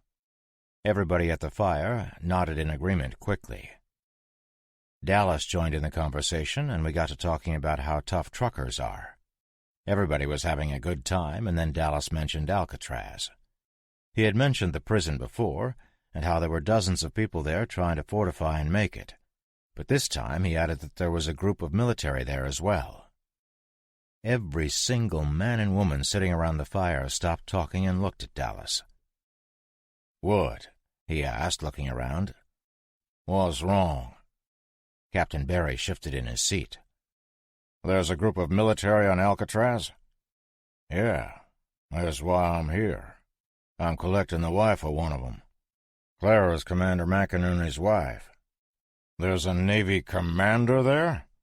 How many men are with him?" "I don't know, maybe 150.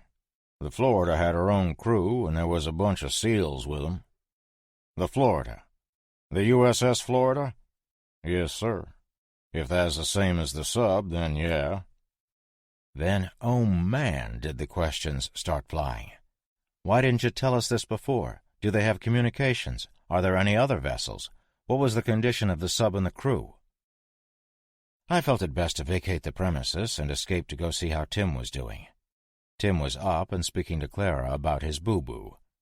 Can you really call a lion bite a boo-boo? If you want to emasculate your buddy who just got attacked by a lion, you can. And that shit works. "How is he?" I asked Clara. "He's fine. A bit of a baby, but he's fine." She looked right at me. "Thanks to you." Yeah. Pretty sure a lion bit me. Have you been attacked by a lion? No? Then I reserve the right to bitch about it." He pointed to the bandage on his arm. "Lion?" I smiled in spite of myself, and Clara laughed out loud. "Well, you've got me there." We chatted for a bit, and an hour later Eleanor brought her endless legs by to see how Tim was doing. An hour after that, Dallas showed up with Captain Barry and the shorter of the two Air Force guys, and it was a party. We all sat down in folding chairs outside under the tent. It was warm, and I could smell the smoke from several fires. It was great. Then Dallas dropped the bomb. "Clara, we's leaving tomorrow."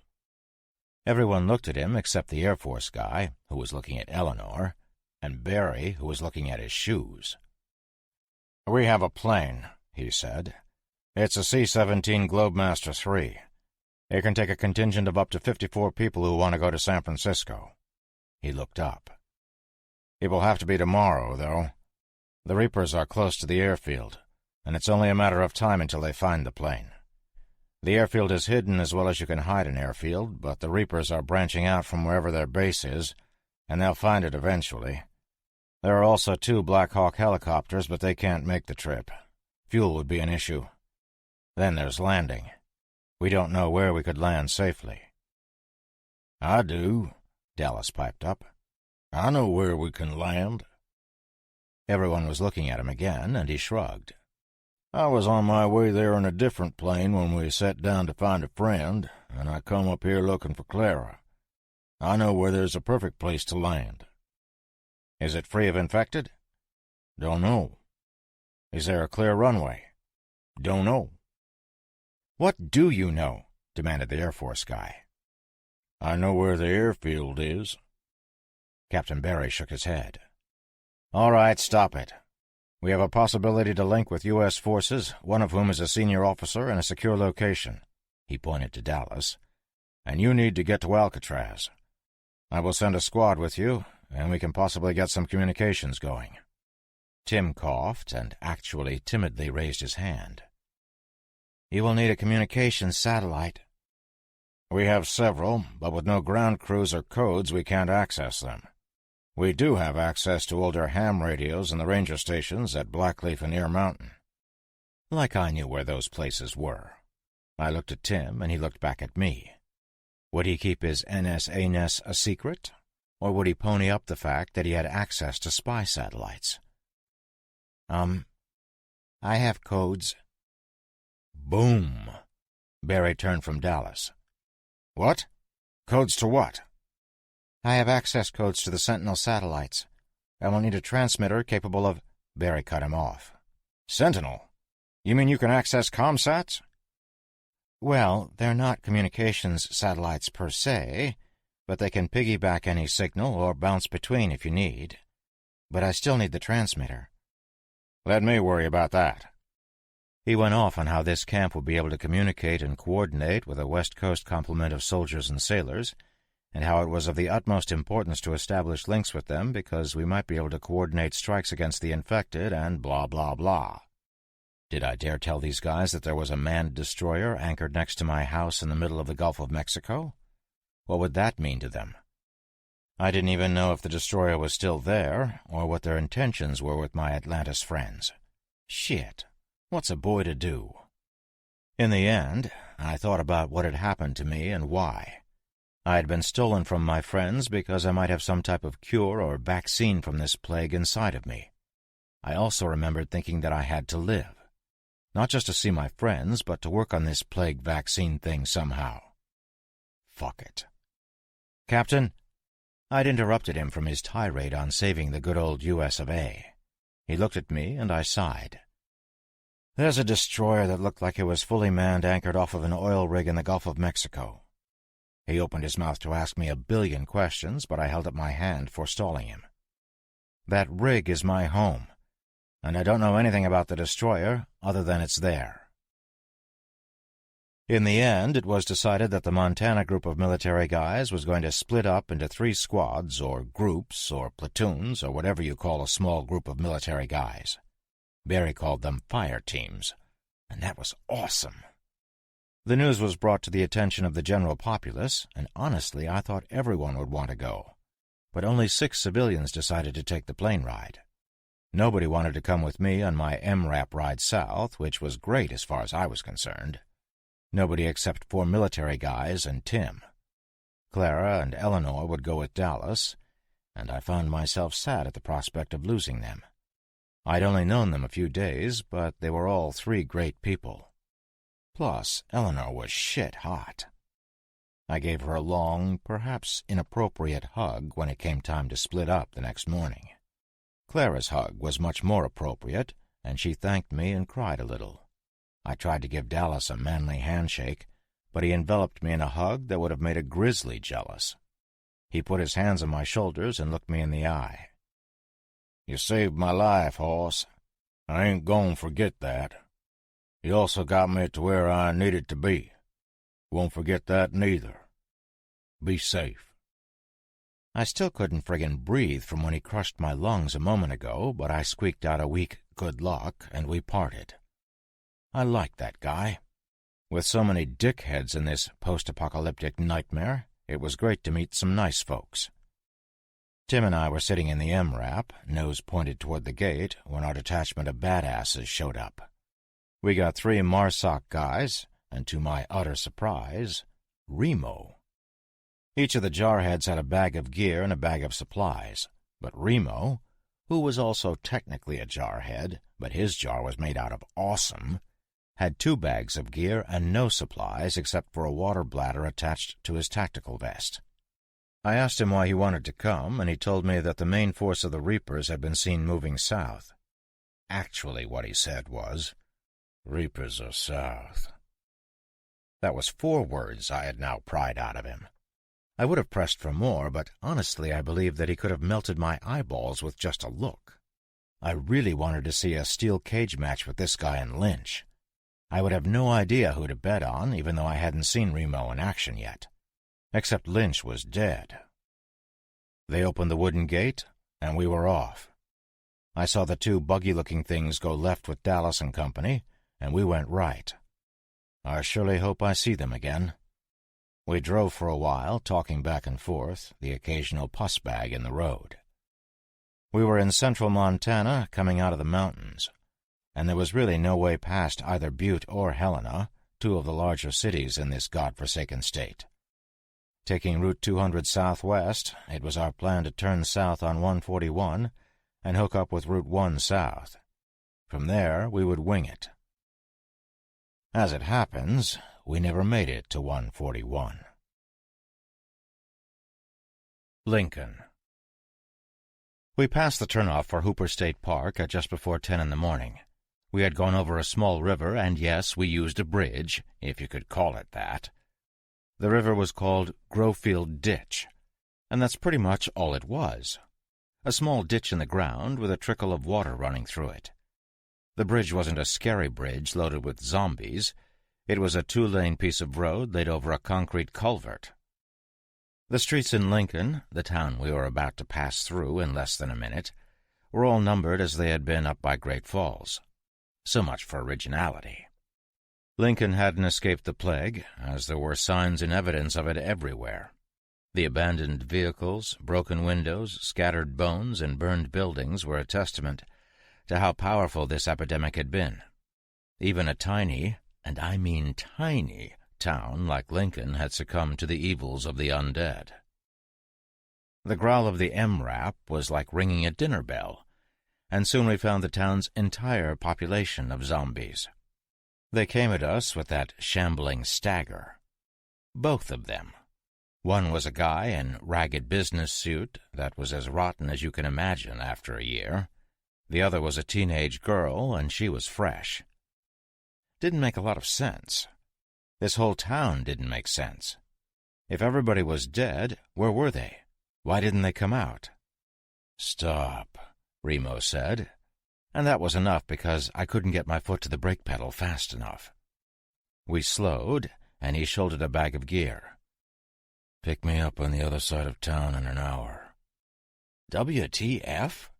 Complete sentences? He popped open the back hatch and was gone from sight before I knew what was happening. Brick, one of the MARSOC guys, shut the hatch and told me to keep going. The 2 zombies hadn't seen Remo either, and they plodded along after us, reaching. We drove for a full 4 minutes before we came over a hill and saw First Avenue running perpendicular to us. It was a road like all the other roads, with trees on each side and a small structure to the right. The odd thing was there was an electrical truck with a cherry-picker bucket on it and a tow truck across the road, nose to nose. It looked exactly like a roadblock, and before I could even think that, one of the MARSOC guys yelled at me to stop and back up. I jammed the brakes and threw the MRAP in reverse. Before I was able to step on the gas, a guy in jeans and a black leather vest stepped through the gap in the vehicles, with a tube on his shoulder. 2 guys popped out from behind trees on the left with rifles and ran toward us, and I could tell by Ray-Ban's, another Marine, sitting in the passenger's seat, expression, that some were coming from the right as well. "Fuck," was all Ray-Ban said. "Is that?" "Yeah, that's an RPG." I heard engines and saw in the rear view that 4 motorcycles were coming in fast behind us. Brick was looking out the back windows. "Contact rear, 4 bikes." Ray-Ban didn't take his eyes off the guy in front of us. "RPG up front." "They all have military gear," Brick informed us, and flipped the safety off his M4. "We can take the ones in back, but that RPG will waste our MRAP, and it's a long fucking walk to Texas." Our MRAP? Whoa. Just whoa. Ray-Ban got up and joined Brick, the other Marine Kinga, and Tim in the back of the truck. "What's up, boss?" They were all checking their weapons, even Tim. "Business as usual. We kill them all. That RPG is a game-changer. Doesn't change the plan. Those are Reapers. Come out shooting and don't get shot." I joined them in the back just as a guy on the driver's side yelled into us, "Yoo-hoo! Do you have any Miracle Whip?" I checked my HK-416, fear making my heart pound. I have no idea how these guys did this kind of thing every day, even before the plague. They were dropped into situations where everybody wanted to kill you, and they did it for shit pay. Ray-Ban pointed at Brick, then pointed left. He pointed at Kinga and pointed right. He pointed at the 2 of us and whispered, "Stay behind me. Don't fucking shoot me." We nodded, and I stood from my crouch. The guy who had asked for salad dressing, "Yeah, Miracle Whip is a salad dressing. If you find a rotten jar of it someplace, look at the label," called out again, "You coming out, or are we coming in? Any chicks in there?" He knocked on the door. "Don't worry, we can open this up. We have a can opener." I looked out the front window at their can opener. The guy with the RPG was looking bored. He got a sudden smile on his face, and I knew we were screwed. I was about to turn and scream to Ray-Ban to open the door when Remo stepped out from between the two trucks, pulled the big dude's hair back, and jammed his big-ass knife into the guy's Adam's apple. He didn't slice across. He jabbed down and sawed right for half a second, more or less decapitating the guy. Fucker was dead before he knew he was under attack. As he fell, Remo grabbed the RPG, spun it to his left, and fired it. We all heard it streak to wherever he pointed it. There was a significant boom, followed by small arms fire from outside. Screams started before Ray-Ban pushed the door open, leapt out, and fired into the guys that were looking in all directions behind us. They did a little dance before falling to the ground, clutching at themselves. The other two Marines went right and left, but the RPG and Remo's M9 had already taken the rest of the bad guys out. One of the guys in the RPG blast zone was screaming, but I hadn't seen what he looked like yet. Remo was leaning against the MRAP, unwrapping a stick of gum. I leaned next to him, and he held out the pack to me. I grabbed a stick, and Remo pulled his M9 and shot one of the Reapers that had been trying to stand. The guy was 100 feet away, and Remo drilled him in the chest. The best word I can think of for the way he had shot the guy is nonchalantly. Yeah, I can rock an adverb.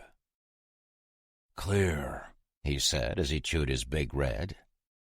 "Clear," I heard from the other three Marines, almost in sync. Brick ran over to the guys who had been hit by the RPG. One was goo, and the other had stopped screaming and was just kind of rasping. It was this ragged breath cough thing, and I will never forget that sound.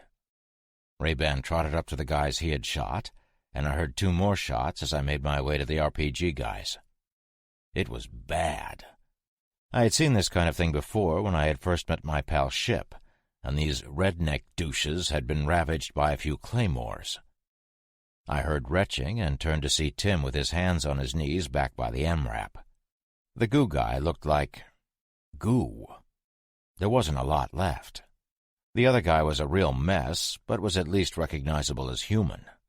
His right arm and leg were hamburger. Think about that for a second. Hamburger. It is exactly what his arm and leg looked like. Strings of meat with some bone fragments sticking here and there. He was a good 20 feet from where the RPG had hit the ground, and his other leg was bent under him.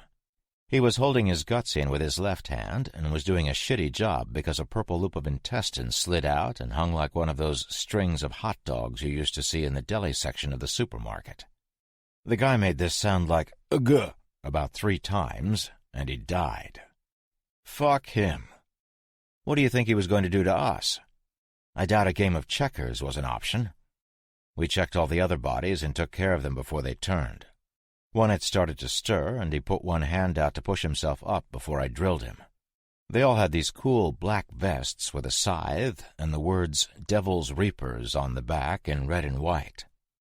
Remo strode back to the bikes and sat on one. He looked it over, then got off and scrunched down next to it. It looked like he was working on it. He strode back to us and said, "My bag is back there." He thumbed over his shoulder back towards town. "And there's something I need to take care of. Don't touch the motorcycles. 15 minutes. He began walking down the street toward town and moved off the road into the trees. I thought about dragging the Reapers' bodies out off of the road, but screw that. They could rot or be eaten by whatever. They did have some good shit. 3 M4s, a squad automatic weapon, various pistols, and the RPG. There were no extra warheads, grenades, for the RPG, but there was considerable ammo for the other weapons, and we took it all, plus the guns. I strolled back to the bikes with Kinga.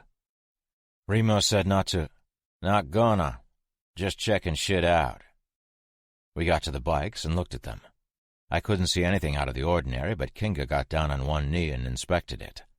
He huffed and gave a low whistle. What? Remo booby-trapped it. He's got a frag on the head with a wire to the spoke. Look. Indeed, there was a wire, but I had to get down and look closely to see it. Kinga looked at me with a half-smile. Boom. He. Walking back to the MRAP, we heard a series of small explosions from Lincoln and noticed some oily black smoke pouring into the air. We waited inside the truck for almost 15 minutes, and suddenly Remo was there, knocking on the back door. "What was that about?" Brick asked Remo when he was inside with us. "3 trailers full of rotters parked back there. Looks like the Reapers were waiting to find the camp and then drop an infected bomb on it." "Well, screw them, then." "Yup." I went to get in the driver's seat, and Brick stood up, getting in my way. "I was thinking I might take a stab at driving." "Think that? And you might just get stabbed," I told him, and brushed past. He was looking at me wide-eyed when I looked back into the cabin. "Buckle up, jarheads. This train is rolling." Remo wasn't looking at me, but he did have the slightest hint of a smile on his face. When you've got to go, you've got to go. Brick was under the impression we should take the heads of the Reapers and put them on posts for their bodies to find, with a note that told them to fuck off. Ray-Ban thought it would just incense them instead of scare them, and Remo said it would take too much time. Brick then said we should mess up their bikes, but Remo put the kibosh on that too, citing that he had left them a present, and he wanted someone to open it. In the end, we just moved west on the 200, following the road through the mountains, and then south on Route 141 until we hit Route 12 west. 12 intersected with Interstate 90 south. This would bring us eventually to the city of Butte, and we wanted to stay far away from that, so we decided to hook south until we reached Interstate 15. The little town of Deer Lodge was on the route, and we thought that might be a good place to find some fishing rods for some fresh fish. There were rivers everywhere, and a fishing excursion with the toughest men on the planet watching my ass sounded pretty nice. We took a left on Beck Hill Road, which the map told us would bypass a few miles of highway, including a bridge.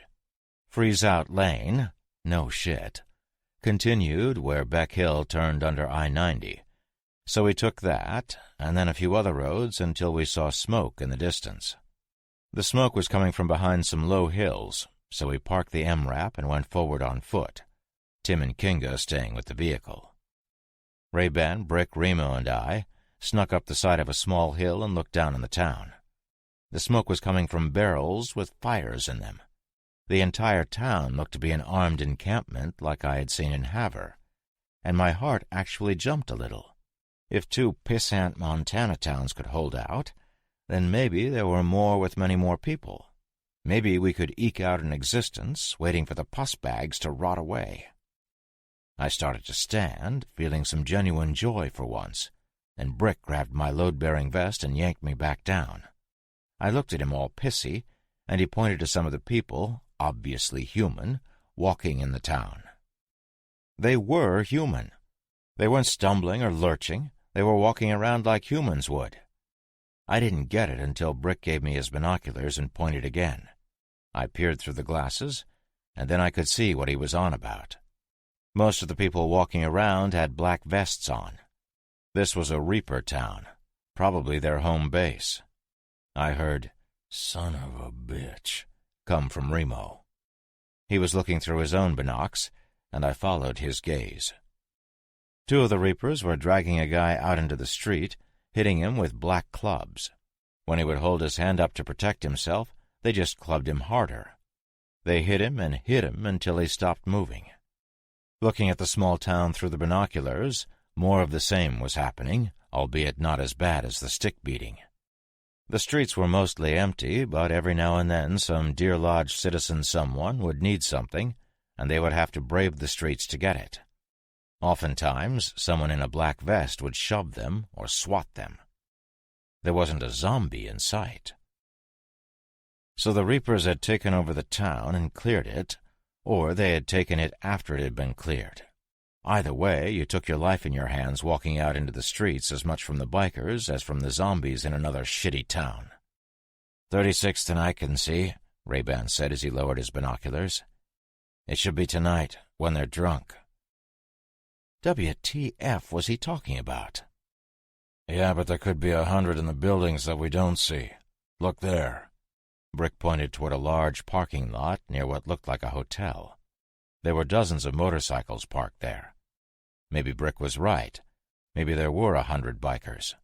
But what did we care? We were going way, way around this crappy town. Brick took his binoculars back from me. "I'm not crazy about the ones we can't see." "I'm not terribly fond of the ones we can see," Ray-Ban huffed. "Remo?"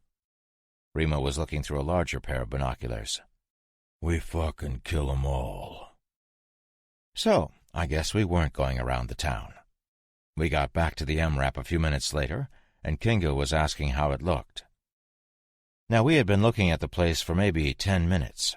I had seen that there were buildings and bad guys between the buildings and no zombies. That's what I saw. These guys proved their badassery to me once again when they hunkered down, started drawing in the dirt and citing that this was 100 meters from there, so it would be a good cover spot, and that this rock is the water tower, and it's 20 meters high with 2 Reaper spotters on it. This is a possible barracks because we saw this dude come out, and when the door was open, we saw a bunch more of the Reapers in there. There are guards here, here, here, and here. Don't know about a rotation schedule. These Marine dudes were legit. I looked at Tim, and he at me, and we must have looked a little nervous because 3 of the tough guys told us not to worry about it at the same time. Remo was shockingly silent. Ray-Ban got up off his haunches and pitched a rock into the dust. "We can't just roll in there and nuke the place. There's civvies. I doubt they have NVGs, but we should still be cautious during the incursion. Once again, I don't want you, dear reader, to think that I'm a total douche. I've done some badass shit in the past year. You know that because you've gotten this far in my journals. I am not a pussy. I am also not a friggin' Navy SEAL or one of these MARSOC boys. Hell, I wasn't even a Boy Scout. I was getting better at the whole military thing, but the bottom line is that I didn't think I would survive a running gun battle with these Reaper assholes. There were just too many. Don't get me wrong. I know that my escorts are more than capable of killing 10 bad guys each in the blink of an eye. But all they need is 1 stray bullet, and their force is cut down by 25%. Not to mention that, while I consider myself somewhat capable now, I can't compete with 100 well-armed dickweeds that have probably been killing people for fun for a generation or 2. I didn't want to complain, and I certainly wasn't about to tell these guys that I was taking my MRAP and going home, but come on. What could I do? Turns out the decision was made for me. We ended up pulling the truck back and parking it in the garage of the deserted ramshackle local fire station. Why was there a fire station on the outskirts of a small town sans fire truck? No idea. "You two stay here," Ray-Ban told us. "If we aren't back in 24 hours, you take off and head for the Gulf." Damn, he sounded cool. The 4 of them took off without so much as a backward glance. Not that I could have seen said glance in the dark. As soon as the professional killers were outside of ass-saving distance, the creepiness of a rickety old firehouse in a pitch-black post-apocalyptic world amped up to a gazillion. Tim and I decided we would be better served waiting inside our bullet-resistant, zombie-proof truck. We heated some MREs right in the MRAP. Tim got chicken pesto, and I got sausage with gravy. People in the movies are always bitching about how airplane food and MREs are awful and they taste like dust or worse. But that simply isn't true. Try prison food. Ketchup on something that looks like spaghetti. The sausage with gravy MRE, from the menu H case, is effing delicious. We cleaned up, played a couple rounds of Crazy Eights with a deck of cards I had traded for in the last camp, and I realized that the delicious sausage meal I had eaten was wreaking havoc on my innards. I told Tim I had to drop a deuce, and he laughed like hell, telling me he had never heard that before. I didn't think it was funny, but grabbed some toilet paper, checked our surroundings, and went to look for the toilet in the firehouse. The bathroom was on the 2nd floor, and I creaked up the stairs with Tim close on my heels. No way was I going anywhere alone, possibly ever again. We passed the fire pole on the way to the bathroom, and I thought that there was absolutely no chance I was not sliding down that to get back to the truck. The bathroom door was stuck open with one of those little rubber wedges when we found it. There were 2 stalls and a urinal. The first stall had no toilet, just a hole where one used to be. The second one did have a toilet, but it was so disgusting that I opted to poop outside. I thought about using the hole in the floor, but that just didn't appeal to me. We exited the bathroom, walking back to the unsteady stairs. I tested the fire pole by shaking it, and we both slid down it. It was epic. I checked out some windows, the area looking particularly zombie-free, and we moved outside. Being in prison with a cellmate, there isn't even the illusion of privacy, so I was used to squatting with other guys around. Tim kept a lookout while I took care of business. When I was done, we made our way back to the MRAP. I opened the door to the firehouse garage, heard this whooshing sound, and inky blackness took over as the ground rushed up to meet me. Reapers. Thirsty. In this friggin' apocalypse, you would think hunger would be the biggest issue, but I always seem to be thirsty. Pain throbbed through my melon before I could attempt another thought. The just bumped your head on something extremely solid and unforgiving kind of pain. The one that sucks for a minute and subsides so that you have a dull throb. This didn't subside. It threatened to turn me into a quivering pile of jelly. This was bad. And remember, I've been shot in the head. I opened my eyes, mistake, and light assaulted my senses through my rods and cones in the form of a sharp spear of torment. The little bastard in charge of the pain shut-off switch was looking to get a raise, and he threw that damn lever as far into the on position as my optic nerves would allow. It hurt so bad I was nauseated for a moment. Yep, you guessed it. Sausage and gravy came out all over the floor. I had the nerve to turn my head to the side to puke, and that sent further requisitions of suffering to the pain guy. In triplicate. I rolled back on the cot I was on and waited for a moment for everything to equilibrate. I dared to open my eyes and then wished I had kept them the F closed. I was in jail. Bars on the window, bars for a door, bars for a wall on one side of me, and several other cells, all occupied. For a split second, I felt extremely safe. Every person in the cells looked to be in the same shape I was in. I could see through the cell next to me and into the one beyond, and the 2 guys in there were bloody and beaten. Another 3 cells were across from me, and the inhabitants were in the same state. I heard a door open, and 2 guys strode in laughing and talking. They sauntered down the corridor between the 6 cells and came to look at me. "Hey, he's up!" "Yeah, I thought he was going to wake up dead." They both chuckled. Pricks. "Water, please." "Oh, man, you must be really thirsty. We're sorry about that. Have to take precautions and whatnot." He produced a key ring and began thumbing through the keys. "Diamond and Giggles are really sorry about the whack to the head. They did a number on your buddy, too, but he wouldn't tell them where you were coming from or where you were headed. At first." He found the correct key and unlocked my cell. "You see, this is our town. If you live here, you have to pay taxes. If you're passing through, you have to pay a toll." He got down on his haunches next to me on the bunk. "You understand that in today's world things are different from before?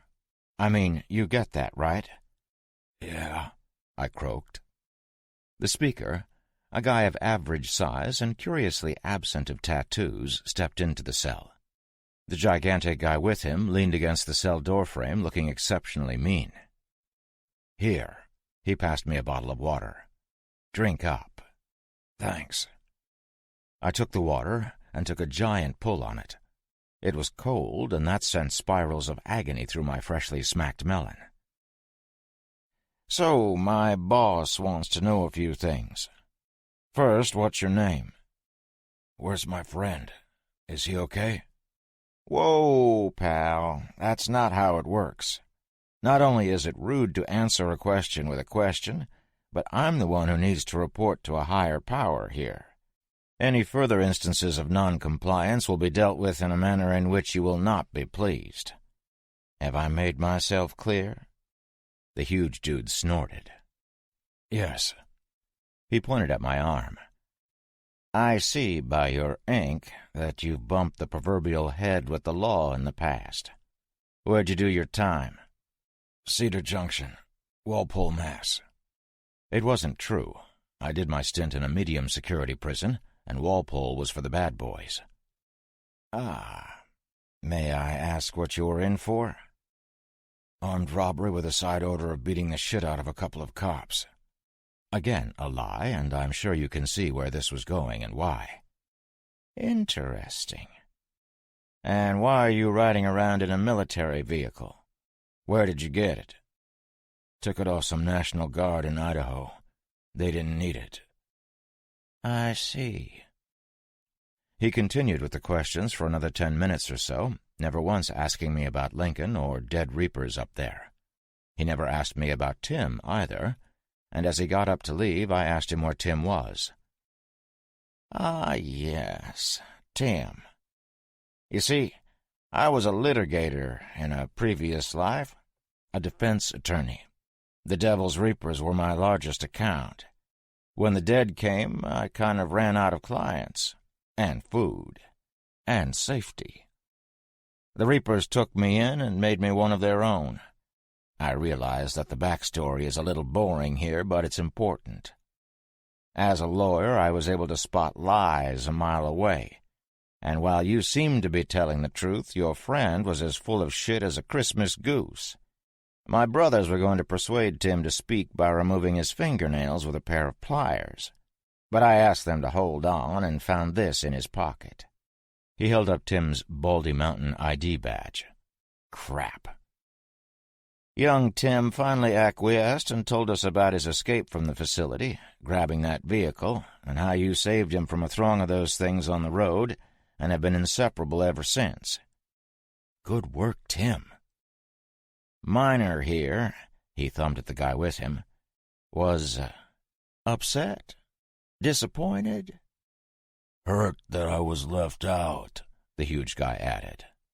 Ah, yes, hurt that he was unable to attend the questioning. So he decided that Tim should lose at least one fingernail. Who am I to prevent that? After all, I'm still a probie. Your friend is sore, but he'll live. At least for a bit longer. What does that mean? Oh, you needn't worry about that, the guy told me, and shut the cell door.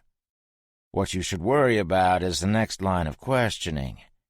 While you appear to be telling the truth about things, you were still caught sneaking around in Reaper territory. He made a show of looking me over. I don't see any Reaper ink or colors. Pure and simple, you were trespassing. And there's only one penalty for that. The huge dude snorted again. Actually, there's only one penalty for anything. They locked the door and laughed and talked on the way out. I lay back and put my head on the cot, the realization of a biker-enforced death penalty sinking in quickly. They're going to kill you, you know that, right? Someone had read my mind, or I was hearing my thoughts louder than usual. I didn't even open my eyes. Everybody dies. Yeah, well, they're going to make you fight a bunch of the dead in a ring. You like that, smart-ass? No, I like quiet. Shut up and let me think about fighting zombies. I didn't mean to sound like a dickhead, but I just wanted to sleep until they killed me. Screw you, pal. I'm just trying to help you. This time I did sit up on an elbow. Help me? If you want to help me, break me out of here. I looked through the bars to the cell directly across the corridor from me. The guy in there looked less beat up than the rest. I appreciate the heads up, but it doesn't change my situation. The dude squinted at me. You look like one of them anyway. I heard you telling them you were in jail before. Where did you really get that big truck the guy was talking about? This guy was not about to let me get any rest, and my head was killing me. In addition, his questions and demeanor screamed informant, which I had seen before, so I played it up. "You should drop your eaves better, Chief. I met the guy with the truck on the road. He was taking a piss and almost got overrun, and I saved his ass. He asked me if I wanted to ride, and I said yes. He's a decent guy. That's it." "Why didn't you just let the dead get him and then take the wheels?" I rolled my eyes. "Because then I would have had to sort through his infected parts to get the keys, all the while fighting off the ones that ate him. As it turns out, the thing doesn't need keys. I thought about just taking the truck from him, but like I said, he ain't a bad guy." I put my head back on the cot and turned toward the wall. Other than some whimpering down the cell block, the place grew silent, and sleep took me soon. The sounds of a scuffle and a guy shrieking "no" over and over woke me that evening. The bikers dragged him away unkindly, smacking and pulling him while he fought to escape them. I sat up on the cot and my head throbbed. The guy in the cell across from me, the inquisitive one, was gone. Two of the bunch of reapers stayed behind and came to my cell. Both were armed with shotguns. They stood in front of the door and looked at me, then at each other. "Him?" "Yeah. Come on, Chief. Somebody wants to meet you." I stood, and waves of pain undulated through my noggin and the back of my neck. It passed rather quickly, and I shuffled like a zombie to the now open cell door. The darker-haired one, short but powerful-looking, pointed to my right, and they escorted me down the corridor. A guard waited for us at the reception area, and I noticed 2 DLSD vests hung on a metal coat rack, forgotten and dusty. Deer Lodge Sheriff Department. We left the police station, moving into the street. It was lit up with 55-gallon drums with stuff burning in them. The air was warm, and the 55-gallon streetlights made the place look pretty, the flames creating dancing shadows on the quaint brick structures. Armed reapers were walking the streets talking, but not many average citizens were around. In about 100 steps, we were in front of what passed for City Hall in this tiny town. It looked like an old brick school. The smaller of the 2 bikers pushed me from behind. It was just a little push, a move-your-ass type of thing that tagged me on the shoulder and made me take an elongated step forward. It really pissed me off. My head hurt. It hurt a lot, and I just wanted to go home and see my friends. Screw the government, screw the zombies, and right now screw these damn bikers. I wanted to see my oil rig and feel safe. Really not expecting any trouble, the smaller one went to push me again. I could just feel it. He leaned forward to push my right shoulder with his left hand, and I twisted, moving forward and to the left. It was his turn to take an elongated step, and I turned around and folded my arms, looking at him. "Look, dickhead, I'm old enough that I can walk without your hands on me. If you're cruising for a piece of ass, I don't swing that way." The taller of the 2 smiled, obviously entertained, but the little one did something I didn't expect. He scowled and pointed the shotgun at my face. Then he did something I never would have thought he would do. He pulled the trigger. Nobody will ever get used to being shot or even shot at. Anybody tells you different, they're full of shit. Speaking of shit, a teeny bit may have squeaked out of me when that gun went off. Yet again, the shot went wide. This time because the big dude saw the murder that I had failed to see in the little dude's eyes, grabbed the side of the shotty and pushed it to the right so I could keep my noggin.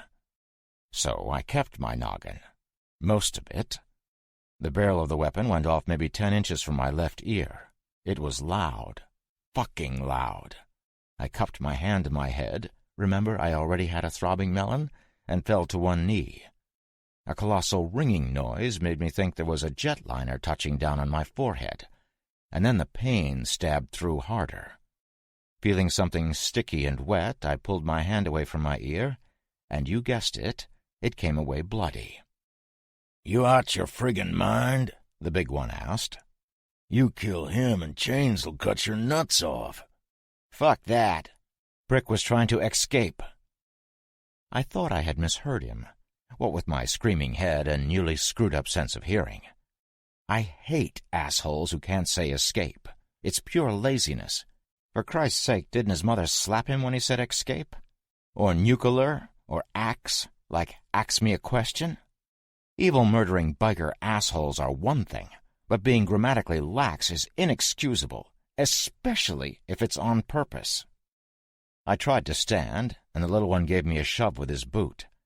I fell on my ass and rolled to the side, immediately nauseated. Damn, my head hurt. I retched. It was a very manly retch. I looked up, and the little one was on his haunches looking down at me. "Aw, little pussy gonna puke?" The big one nudged his buddy with his boot, using his chin to point to a group of 3 guys coming toward us. The little guy stood, and as an afterthought, spit on me. You know, I keep calling him little, but he wasn't. He was short, but the kind of short that you know is tough. He just had that tank-like build to him, even if he was only like 5'6". I sat up, my palms in my throbbing temples. The other 3 Reapers had arrived, and they were wearing actual leather jackets emblazoned with the Devil's Reaper's insignias and colors. The 2 douchebags that had brought me out of the cell only had leather vests.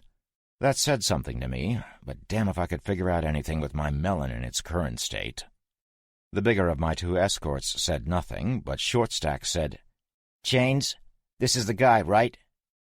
The man he had addressed shuffled forward with a jab cross that knocked Shorty down.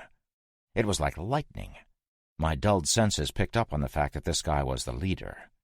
In total contradiction of what I wrote moments ago about not being able to think straight, I admit that I instantly reckoned this guy, in addition to being in charge, was also extremely fit, a fighter, and brooked no bullshit.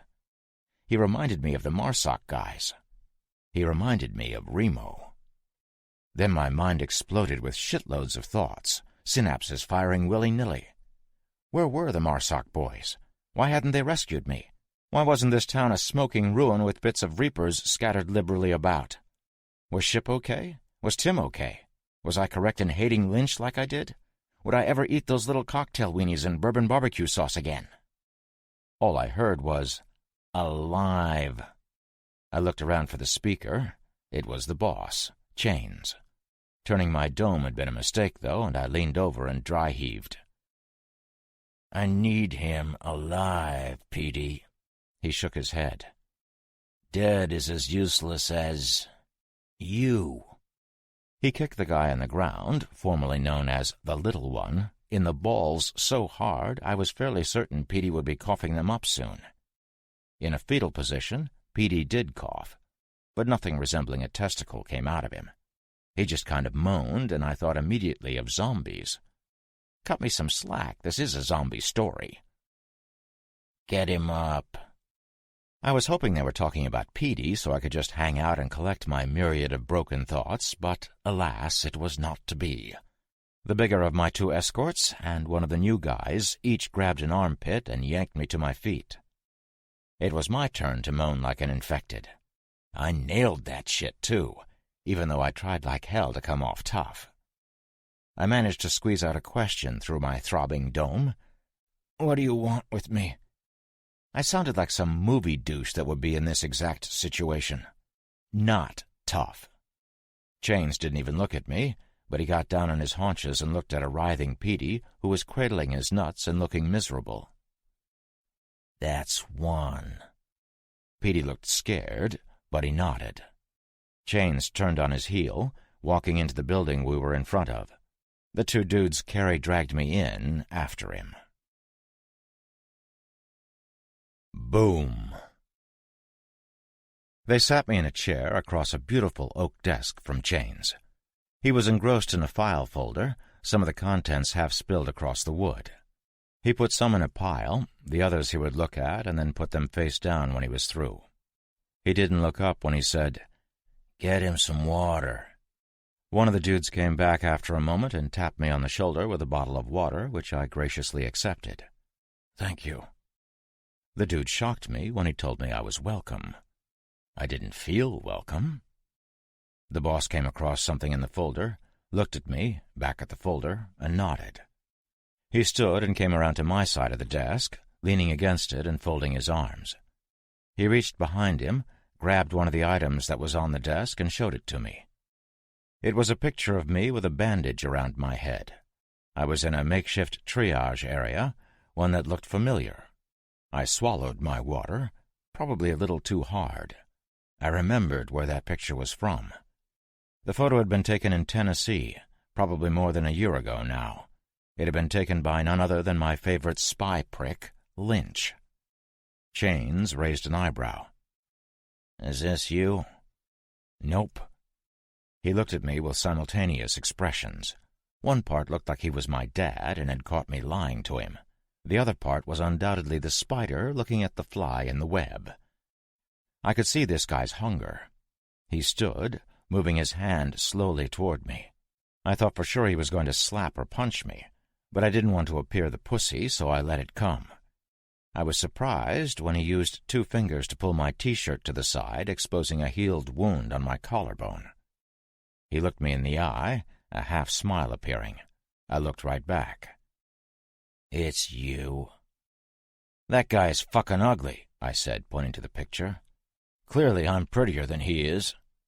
He reached down and lifted my leg, pushing up my jeans and pulling down my sock. "Definitely you. Don't fucking lie to me again." He held up his right index finger. "That's 1. It's not like I can claim I couldn't help it. It didn't slip out. 1 second I was processing "that's 1" from Chains, and the next I was on the floor cradling my melon in even fiercer agony. I couldn't believe he had hit me in the head. Maybe he didn't know how damaged my noggin was. Maybe he did and wanted to exacerbate my pain. A thought ran across my mind. It was a memory, a recent one. Realization hit me like a thunderbolt. I had said something. I had answered his "that's 1" with a question. "How many do I get?" Surrounded by 3 bikers who were probably itching to kill me, I had back-talked the meanest of them instead of keeping my mouth shut. What a friggin' dumbass! The 2 guys were lifting me up again, and they dumped me unceremoniously back into the chair. "This asshole is public enemy number 1? "Don't worry about it." Chains got up and moved back across the desk. "Lot of people looking for you. Why?" He sat back down and pushed a laminated document, obviously waterproof, toward me. I picked it up and tried to read it, but couldn't focus right away. When I was able to concentrate, I saw that the sheet had a photo of me and some information on who I was, even the scars I had, but not what I was wanted for. There was a blue and white seal with a bird carrying a plant in one talon and a bunch of arrows in the other. Department of Homeland Security. What the fuck? Lynch. That spook asshole had reported me. To who? The president? Why was the government, what was left of it, working with crazy-ass murderers? I looked at him. "Where did you get this?" "They're all over the place. Flyers pushed out of a plane. Read the bottom." I looked down and saw the word "reward," and everything made sense. I nodded. "So I'm a payoff?" "Yes." He steepled his fingers with his elbows on the table. He looked just like my 8th-grade biology teacher, Mr. Harris. I fucking hated Mr. Harris.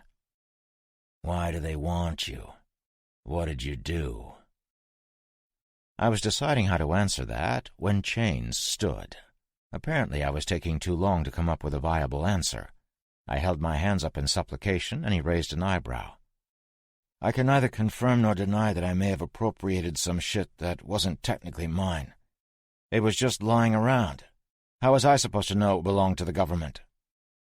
That piqued his interest. He sat back down and looked at me, thinking. I could see the wheels turning. If the shit I had stolen was worth more than whatever Homeland's reward was going to be, I could be a lucrative find indeed.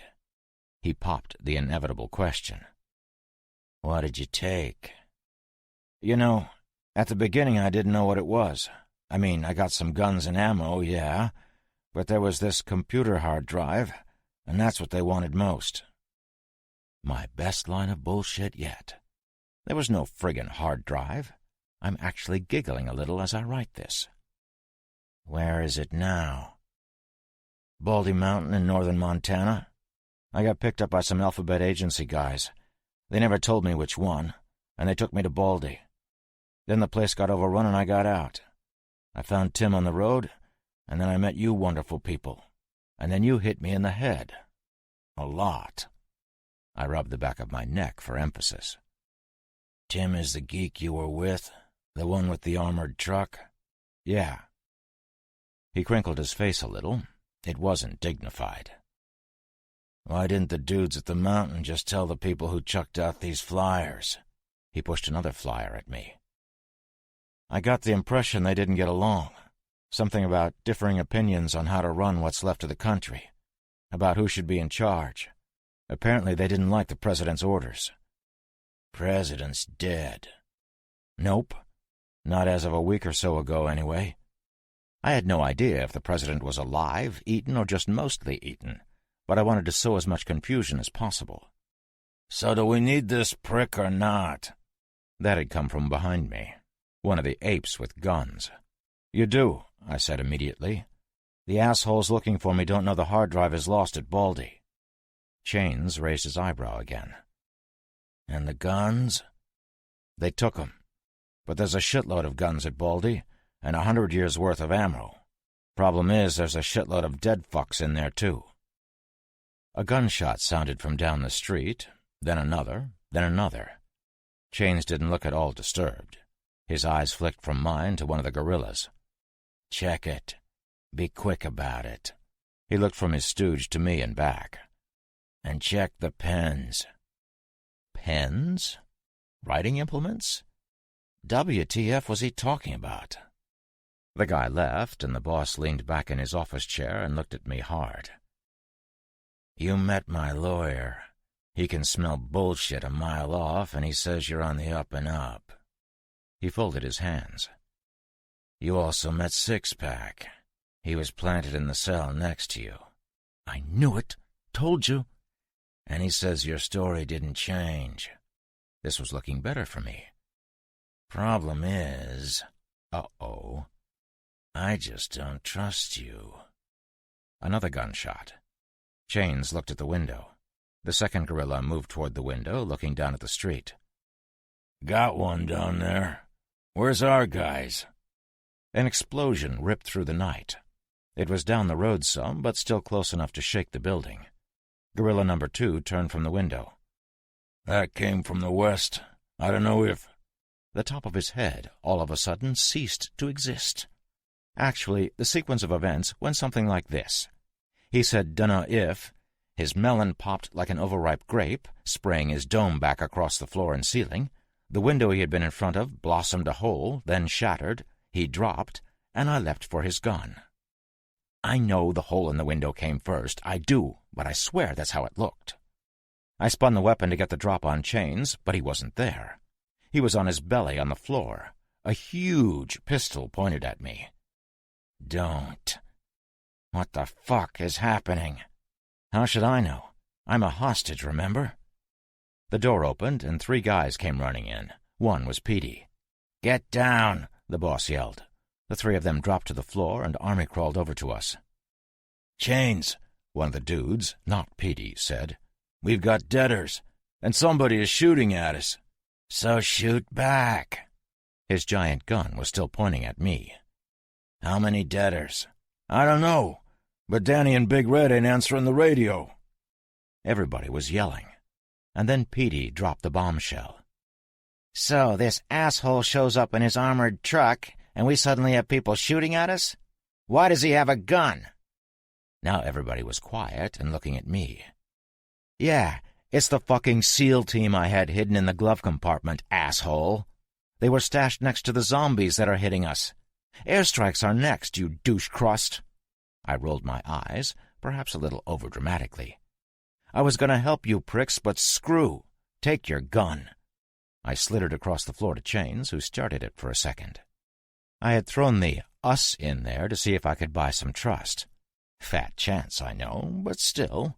If Remo and the Jarheads, holy crap, awesome band name, were here, lots of folks are going to die. Hopefully, Tim and I weren't about to be lumped into that group. I felt as if I were actually on fire from the look that Petey was giving me, but if I was about to die, I wouldn't go down without a fight, even if it was only verbal in nature. One of the guys got on his knees and looked toward the window. He crawled over to it and used the reflection in a piece of broken glass he picked up to see out the window while keeping his head down. Smart. A bullet came through the plywood, sheetrock, muscle, and bone, skipping off the floor and shattering a glass something across the room. The guy slumped forward, chin on chest. Not smart. Motorcycle engines were roaring up and down the street, gunfire was roaring from several directions, and my ears were roaring from the fear and tension.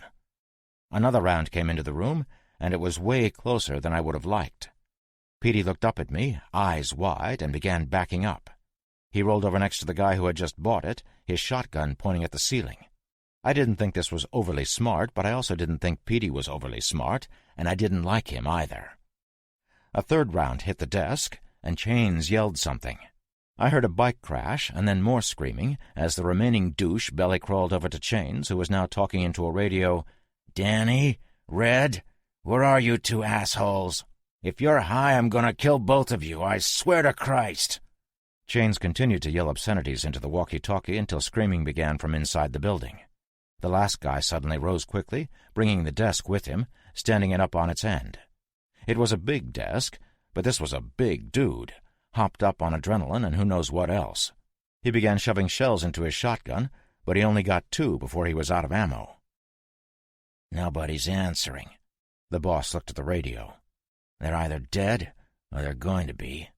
Sonny, Petey, let's get the hell out of here and figure out what's happening." "What about him?" Petey demanded, looking at me. "Take him, and if he gets out of line, fuck the reward. Do him." Petey actually looked like a nice guy when he smiled. Granted, that smile meant he was absolutely going to shoot me. No matter what happened, I would get blasted trying to escape or trying to get the gun from him or whatever, so that's exactly what I planned to do.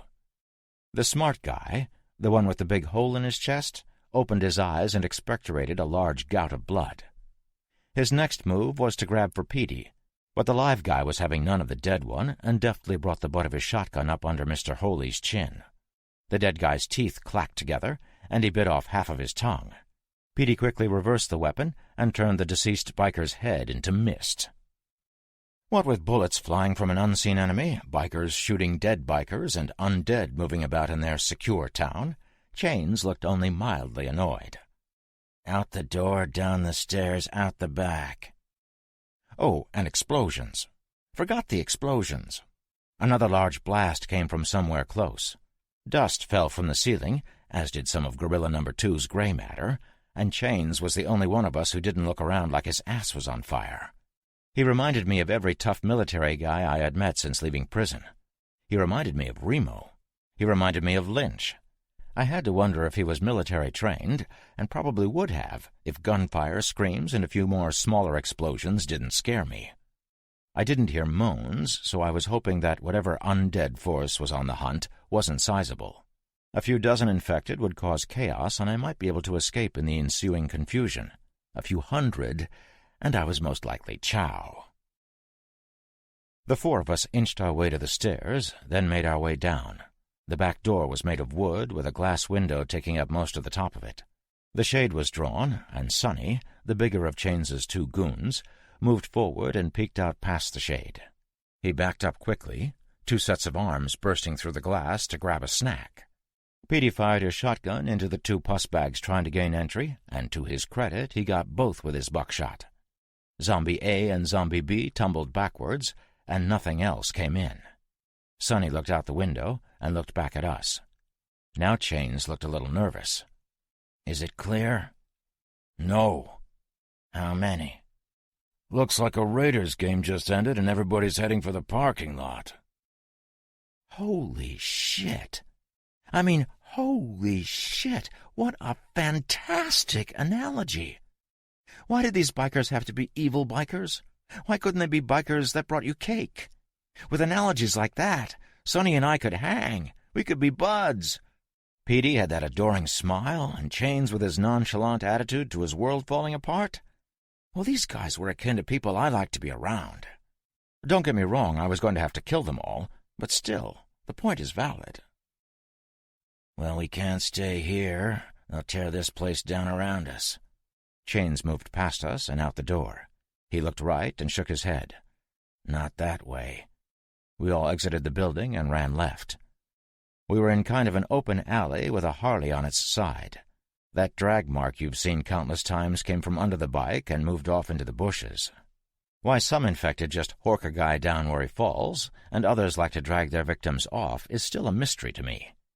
Maybe they like to eat in privacy? Regardless, we could hear that wet, ripping sound, and we knew what that meant. The sounds of chewing, multiple chewers actually, spurred us into action. We jogged down the alley thing and turned a corner, right into a band of undead that were shuffling in our direction. Either we were in amongst them, or they us, and it didn't really matter once the biting started. Sonny was bitten almost immediately, but he still fought well. He fired 4 shots from his shotgun, and it clicked empty. There were probably 10 plus a baker's dozen infected, and he had killed 5 before one caught his shotgun club, and another got in close and tore his throat out. Petey was jacking shells and firing at noggins as fast as he could, and Chains was using his massive revolver. Both were crazy loud, but neither was effective enough, and I realized the dead were going to reach us if I didn't act. I reached over and pulled the little automatic pistol out of the back of Chains's belt, the one that I had slid to him earlier. He didn't even turn around. Stepping between the douches, I began firing as well, and I didn't miss a single shot. When I ran out of targets, I turned to see Chains hand-to-hand with 2 dead bastards, and I shot one in the dome while Chains broke the neck of the other. He looked at me, then at himself, then back at me. We had gotten them all, but more were on the way. Petey was loading his shotgun with shells from a bandolier across his chest. He looked up at me briefly, then back at his weapon. I really thought you were an asshole. Maybe... I shot him in the face, spun to shoot Chains, but he was already pointing his gun at me. He lowered it. You know, I really don't like you. He clicked the hammer back on his cannon. Why do the alphabets really want you? I told you. He held his left arm out. That circular mark of doom, just starting to bleed, was on his forearm. I felt bad for a split second. I'm immune. He raised his eyebrows like we had been beer buddies for 20 years. No shit? No shit. He sighed. Then don't fucking die. He put his weapon under his chin and blew his head off. Seriously, the top of his head came off. I heard crunching behind me, spun, and saw 2 dead bastards coming for me across some gravel. I shot one, and the slide on the automatic stayed back. I discarded the weapon and went for Chains's gun. It, too, was empty, so I opted for Petey's gun, and did this super cool roll to get away from the dead thing that was reaching for me, while at the same time grabbing the gun. I brought it up quickly, and only had time for a chest shot on the first one. It flew back out of my immediate field of vision as I had to adjust for the second one. The shotgun's kick was again substantial, but so was its damage, as the head of the infected on the business end of the weapon ceased to exist. The lifeless form collapsed, and I swung the barrel of the gun toward the one I had shot in the torso. I pumped out an expended shell, a fresh one entering the chamber. I remember hearing the casing hit the ground, and thought it was odd that I could hear it over the din of the carnage near me. It was at that point I was hit by a freight train. All teeth and claws, this thing tore at me like it was a tiger, and I was something that a tiger would eat. My weapon clattered to my left, and it was all I could do to fight the thing off. It was strong. I heard screaming and realized that it was both the infected on top of me and me. I took a nasty punch to the nose, becoming stunned for a half-second, and the thing wrapped both of its disease-ridden hands around my throat and squeezed. Fucker was choking me out. Cool went right out the proverbial window, and I began to panic. Air had taken a vacation from my windpipe, my lungs burning after just a moment or two. Where the hell was my adrenaline buddy now? I'm sure my eyes were bulging, too. They must have been about 8 feet out of the sockets, because that's the only way I could have possibly seen a zombie with a ragged hole in its chest cavity staggering toward us, its entrails dragging behind it. This was not the first time I had had a runner atop me shrieking, but it was the first time one of them was trying to compress my esophagus to the thickness of a credit card. It leaned in to bite my nose off, so I felt it prudent to jam a forearm between us. I was starting to see stars, no shit, and the diseased prick astride me began to look like he was falling away down a long green tunnel. Or maybe I was. Either way, seconds were critical here, so I didn't delay. The last time this had happened to me, I had done something truly spectacular.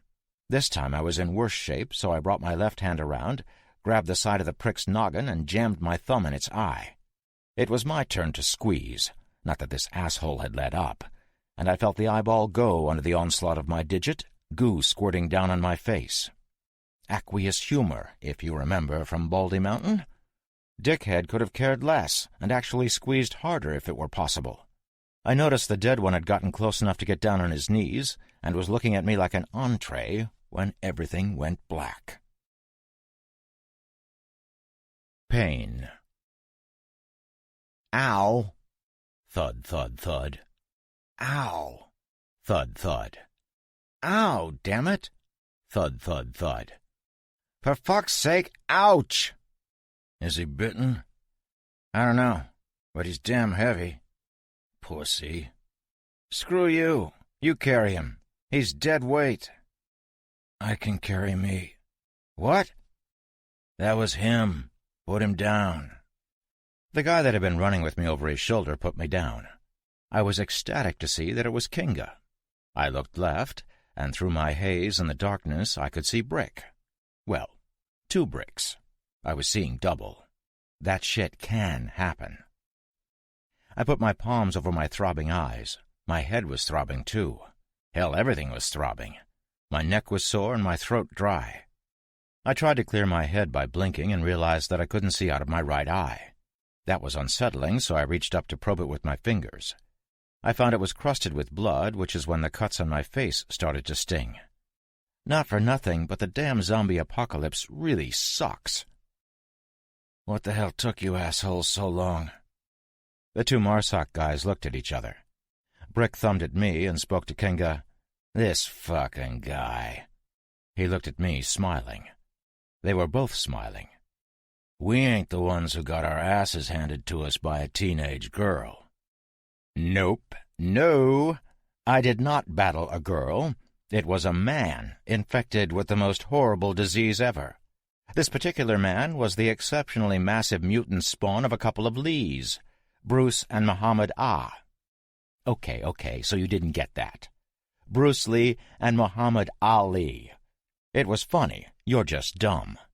Bottom line is that the infected asswipe that had tried to make me dead was not a 90-pound chick. Both of those dick noses pointed to my left. I glanced over at an overturned 55-gallon drum that had been being used as a lamppost. Around it, drenched in gore and full of holes, were the zombies and bikers that I had just battled against, battled with, and subsequently killed. One had been, in fact, a young blonde girl. Crap.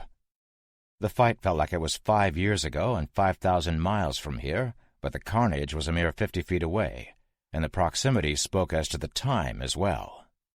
We can't stay here, Brick said and pointed. Shadowy forms were stumbling their way toward us. Can you stand? Damn right I can stand. I stood. Well, halfway. I promptly fell back on my ass. I dry-heaved, sending tendrils of agony through my head and into my shoulders. Shit. Help me get him up. Brick looked at his watch. We need to be at high 2 in 5. They helped me up, and I've got to tell you, I didn't like it. I would probably have enjoyed being eaten less, but this still sucked. Where's Tim? Remo and Ray-Ban have him and a bunch of the townsfolk. Townsfolk? Ha! He sounded lame for a professional killer. We crept along a low stone wall near a pharmacy, my arm over Kinga's shoulder.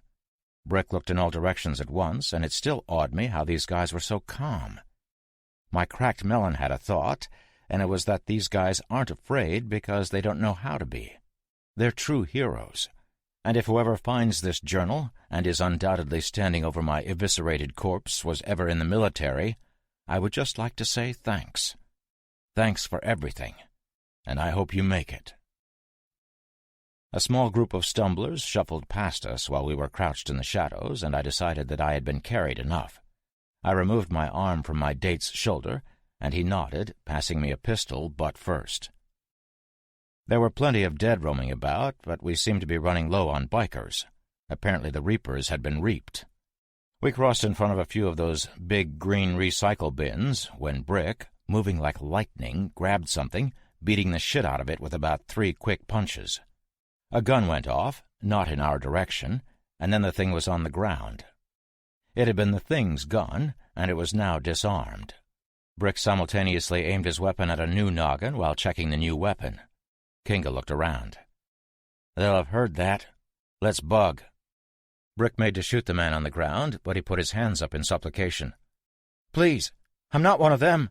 I'm not a reaper." It was obviously true. He wasn't a badass biker. We were looking at a skinny guy who had never been in a fight in his life. He had probably never held a gun before the one Brick had taken from him. He had been a lawyer, though, in another life. "He's not a reaper," I told them. The guy stood and looked at me. "He's worse." I shot him in the leg, and the bastard screamed loud. Brick and Kinga looked at each other, then at me. The douche I had just ventilated was back on the ground, holding his thigh. I got down on my haunches and stared at him, almost losing my balance. "Maybe you can litigate yourself out of this one, counselor." I looked over his shoulder at the cluster of pus bags on the way to investigate the shots. He made a desperate grab for my pant leg, but was woefully short. I hadn't even moved. "I'll tell Tim you said hi." The 3 of us left him there, us slinking away in the dark. "That was some cold shit right there," Kinga told me. "He deserved it." I heard him pleading as we passed another dumped motorcycle, then that high-pitched screaming started from where we left him, but it was brief. Fuck him. Should have covered him in marinade. My head was really hurting as we made it to a bank on the east end of town near the water tower. Ray-Ban met us at the door, and Remo popped up from nowhere. He was chewing a toothpick and looked me over. "You look like shit." The Marsoc guys had enough gear to supply a flotilla of naval units. Remo had his rifle, a sidearm, and a black T-shirt. "Yeah? Well, you need a knife." I surprised him. He looked surprised, and thus had shown emotion. He also pulled a big-ass knife out of a sheath that I hadn't seen. Then he smiled, I shit you not. "So do you." I made an automatic reach for my chest, and then my hip. My sog! Those biker douche canoes had taken my knife! Ray-Ban told us to get inside, and we did, except Remo, who was gone when I turned around. Guy was an actual ghost, and I have no doubt that video games were based on his past exploits. The bank was full of people. There must have been 30 of them. Townsfolk, as Brick had said. Someone wormed their way through the crowd toward me. It was Tim. He had a bandage on his finger, and I suddenly felt no shame about shooting that prick lawyer. Not that I had shame aplenty up to now. He must have just had a poop sandwich because he was wearing a shit-eating grin. "You look like crap." I get that a lot. Then he did something I didn't expect. He hugged me. I've been in prison. You know this. The hugging they wanted to do in there was a tad different than what was happening to me right then, and in the joint I was able to assert myself in such a way that nobody came near me. I'm not huge, but I'm big, and my particular prison was medium security, but you still had your tough guys. Tim was not tough. Actually, you know what? Tim is one of the toughest sons of bitches I know. I'm ashamed I just wrote what I wrote, and would like to take it back. See? There's shame. Anyway, I didn't fight him off. That was the point I just strayed from and took too long to explain. I hugged that little dude right back. It was good to see him alive. We sat down. I really needed it. Tim and Brick telling me their portions of what had happened to them. Tim's story was the same as mine, except without the head trauma. Nobody had thumped him on the dome with a wrench. They did question him and pull out his fingernail, though. That couldn't have been fun, and having all my nails right now, I don't want to try to compare my headache to his finger pain. Both suck. They were taking Tim to the pens when Remo found him. I'll get to the pens in a minute, and as you can imagine, it went bad for the bikers with Tim. Brick's story was way better. Nobody hit him in the head or tore out his fingernails, and he got to smoke a bunch of bad guys, so it was win-win. They started by doing recon. True recon, not the take a peek over the hill for 3 seconds shit that they excelled at. They grabbed a biker and got the Reaper's story, too. Apparently, there had been some kind of motorcycle rendezvous for all the chapters of the Devil's Reapers out here at a ranch when the pandemic decided to rear its ugly head. Everybody was dying, but the bikers sat back and watched it on TV and listened to it on the radio.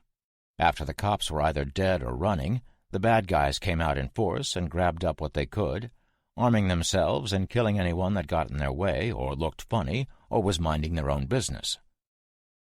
When the story was done, so was the biker's usefulness, and Kinga ended him silently. They now knew what they needed to accomplish and split up. Brick had gone with Kinga, Ray-Ban would take the guys on the tower when the time was right, and Remo just killed everything he saw. Brick and Kinga found a bunch of the townsfolk, can't stop saying it now, during their recon, and extracted them as they could, storing them in the bank like a week's pay. That's what took so long for them to rescue my ass, getting the people out. They couldn't get everybody, but they got who they could before they unleashed their nasty surprise. Remo saw some bad guys pushing Tim around, making him walk in front of an infected. The Thing and Tim were tied to a pole together, the zombie just out of reach of my pal. Well, vice versa, really. They were apparently going to feed him to more infected, and that's when Remo found 2 more tractor-trailers full of zombies. The pens that Chains had mentioned. He dispatched the shitheads, destroyed the infected hitched to Tim, and brought my nerdy buddy back to the bank. They set some generators up to go boom, then killed the bunch of assholes who came to check on the hubbub. Remo let the infected loose from the pens, radioed to the Marsoc boys that the feces was on the fan, and then the killing really started. They straight up murdered every biker they saw, using zombies to do the heavy lifting and wreak havoc. Ray-Ban did the guys on the tower as silently as possible, then used his incredibly sexy M14 EBR sniper rifle to deal death from above. He still won't tell me how many bikers or zombies he killed. Prick. He's the one who blasted the guys in the office with me. I asked him if he had known I was there. His only reply? Nope. But he had seen me come out into the alley and almost get eaten. He didn't want to smoke the teenage infected that had tried to choke me out for fear of hitting me, but he had shot one of the gorillas, not Petey, and I hadn't even seen it happen. He let Kinga and Brick know where I was, and they got to me just before Ray-Ban would have made the fuck-it call and shot the little bitch that was killing me anyway. Zombies and bikers and tough guys, oh my. The boys moved out, quietly removing threats or wounding and allowing zombies to remove threats. So I told them my story. My story was lame. As I was telling my lame story, a pack of undead had found us, and a woman pointed to the window and screamed. There were only a few, but these people weren't used to infected. Wow, that was a stupid statement. Like anybody is used to these things. Anyway, they started banging on the bank window, and all of a sudden a shadow shows up, kills them, and fades back into the darkness. It was like watching Batman. Not the 1970s or 80s or 90s pussy Batman, the mid to late 2000s Batman that killed everybody. One guess on who it was. We sat there for a few hours, and I got tired. Tim and Kinga had tried to keep me awake, stating that head injuries were bad, and sleeping with a possible concussion wasn't the best thing. I told them to screw, and that if I were going to survive a zombie apocalypse, giants, bikers, rednecks, rogue militaries, underground installations, and a super spy, I would not allow sleep to kill me. So yeah, with all this shit going on, I took a nap. Wrapping up and moving on. When Tim nudged me awake, the sun was shining through the tall glass front windows of the bank. I sat up fast, reaching for my rifle, which was a tremendous error on my part, as I no longer had a rifle. In addition, the pain and nausea centers of my body decided to collaborate on a paper entitled, "Don't Sit the Fuck Up," and were looking to me to publish. I put my head down on the sleeping bag and put my hands to my forehead. Ow! Tim looked at me like a stern, self-righteous physician. "You really should have stayed awake. Sleeping with a head injury can be a serious thing." "Got news for you, Timmy," I said through my hands. "We're all already dead, and this is hell." Tim looked thoughtful for a second, then smiled. "I'm glad you're still you." "I'm not. Everything hurts." I swallowed, or tried to, "and my throat is—" I looked past my palms, noticing that Tim was holding out a cup of water and some pills. I graciously accepted them and swallowed the pills on the first try with the entire cup of water. I looked at my hand. "What were they?" "Percocet." Damn. Tim wasn't screwing around. He had given me the good stuff. "So, Remo, Ray-Ban, and Kinga have been out clearing the town all night. They have 13 Reapers in the jail and have taken care of all the infectoids." "Infectoids?" "Whatever. He could have that one." Kinga radioed back to Brick to let him know that a group of Reapers came in at about 1 this morning on their bikes, totally unaware that our guys had taken the town. Marsoc took care of it and added some of the bad guys to the jail and some to the morgue. "And the town?" "Totally safe and with the homeowners in control. Well, those that are left. The Reapers did a number on this place. Our guys found a bunch of girls in a room in the barracks." He looked away. "It was bad." "Wait. Remo allowed prisoners?" "It was his idea. He thinks that the town should have a trial." I perked up at that. "That's a good idea. Although I can only see one penalty for those assholes." A guy appeared to my left. "May I sit down?" I palm-pointed to the floor next to the sleeping bag I was on. He sat. "My name is Ed Parsons. I was the town assessor. When the Devil's Reapers showed up after the plague started, they killed the sheriff and the 3 deputies he had." It was almost like I had just heard this shit. Blah, blah, zombies ate my dog, blah, blah, bikers killed my goldfish. Sorry, reader, if I seem a tad insensitive, but my head hurts right now. I've heard all this guy's bullshit before, and I just refigured out that if you're reading this, then I'm probably dead. So I'm pissy. Parsons was going to be the new mayor. Death penalty for all bikers. Thanks for saving us. Will you please stay and help us? That last one was new. Usually people either couldn't wait to get rid of me, wanted to incarcerate me, or wished my demise. Deer Lodge was kind of nice, other than the cliché road warrior-type biker gang. I was typically the one disaster seemed to follow, but this place had been pre-disastered by the Reapers, so who knew? But I couldn't stay. I had to get back to my homies. I told Parsons he was out of luck on me hanging around, and he smiled and said he understood. No hard feelings, thanks, handshake, bye. Remo showed up with Kinga a moment later and told people they could go home. Some were filing out of the bank when a beautiful apparition appeared on the other side of the glass. It was not a busload of porn stars, but it was close. It was my MRAP. I smiled and put my head back down on the sleeping bag. This was going to be a good day. They let me rest for a day while the jarheads taught some of the folks in Deer Lodge some tactics.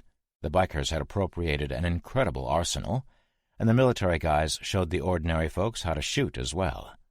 I thought for sure at least one of the Marsoc boys would stay behind, but they all said that wasn't part of the mission.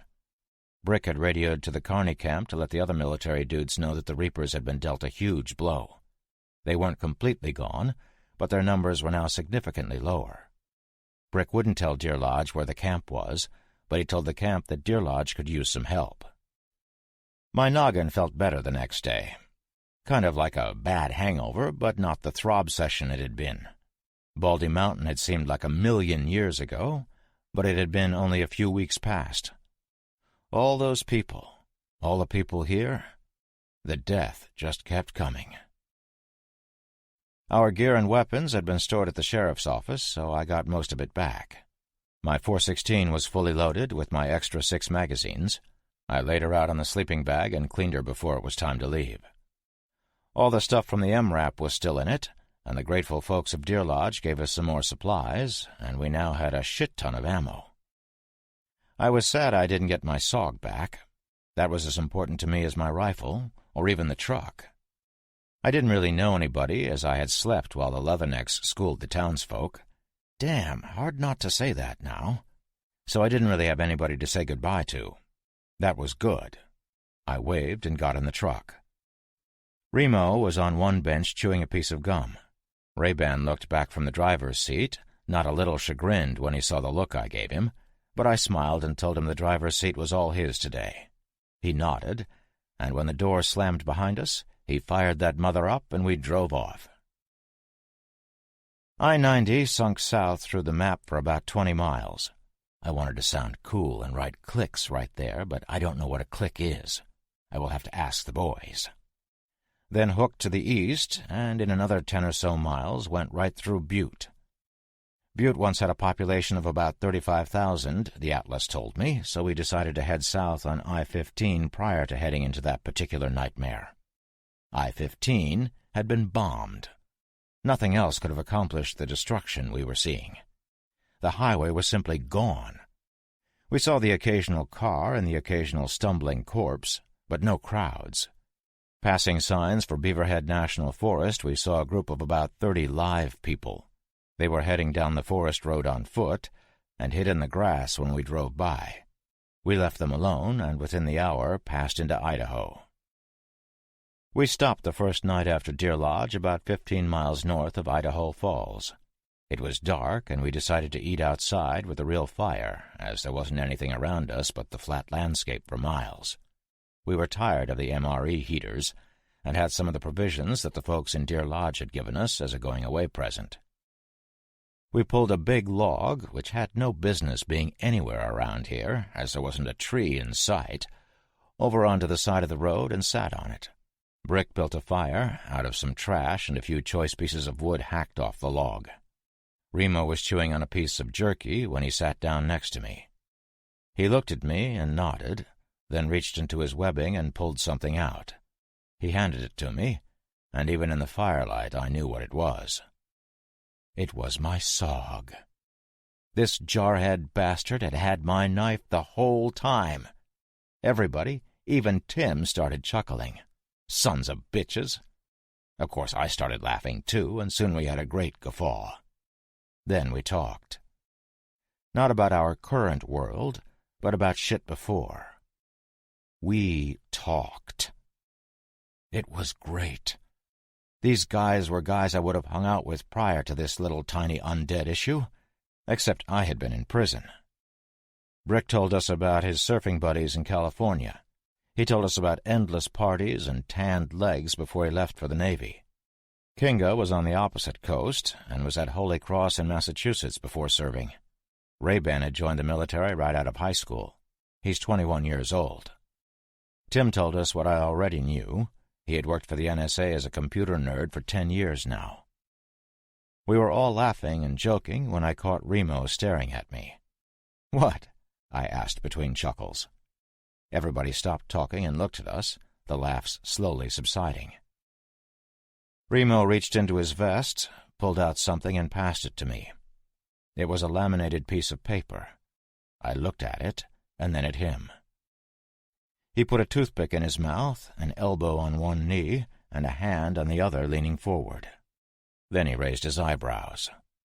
Crap. The other 3 Marsoc boys and Tim remained silent, expectant looks on their faces. I handed the card to Brick. He looked it over, then passed it to Kinga. When it at last made it to Tim, Tim looked scared. Everybody was looking at me. "I'm immune." Remo stood. "I need a piss." He strode into the shadows. Explanations. "Wait," Brick asked. "Immune to what?" It was his turn to raise his eyebrows. "The plague? Bullshit." "Been bitten 3 times. I pulled my pant leg up and put my leg closer to the fire. Kinga, Brick, and Ray-Ban all looked at my bite, then at each other. It was an unmistakable bite wound. I pulled the collar of my T-shirt down and showed them the scar there, too, but that looked like I had lost a battle with a belt sander. Kinga took the laminated sheet from Tim. "What the hell is this? Why is Homeland looking for you?" I may have mentioned that I'm immune? He did, Tim added quickly. Thanks for the support there, Tim Old Sock. A CIA spook found out, tracked me to Atlantis, and carted me to Baldy Mountain at gunpoint. Baldy fell apart, I escaped, and then I met you wonderful people. Remo came back and sat on his log. The three Marsoc guys looked at him, and Ray-Ban popped the inevitable question. What do we do now? Remo held his hand out to Kinga, who gave him the laminated paper with my mug all over it. The tough bastard didn't even look at it before he threw it in the fire. Then he spit. We finished the mission. Ray-Ban thumbed at me. But he doesn't change the mission, interrupted Remo. What I want to know is how you let 3 of them get close enough to bite you. He hadn't asked, he just said it and expected an answer. Now everybody's eyes, except you-know-whose, he was poking at the fire with a stick he pulled out of somewhere, were on me, even Tim's. Well, I started, the first time I was working on a broken-down truck and the fucker was underneath it. You didn't check first? Demanded both Brick and Kinga at the same time. No, I'm not a fucking SEAL. I wasn't trained to look under vehicles for undead cannibals. Besides, it was like day 2 of the outbreak, and nobody knew shit yet. Anyway, that thing did the calf biting, and the group I was with decided that I was a liability and left me to die. Assholes, Tim blurted. You know, I said sympathetically, I thought about that as I lay dying in a decrepit Airstream trailer. Initially, I agreed with you, but after careful consideration, I came to an understanding of what they did. I could have turned at any time. They had kids. I shifted on my busted log and scratched my ass. So after the first thing bit me, I got really sick. Like super gonna-die sick. I'd only seen a couple bites, but after day 1, everybody knew a bite was a death sentence. Tim looked really intrigued. I had told him that I had been bitten, but we had never had a detailed conversation about it. Then what happened? I got bitten again. These 2 enormous undead bitches tried to eat me when I began to die on the highway. I passed out, and the heifers were on me in minutes. The first one got me here, I pointed to my collarbone, before I blasted her. The second one got close, and I put one through her dome. Then I walked off into the woods, found the trailer, and climbed in to die. Then I got better. I met my buddy's ship a bit later, and the rest you know. You said you were bitten 3 times. I don't know who said that. It was either Kinga or Brick. Yeah, I got another one here. I tapped the one on my side. In a struggle another time.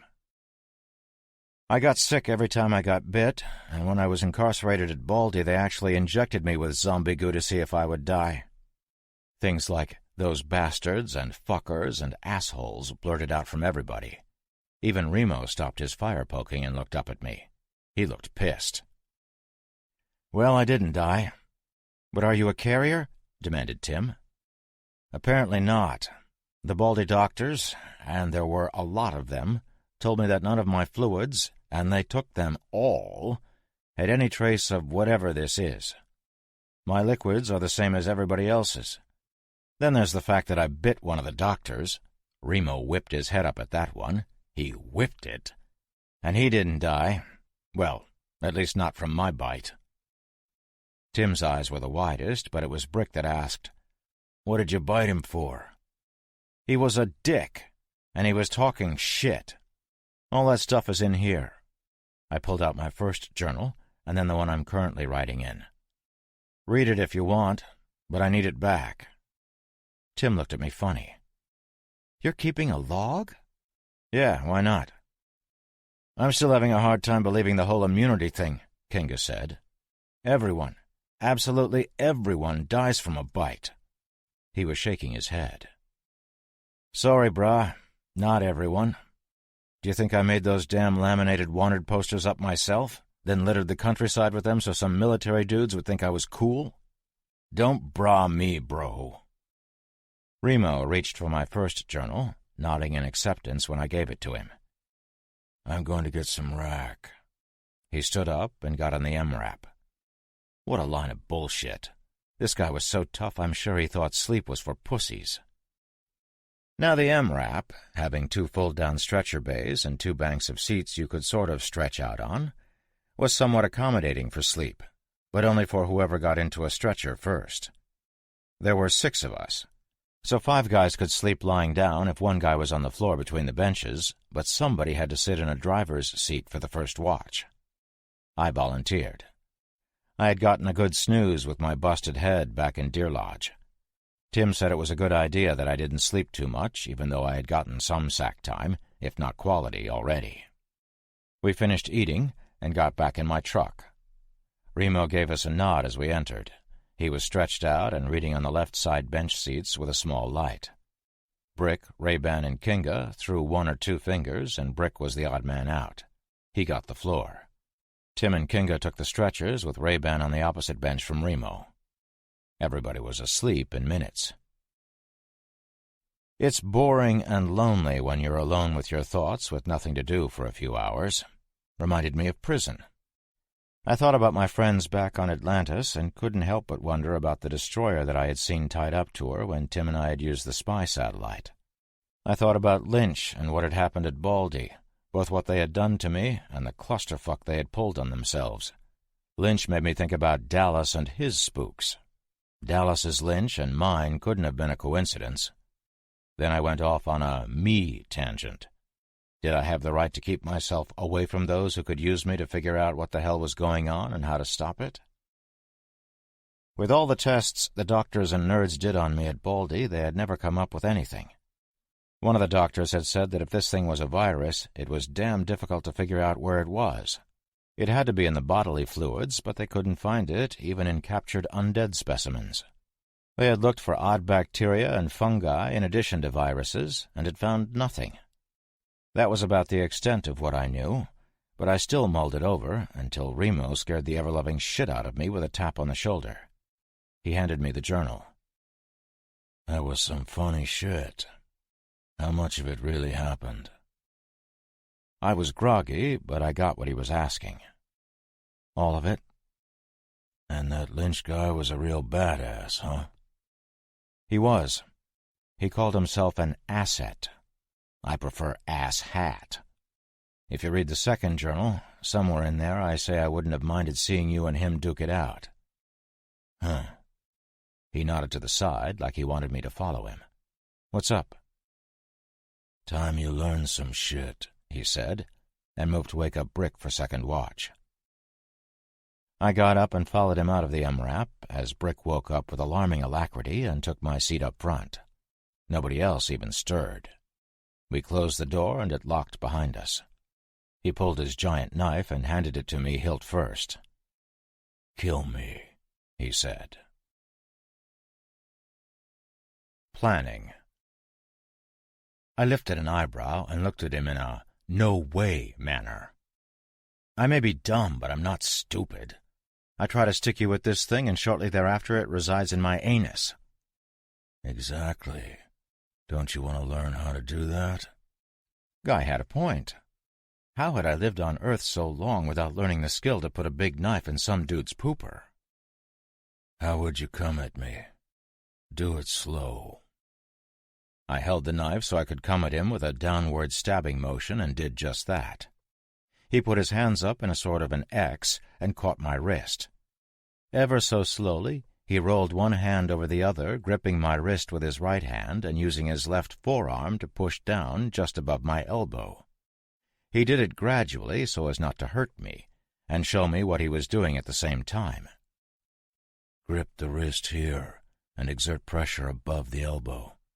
Below the elbow and you lose most of your effectiveness. I ended up facing down. He took the knife from me, and I was looking at the butt end of it half an inch from my face in half a second. Now you try. Slowly. He came at me with an exaggeratedly slow attack, the knife coming down toward my skull the same way I had done it to him. I mimicked his movements, and to my surprise had him face down with his arm bent up in a moment. Now pull the knife from my hand with a slight twist, but don't grab the blade. This last part was trickier, but he walked me through it until I had it. He sheathed the knife, and we worked at it without the knife again and again, over and over, until I could do it quickly and effectively. It was awesome.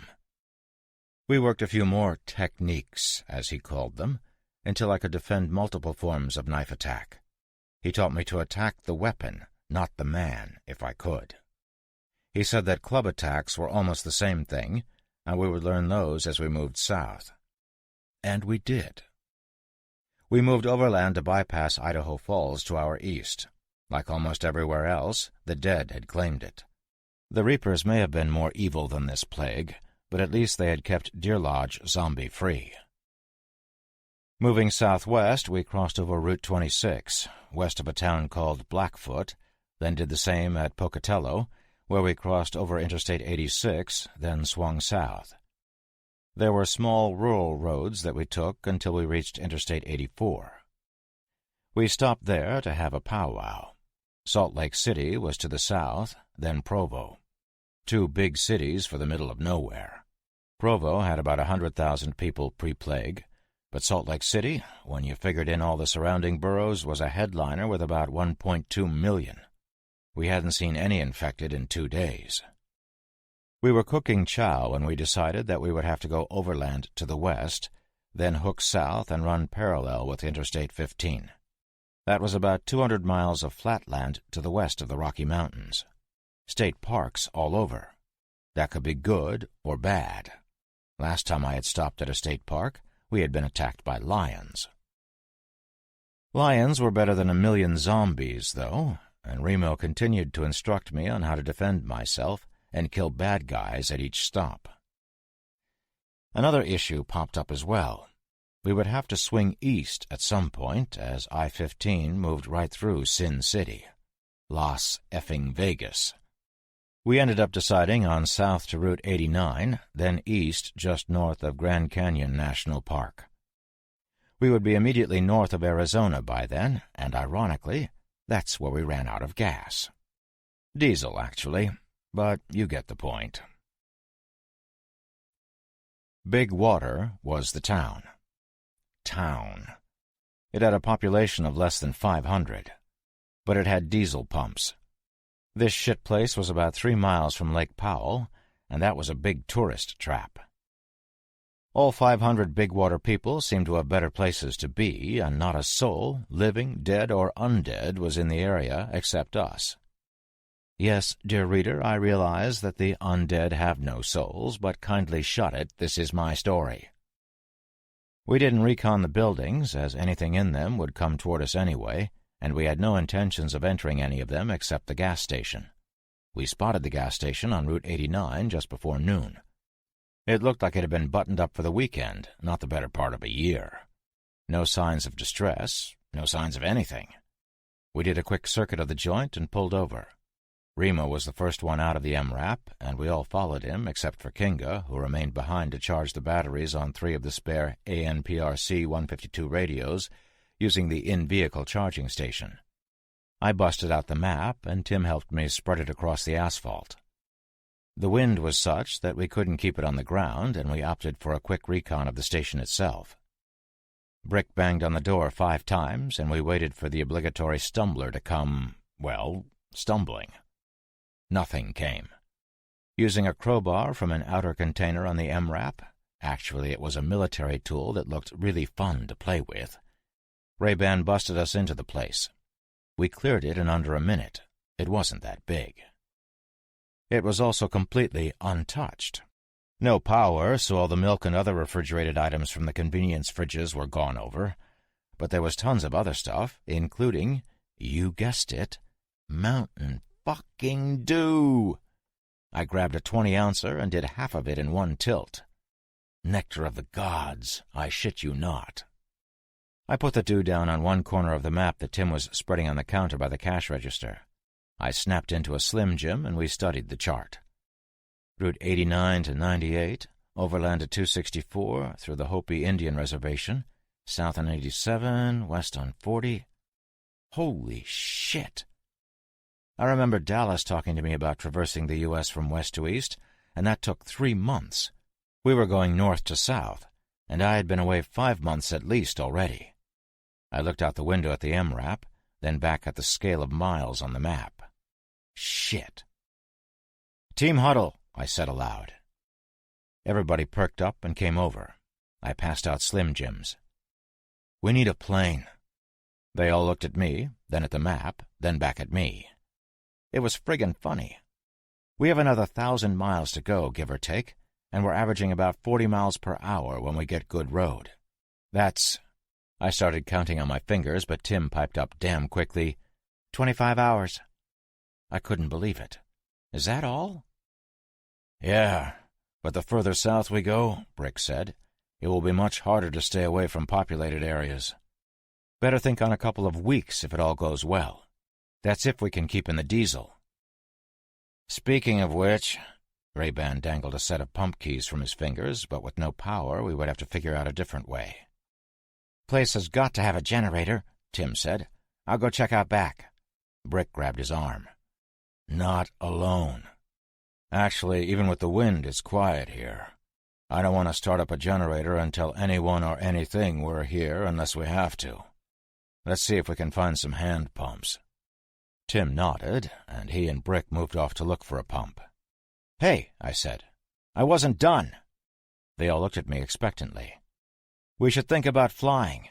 In fact," I looked out at my MRAP again and let loose with a tremendous sigh, "we have to fly. Brick's right when he says that the population is going up as we go south. It will explode." They all looked thoughtful. "Besides, what happens when we get to the water? We're hoping there are boats, and there probably are, but what if there aren't? We need a plane." "Nope," Remo said, and spit out his toothpick on the floor. He looked exactly like Clint Eastwood in The Outlaw Josie Wales. It was uncanny. "How you going to land a plane on an oil rig?" "Fine. A helicopter, then." Brick began looking at the map, drawing lines with his finger. "There's 5 of us. Better be a strong bird. No sightseeing news choppers." A thought came to me. "You Marsoc guys can all fly helicopters, right?" "I played Call of Duty a couple times," Ray-Ban volunteered. "I was pretty good." I blinked. "Wait, none of you guys can fly?" "Why would we," Brick asked, emphasis on we, "know how to fly a helicopter?" "You're badass military dudes. Don't they teach you that shit on day 2 of basic or something?" I don't think anybody caught it except me, but there definitely had been the flicker of a smile on Remo's face. Microsecond time frame, but it hadn't been my imagination. I looked at him hopefully. "Don't look at me." Brick, Ray-Ban, and I began to get into a heated discussion on why I thought they should all know how to fly at least something. A single-engine prop plane, a military helicopter, a fucking kite, anything. Nope. Remo tapped me on the shoulder, and I turned to face him. He was pointing over my shoulder, and it was my turn to whip my head around. Tim had his hand up. "I can fly." I was astounded. "You can fly what?" "A helicopter or anything up to a multi-engine fixed wing. I have a commercial rating." This guy! I love him, I shit you not. True blue, dyed-in-the-wool hero. Yay, nerds! "How many hours do you have in a helicopter?" Brick asked Tim. "Almost 1,000. They didn't let us out much at Baldy, and one of the things they encouraged was training." He shrugged. "I like to fly, so they trained me." Brick pointed at Tim. "That's good." Brick looked at the map, then ran his finger in a line southwest. "Closest base to us would be Camp Navajo, and it should have a shitload of everything we need, assuming it hasn't been looted. It's a training facility for all kinds of shit. I did my crew-served training there, as well as M203 and desert survival." Ray-Ban nodded. "I did M203 and M249, desert too." "Sweet numbers," I said. "What the hell do they mean?" "Grenade launcher and squad automatic weapon. You've seen the SAW. They were on the walls at our camp." "Oh, yeah. I've seen them in other places, too. Sorry."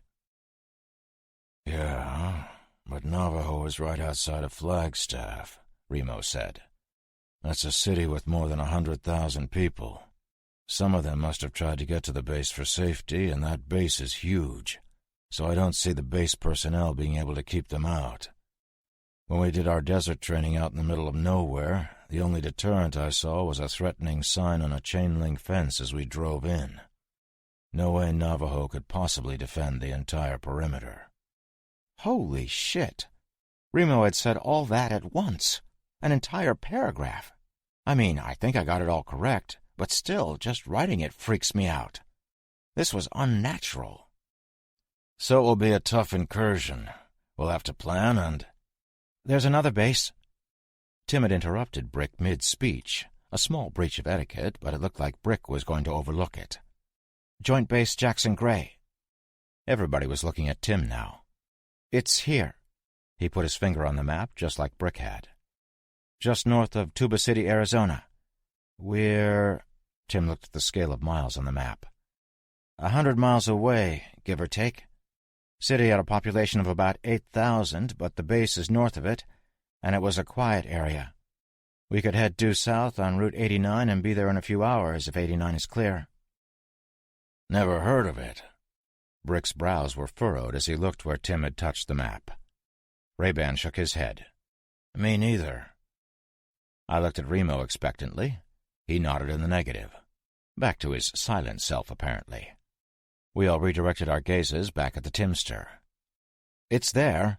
We used to communicate with them all the time. We got spare parts for our helicopters from them.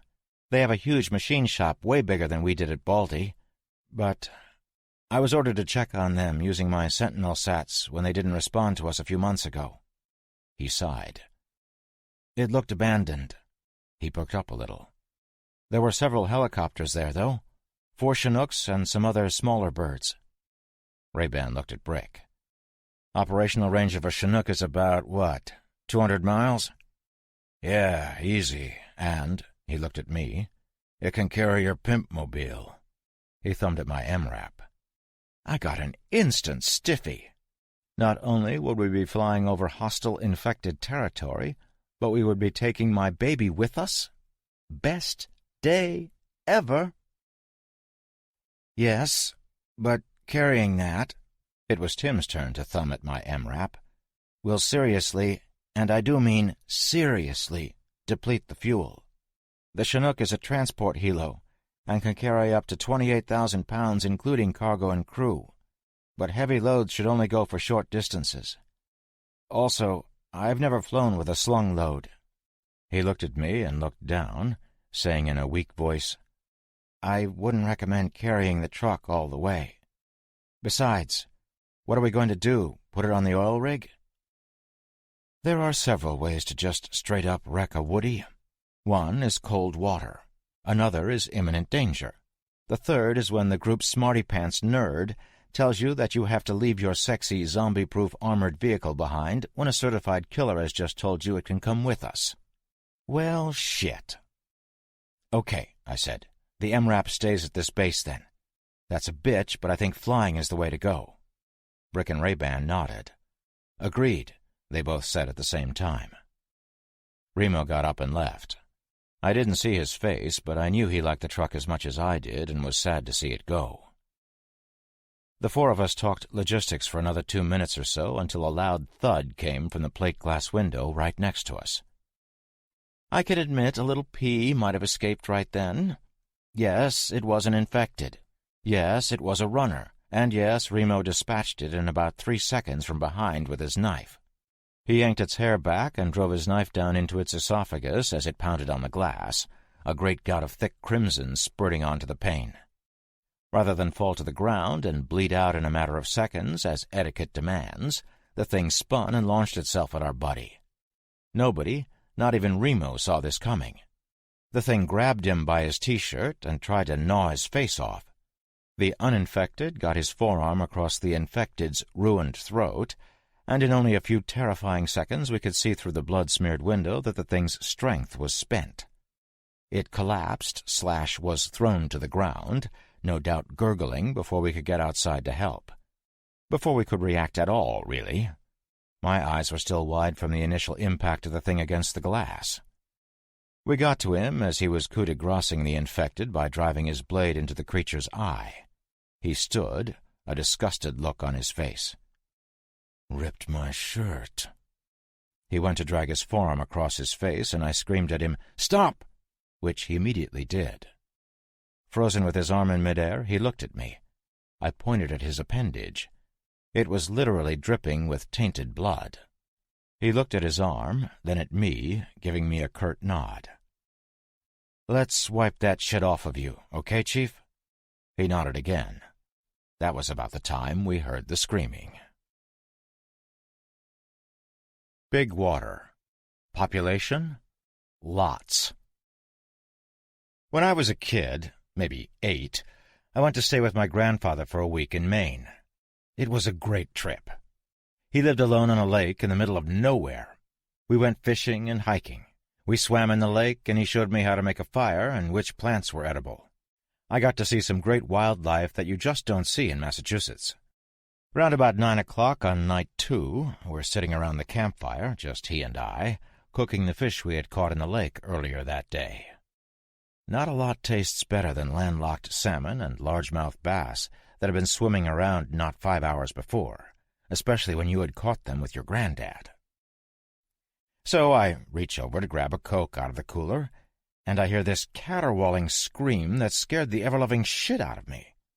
I looked around as a terrified 8-year-old does when confronted with something that unnerves them. I half expected some horrible apparition to come crashing through the woods to gobble me up. Grandpa put his rock-steady hand on my shoulder as I searched and pointed to the tree across the fire from us. Perched on a branch not 30 feet from where we sat was a bird about the size of a beer can. It let loose with another scream, and I thought it impossible that such a loud noise could come from so small a critter. That was the year I learned about screech owls. The terror I felt as an 8-year-old hearing that screech returned as I stood looking at Remo's dripping arm. The scream I was hearing now was not unlike that screech owl, but this time I knew what it was. Even though I had access to what was basically a tank against infected, and was surrounded by 4 of the toughest guys on planet Earth, my oversized nuts shriveled up into my stomach. I was again scared shitless. I wasn't the only one either, as everybody searched quickly for the source of the sound.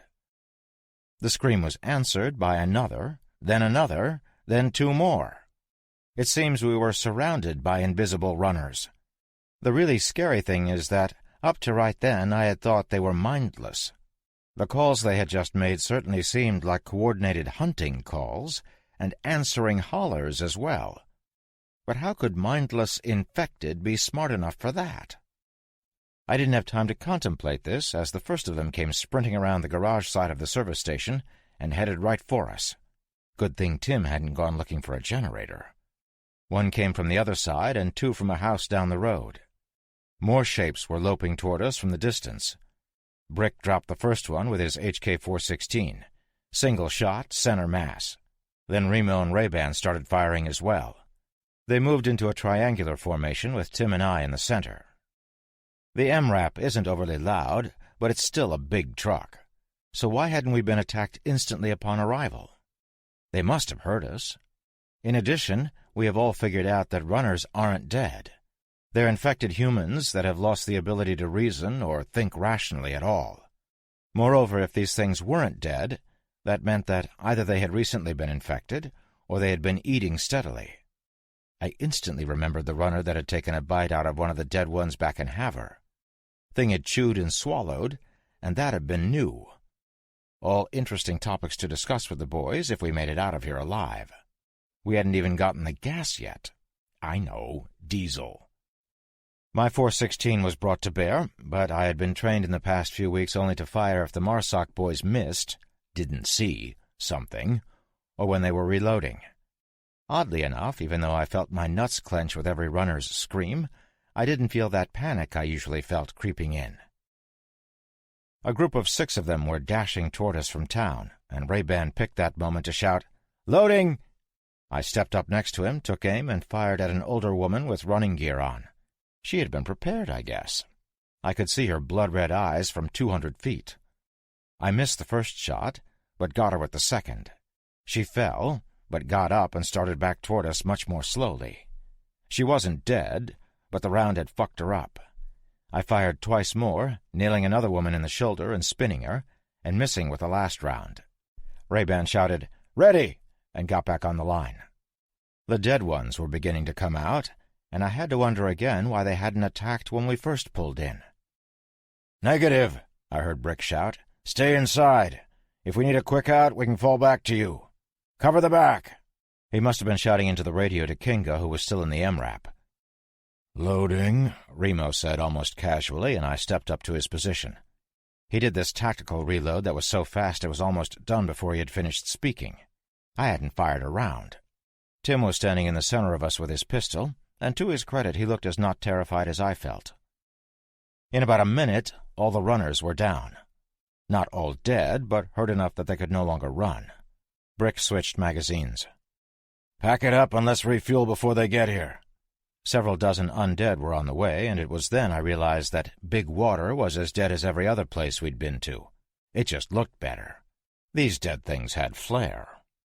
Kinga had pulled the truck up to the pumps, and it was then we grasped the fact that we hadn't had the chance to get any hand pumps.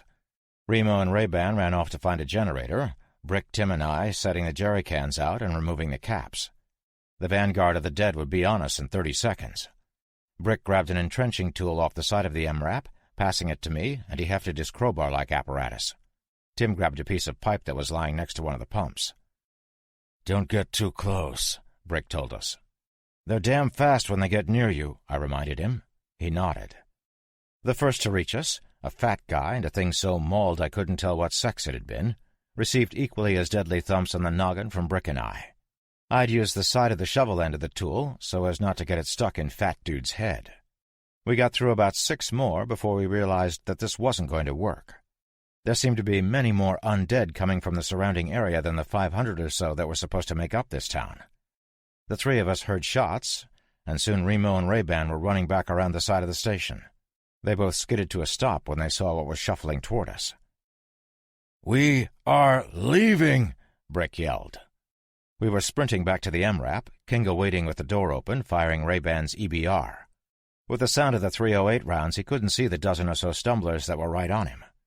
I did the only thing I could think of. I shot at him. Well, I shot at the glass window with fresh runner goo on it. It imploded, and he jerked his head to the left.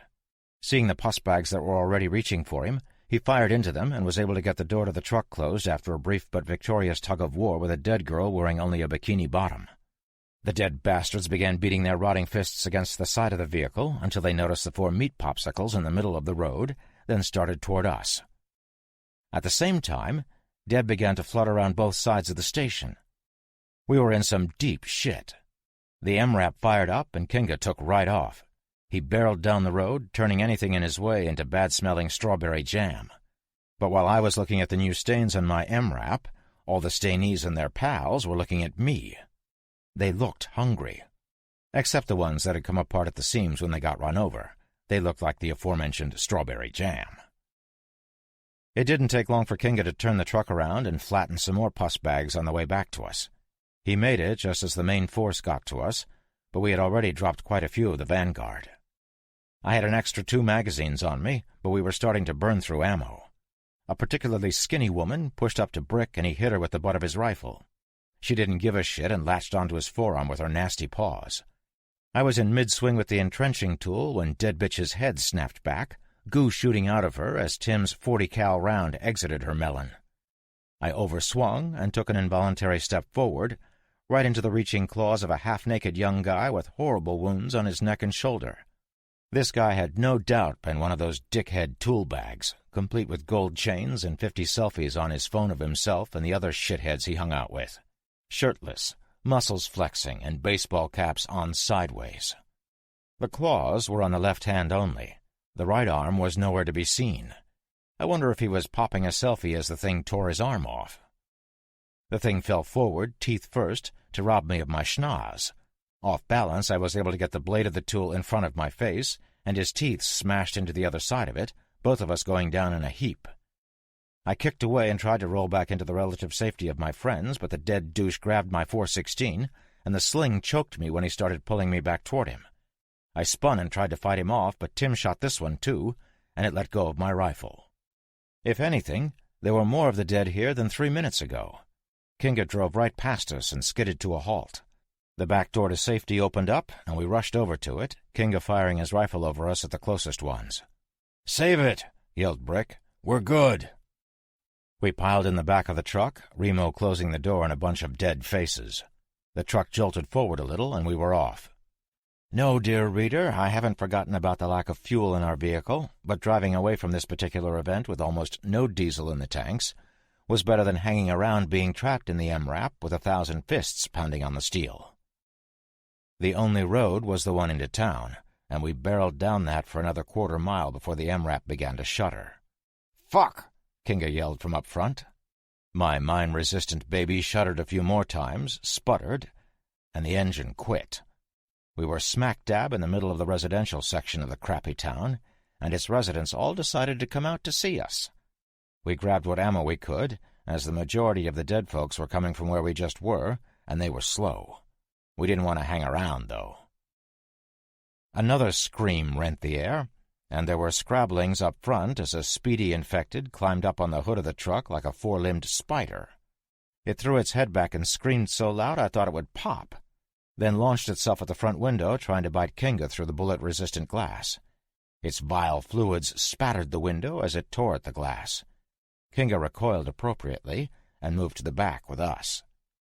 "Remo, how we looking back there?" Brick demanded. Remo, looking through the back door double window, spit out his toothpick. "Environment is target-rich." "How close?" 60 meters. Brick wiped his forearm across his ebony forehead. "Last guy out shuts the door. We might be able to get back with fuel. We head for those houses and see what we can find. You two," he pointed at us, "make sure your safeties are off and don't shoot unless you have to. Ray and Tim, you carry the food." They each picked up one of the bug-out bags we had previously packed with food and water. Brick and I had the ammo bags, and Kinga was positively covered in ammo already. Remo had his knife. "Remember the one on the roof?" "Yeah, like we all couldn't hear the bastard up there trying to scratch through the steel with his fingernails." 40 meters, Remo said, like he was informing us it was tea time. "Do it!" Remo threw the door open and kicked out with his boot.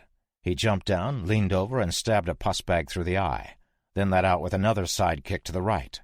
I heard a sickening crunch, and another dead woman fell forward into view, her leg bent wrong. She reached out to grab him, and he shot her in the forehead with his sidearm. He spun, swinging the knife in an arc, catching what used to be a young girl in the top of her dome while simultaneously shooting out of my line of sight. An upward palm thrust sent the tongue of one of the things flying out of its mouth before he pulled the knife from the little girl and jammed it through the eye socket of now tongueless. This had all happened before any of us could get out of the truck. "Clear. Well, for a minute." He casually lifted his handgun and shot the runner that had leapt screaming from the roof of the MRAP. He had caught it in the throat, and it gurgled as we filed out of the armored rear door. It reached for him, and he kicked its filthy claws away, shooting it again just below the left eye. We spread out and surveyed our surroundings. Ray-Ban took care of the last dead man in the area with his knife. "This way," Brick said quickly, and we followed. We ran through a small housing development, the homes way too close together for a town of so few. The first house had an above-ground pool in the backyard, and it was occupied. A bluish-gray man with no shirt on reached for us over the pool wall. Poor bastard would probably be trapped in there forever. We continued on, not seeing any dead in front of us because, hopefully, they were all behind. Continuing on blindly, we rounded the corner of the next house, and my hopes proved fruitless. Brick ran into a group of 6 of them. 2 latched onto him and leaned in to eat, but the Marsoc guy was having none of that, and fought them for all he was worth. Both were down before we could come to his aid, and I drilled a third that had grabbed his shoulder with my shovel, cleaving its rotten dome down the side. The front half of its face fell to the overgrown grass, the thing taking another step before collapsing. Brick destroyed another before Kinga and Ray-Ban were able to dispatch the remainders. More were coming, and again I had to think that there were more than 500 people in this shitty town. The place was eerily silent as well, except for the moans of the things that had given a slow, plodding chase. Our hushed voices echoed between the houses a little when we dared communicate. We made it through the residential area, only killing one more of the things. A structure larger than a house loomed before us. It was a brick school with no front door. We could see shuffling forms through the broken windows on both floors. Deciding to skip school, Brick brought us past a drugstore and a hardware store into a small parking lot. We caught our breath next to a green dumpster once Kinga had cleared it. "They don't give up," Kinga said, pointing. We turned to look and noticed that a smaller group of infected were closing from behind the school. "Circle back through the neighborhood," Brick told us between breaths. "Break into 2 teams, one to distract and one to fuel up. Distraction team meets back up with the MRAP when it starts. 1 civvy with each group. My group gets to distract. You 2, with me." He looked at Ray and me. He shook Kinga's hand and nodded to Remo. "Come on," Remo said, and he jogged off to the right of the way we had come, with Tim and Kinga. I remember thinking right then that I hoped I would be able to write about what happened to us later that evening. "Hey, assholes!" I shouted. "Eat this!" I extended my middle finger as high as it would go. I totally pulled something in my shoulder when I did it, too. "Did it now?" Brick shook his head, and we moved double time in the opposite direction of Remo's team. We took a right between 2 houses, one with aluminum siding and the other a brick frontage. The houses were maybe 15 feet apart, which didn't make any sense to me, as there was more land here than you could ever need. Why did these folks want to be on top of each other? As I pondered the possible reasons for the proximity of the homes in this neighborhood, a mottled, filthy arm snaked slowly out from a broken window. Ray saw it and tried to juke around it, but we were moving quickly, and the thing latched onto his tack webbing. The arm was attached to a dead teenager, and he came through the window without letting go of Ray. Ray-Ban gave the thing a side kick, but it didn't concern itself with the trivialities of a broken collarbone, and threw its other arm around his leg. This was enough for him to stumble, and they both went down in a heap. The dead boy really wanted a piece of my buddy, and he was lazily snapping his jaws as Ray held his rotten head in check with a hand on the kid's throat. I grabbed the kid's hair and stabbed down with my sawg into air. The boy's scalp peeled off like an orange skin. Tossing my nasty prize to the side, I stabbed a second time into bare skull, and my knife skidded off. The thing was still snapping as Ray jabbed his own blade into the right side eye socket. The dead teen stopped moving immediately. I looked up and noticed that in the 10 seconds the last paragraph took to transpire, 50 or so undead had shuffled close enough to the front of us that we wouldn't be able to make it between the houses to safety before they got to us. Ray pushed the kid off him, and I reached down to help him up. "Back," Brick hissed, and he meant we needed to retreat the way we had come.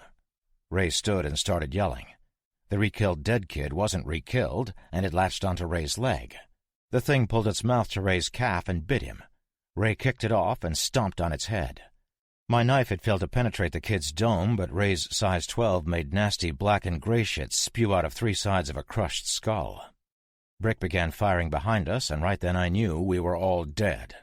Ray wasn't thinking that, and he grabbed me, pointing to the window the kid had come out of. He gave me 10 fingers and yelled to Brick, "First Sergeant, up!" I didn't see what was happening or even think of what could be on the other side of that dark window.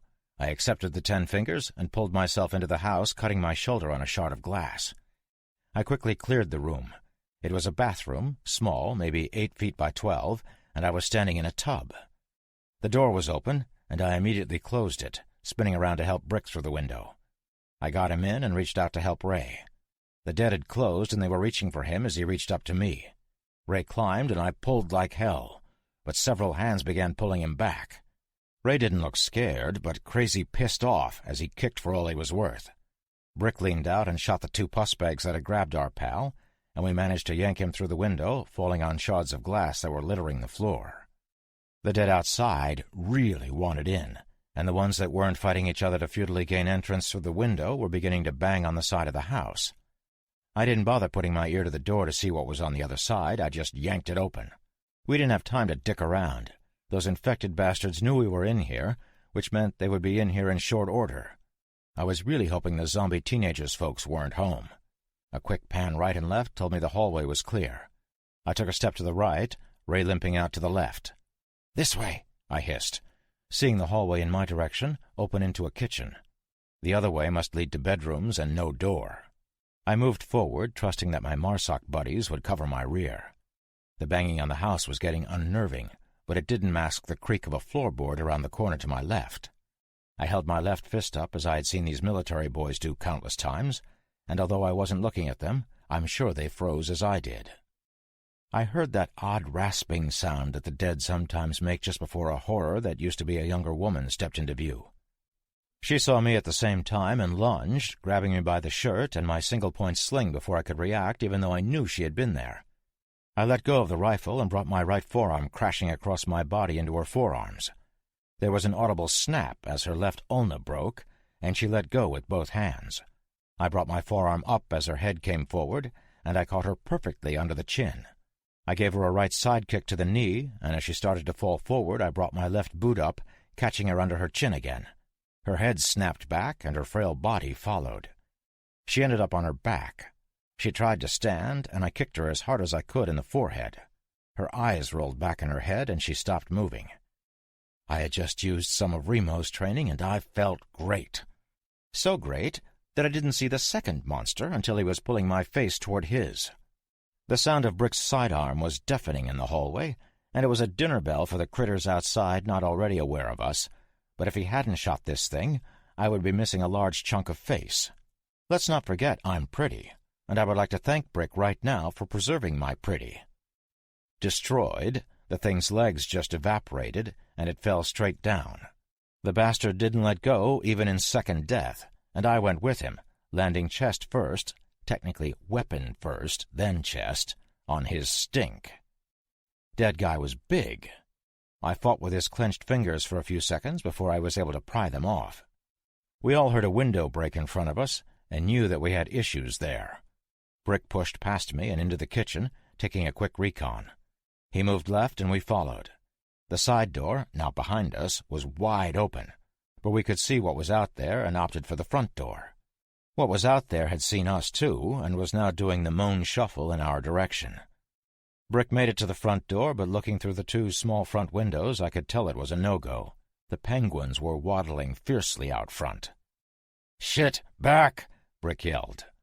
Ray sprinted to the side door and closed it in the face of a fat guy with one cowboy boot on, big belly all but eaten through on one side. The glass in the door was pushed in immediately, hands reaching for us. The left side front window gave way with a crash, and this one was lower, allowing access. The dead began to crawl in instantly. The window over the kitchen sink was full of dead faces, as were the three small diagonal panes in the front door. I moved back into the hall searching, and just as the side door crashed in, spilling infected on the shitty linoleum, I reached up and yanked on a string with one of those little cones on it hanging from a trap door in the ceiling. The door pulled down, exposing a ladder stair, and I yelled for the two jarheads to come quickly. Not waiting, I unfolded, then climbed up the ladder thingy and panned my light around.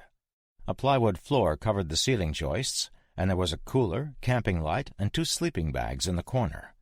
Trash littered the floor. I continued panning the light when Brick hit me in the ass. "What the hell are you doing? Move!" I climbed the rest of the way up, Brick following. I stormed up onto the floor, finishing my sweep of the attic. 6 feet or so high, angled with roof joists and a plywood roof. Basic storage, not a lot, but decent room for stuff. Ray made it to the top of the slanting stairs, but had to kick off something that thought he would be tasty. It started to follow him up, but Brick drilled it with his pistol. It fell back into the crowd that had gathered, and we saw what deep shit we were in. "Here!"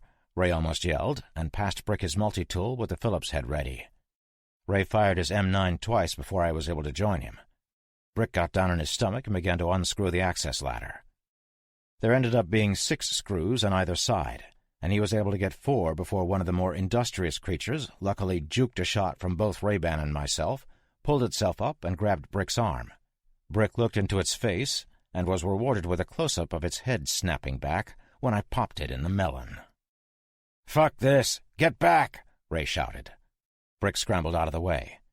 Ray holstered his SIG and pulled his HK-416 around to the front of him on his sling, switched to full auto, and gave both the dead things and the stairway an extended burst on full auto. He fired into the spot where Brick had been attempting to pull the screws, turning the hinge and the wood around it into shredded aluminum and splinters. The thing crawling up the ladder twisted slightly, but remained on the ladder. I shot it in the face, and Brick fired full auto into the other hinge while Ray yelled, "Loading!"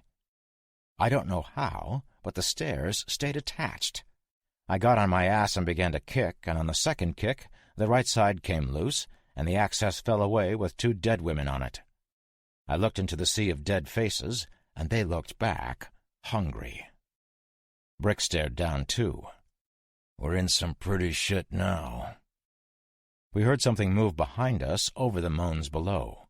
We all raised our weapons, aiming our tack lights at 2 stacked steamer trunks. Something definitely had moved behind them. "Cover," said Ray, and he took 2 steps on the plywood. He gripped the handle on the top trunk, looked at us, nodded, and yanked it away. 2 sets of terrified eyes stared back at us as we stared disbelievingly at them. A little girl and a little boy.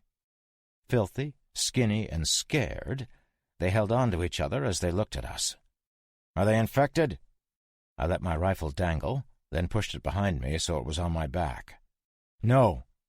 Both kids looked at me. Hey, we're not going to hurt you. We're the good guys, okay?" I grabbed a granola bar out of the pouch on my belt. "You hungry?" The girl perked up and looked like she was about to stand, but the boy held her fast and narrowed his eyes. He had a ball-peen hammer in his left hand. "Kids, it's okay," Ray said. "We won't hurt you, and we aren't infected." I looked at Ray-Ban as he took a step forward. On the plywood where he had just been standing was a bloody boot print, illuminated by the side window. Twins. "Roger that. Kids. 2. Boy and a girl." Ray looked over at Brick, who had just put away his small med kit and was checking the bandage he had put on the boy's hand. "They're getting checked now." "Negative. They'd be dead or worse." "ETA?"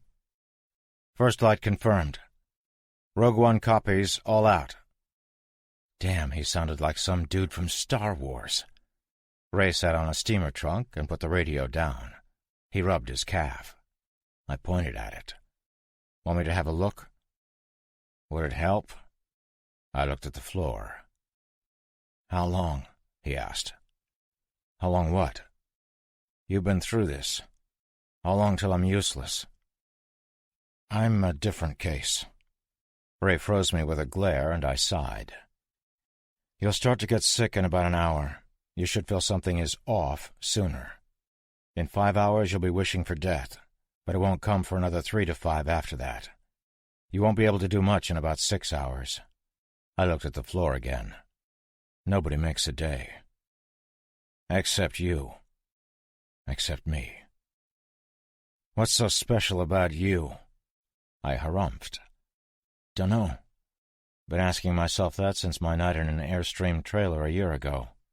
If there is a God, he sure as shit picked the wrong guy to make immune. I pointed at his leg again. Want me to have a look? Brick stood, ruffled the boy's hair, and smiled. He came over quickly. Sit rep. Ray started to stand, but Brick put his hand on his shoulder, forestalling him. Ray nodded, drawing his wrist across his forehead. Kinga says they have the fuel. They took out several tangos, but almost got overwhelmed at the pumps. That was the gunfire we heard earlier. They left the gas and bugged out to a house just like we did. But they lost the hostiles that were in pursuit. Most of them were on us. They can see the fuel cans from where they are, but they're going to wait until 2000 before they go get it and fuel up. Should be dark enough by then.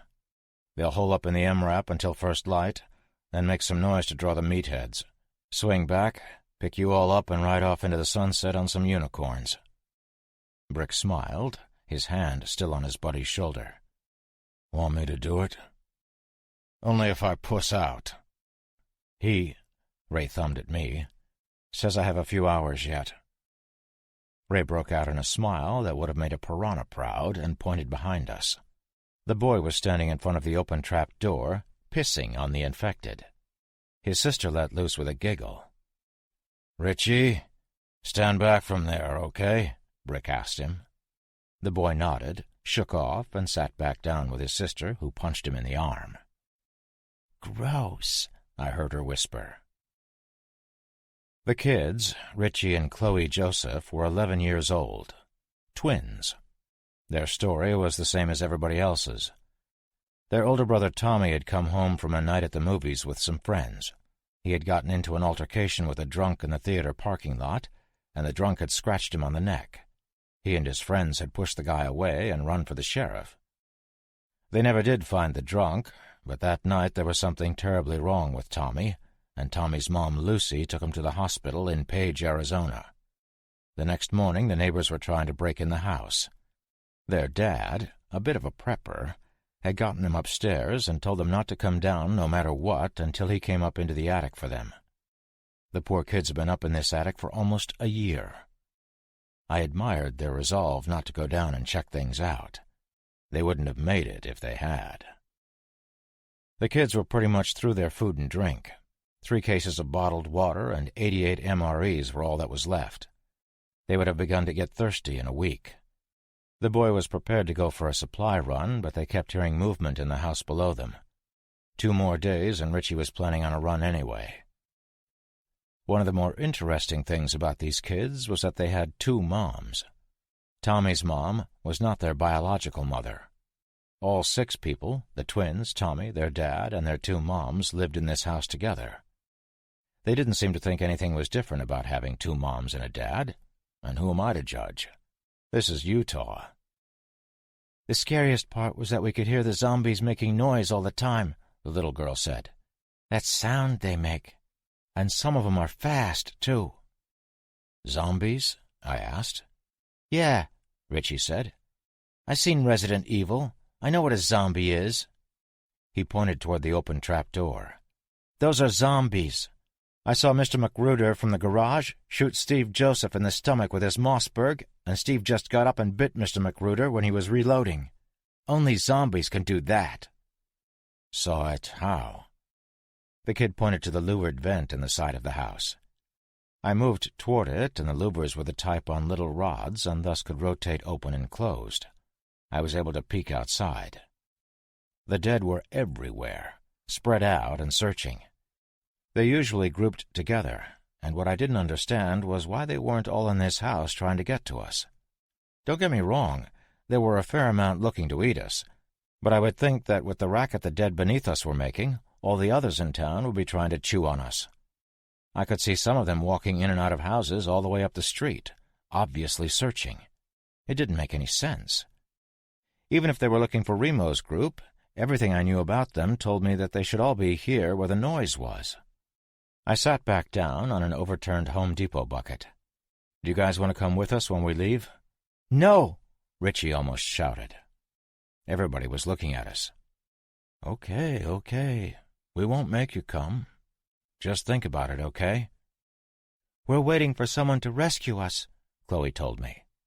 "Sweetie, that's us. We're here to rescue you." Chloe nudged her brother. "See?" "Yeah, but they're strangers. I need to protect you.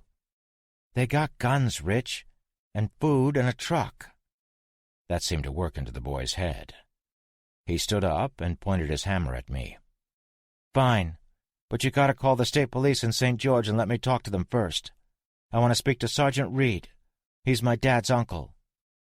I looked at Brick, and he came over and got down on his haunches. "I'm sorry, kid. I really am. They," Brick pointed to the same louvered window the kid did a minute ago, "are everywhere. There's hardly anybody left. I swear I will try a call to the cops, but I promise you, they aren't there." "Where are they?" he demanded. Chloe stood and took the hammer with no effort. "Dead, stupid, and probably trying to eat each other. We're going with them. We can't stay here anymore." Richie let loose a big sigh. "Where are you guys going?" It was my turn for a shit-eating grin. Atlantis. Sunglasses down. The kid reached for his hammer, obviously thinking that I was a liar. "Bullshit!" "Rich!" his sister Whisper yelled. pulling the tool out of reach and looking back and forth from him to me. The boy took a half-step back and looked both chastised and menacing at the same time. He pulled that shit off, too. I was in an attic with 2 tried-and-true badass killers 2 feet above 100 undead cannibals, and this kid was the scariest part of the bunch. Atlantis is an oil rig in the Gulf of Mexico. Lots of people, lots of guns and food, no infected. They looked at each other, then at me. These 2 kids, not even teenagers, had survived a year in an attic waiting for a rescue that was never coming. They were filthy and just about to starve, but looked healthy nonetheless. I was impressed. More than that, the jarheads were impressed, and that was hard to do. Brick inspected our surroundings. He asked pointed questions to the kids. "How did you keep warm in the winter?" Richie showed us his array of sleeping bags and 2 tents that were folded and put away. "It got pretty cold," he told us. "We had to stay in the tent together all the time, unless we had to—" Brick furrowed his brow. It was hilarious because I knew what he was about to ask. "Where did you—" The kid pointed to the same louvered grill we had peeked out before. "We dumped the buckets out there." I smiled, and so did the kid. Brick saw us and smiled too. Even Ray, doomed as he was, smiled at the thought of dumping poop out the window. It isn't even that funny as I write this. Had to be there. Brick had found a 4x8 piece of 5/8 plywood and put it over the trap door. 2 skylights let in light, but it was still fairly dark and shadowy in the attic. The kids sat back down, and we let them know what was happening. "A year?" Chloe asked. "We've been up here for a whole year?" "I think so." I hitched my bucket a little closer to them. The noise from the infected below was beginning to get loud. "It was about a year ago that this started happening. I can only assume you came up here pretty quick once things started to fall apart." I looked around, marveling at what these kids' dad had done. "If you hadn't come up here quickly, you'd be dead. Actually, you would have been dead anyway if your dad hadn't had all this stuff up here. You're luckier than most." She began to cry. The boy stood. "Knock it off. We finally get some help and you're going to cry about it?" "Stop it, Rich. Everybody's dead. Everybody we ever knew. Nana, Grammy and Gramps, all our cousins, all our friends." She looked up, tears in her eyes, and I swear to Christ I began to get misty. "Mom, Dad, and Tommy, too." He got down on her level, took her hands in his, and looked her in the face. "Yeah, well, we're still on this side of the grass." She smiled at him, and I realized that I was in love with these kids after being with them for less than an hour. I would kill 100 rednecks, 1,000 bikers, and 1,000,000 puss bags before I let harm come to these children. Another realization hit me right then, smacked me so hard I moved my head back a little. Lynch would have done the same to protect me. Was I him? Were a certifiable psycho and I the same core person? I was prepared to force these kids to come with us just as Lynch had done to me, for their own good. Were that prick Spook and I the same? No, we were not. I can't think of any good reasons that don't end up biting me in my hypocritical ass as to why, but no. I'm a nice guy, damn it. I'm nice. If nothing else, I had that on him. He was a douche. I suddenly wanted to hear some Led Zeppelin while spooning a hot fudge sundae into my head. "Rogue One, Rogue Two, how copy?" Ray grabbed his radio. 2, this is 1. We're green, over. "Smoke 'em if you got 'em, 2. Be there in 6 hours. Be ready, over." Rogue 2 copies all. Out. 6 hours until evac, Ray said to all of us. Brick sat down, leaning back against 2 crates of stuff. "Get some rack. It won't be fun tomorrow. Kids, get whatever you want to come with you ready and get some sleep. We're leaving in a few hours." Each kid had a Condor assault pack already kitted out, and they pulled them close, each using it as a pillow. They were out in just under a minute, sleeping soundly. How they pulled that shit off I will never know. Probably from being in an attic surrounded by undead for a year. I got up off my bucket and moved to sit next to Brick. I looked at Ray-Ban, who was looking at me. "What do we do about him?" I asked. Brick looked at Ray. "We shoot him in the head if he tries any monkey shit." Ray looked away and chuckled. "Screw that. Blaze of glory for this operator. First watch is mine." Brick was loading some spare magazines. "Let's share it." I saw him run out of shells, 3 into the second mag. I woke to the familiar sounds of retching. Ray was wiping his mouth when I spied him. "I'm good," he said. Brick was looking out the louvers, and both kids had their backpacks on. I stood and stretched, checking my SOG and ejecting the mag from my .416 for inspection. Brick shut the louvered grill. "Sun's coming up." We heard the guttural rumble of salvation over the noises from the pus bags. It came from the west, and we couldn't see that way out either attic vent. The kids looked nervous. "Relax, you two," I told them. "We do this stuff all the time." I pulled the charging handle on my rifle for effect. "Walk in the park." "Last guy to walk through the park got eaten," Richie said as he adjusted the strap on his pack. "Shit. Unprecedented backfire right there." Brick was standing next to us. He got down on his haunches, and we got down with him. "Okay, kids, this is how this is going to go. Above all, you have to be quiet. Don't say anything, nothing at all, unless you see one of them that's close and none of us sees it. I'll go first." He pointed at the plywood covering the attic trap door. "Get you two down, then the other 2 members of my team will follow. Always stay between me and one of them. And no matter what happens, don't run unless the 3 of us are all dead. Oh, and this is probably going to get really loud." "Do we get guns?" Brick smiled. "Not yet. We don't have enough to spare. And no more talking at all." He looked at Chloe. "Do you understand what to do?" She nodded, terrified. "And you?" He looked at her brother. "We good?" The boy's nod was much curter. Brick went through all the hand signals he might use, and the kids both nodded again in understanding. We could hear the things below us moving off, certainly wanting a taste of tinned marsoc that was in a freshly fueled MRAP. Yeah, I know, a lot of capital letters right there. We gave it a half hour and made a phone call. "Rogue 2, Rogue 1, how copy?" 1, this is 2, 5 by 5. Towing hostiles from your location now. Pied fucking Piper. ETA back to you 1 hour at most. Recommend you exfil immediately upon next comm. Triple squelch over." "Confirmed, Triple Squelch. Rogue 2 copies all. Good luck. Out," Ray said and threw up. He shook as he passed his radio to Brick. "Just in case."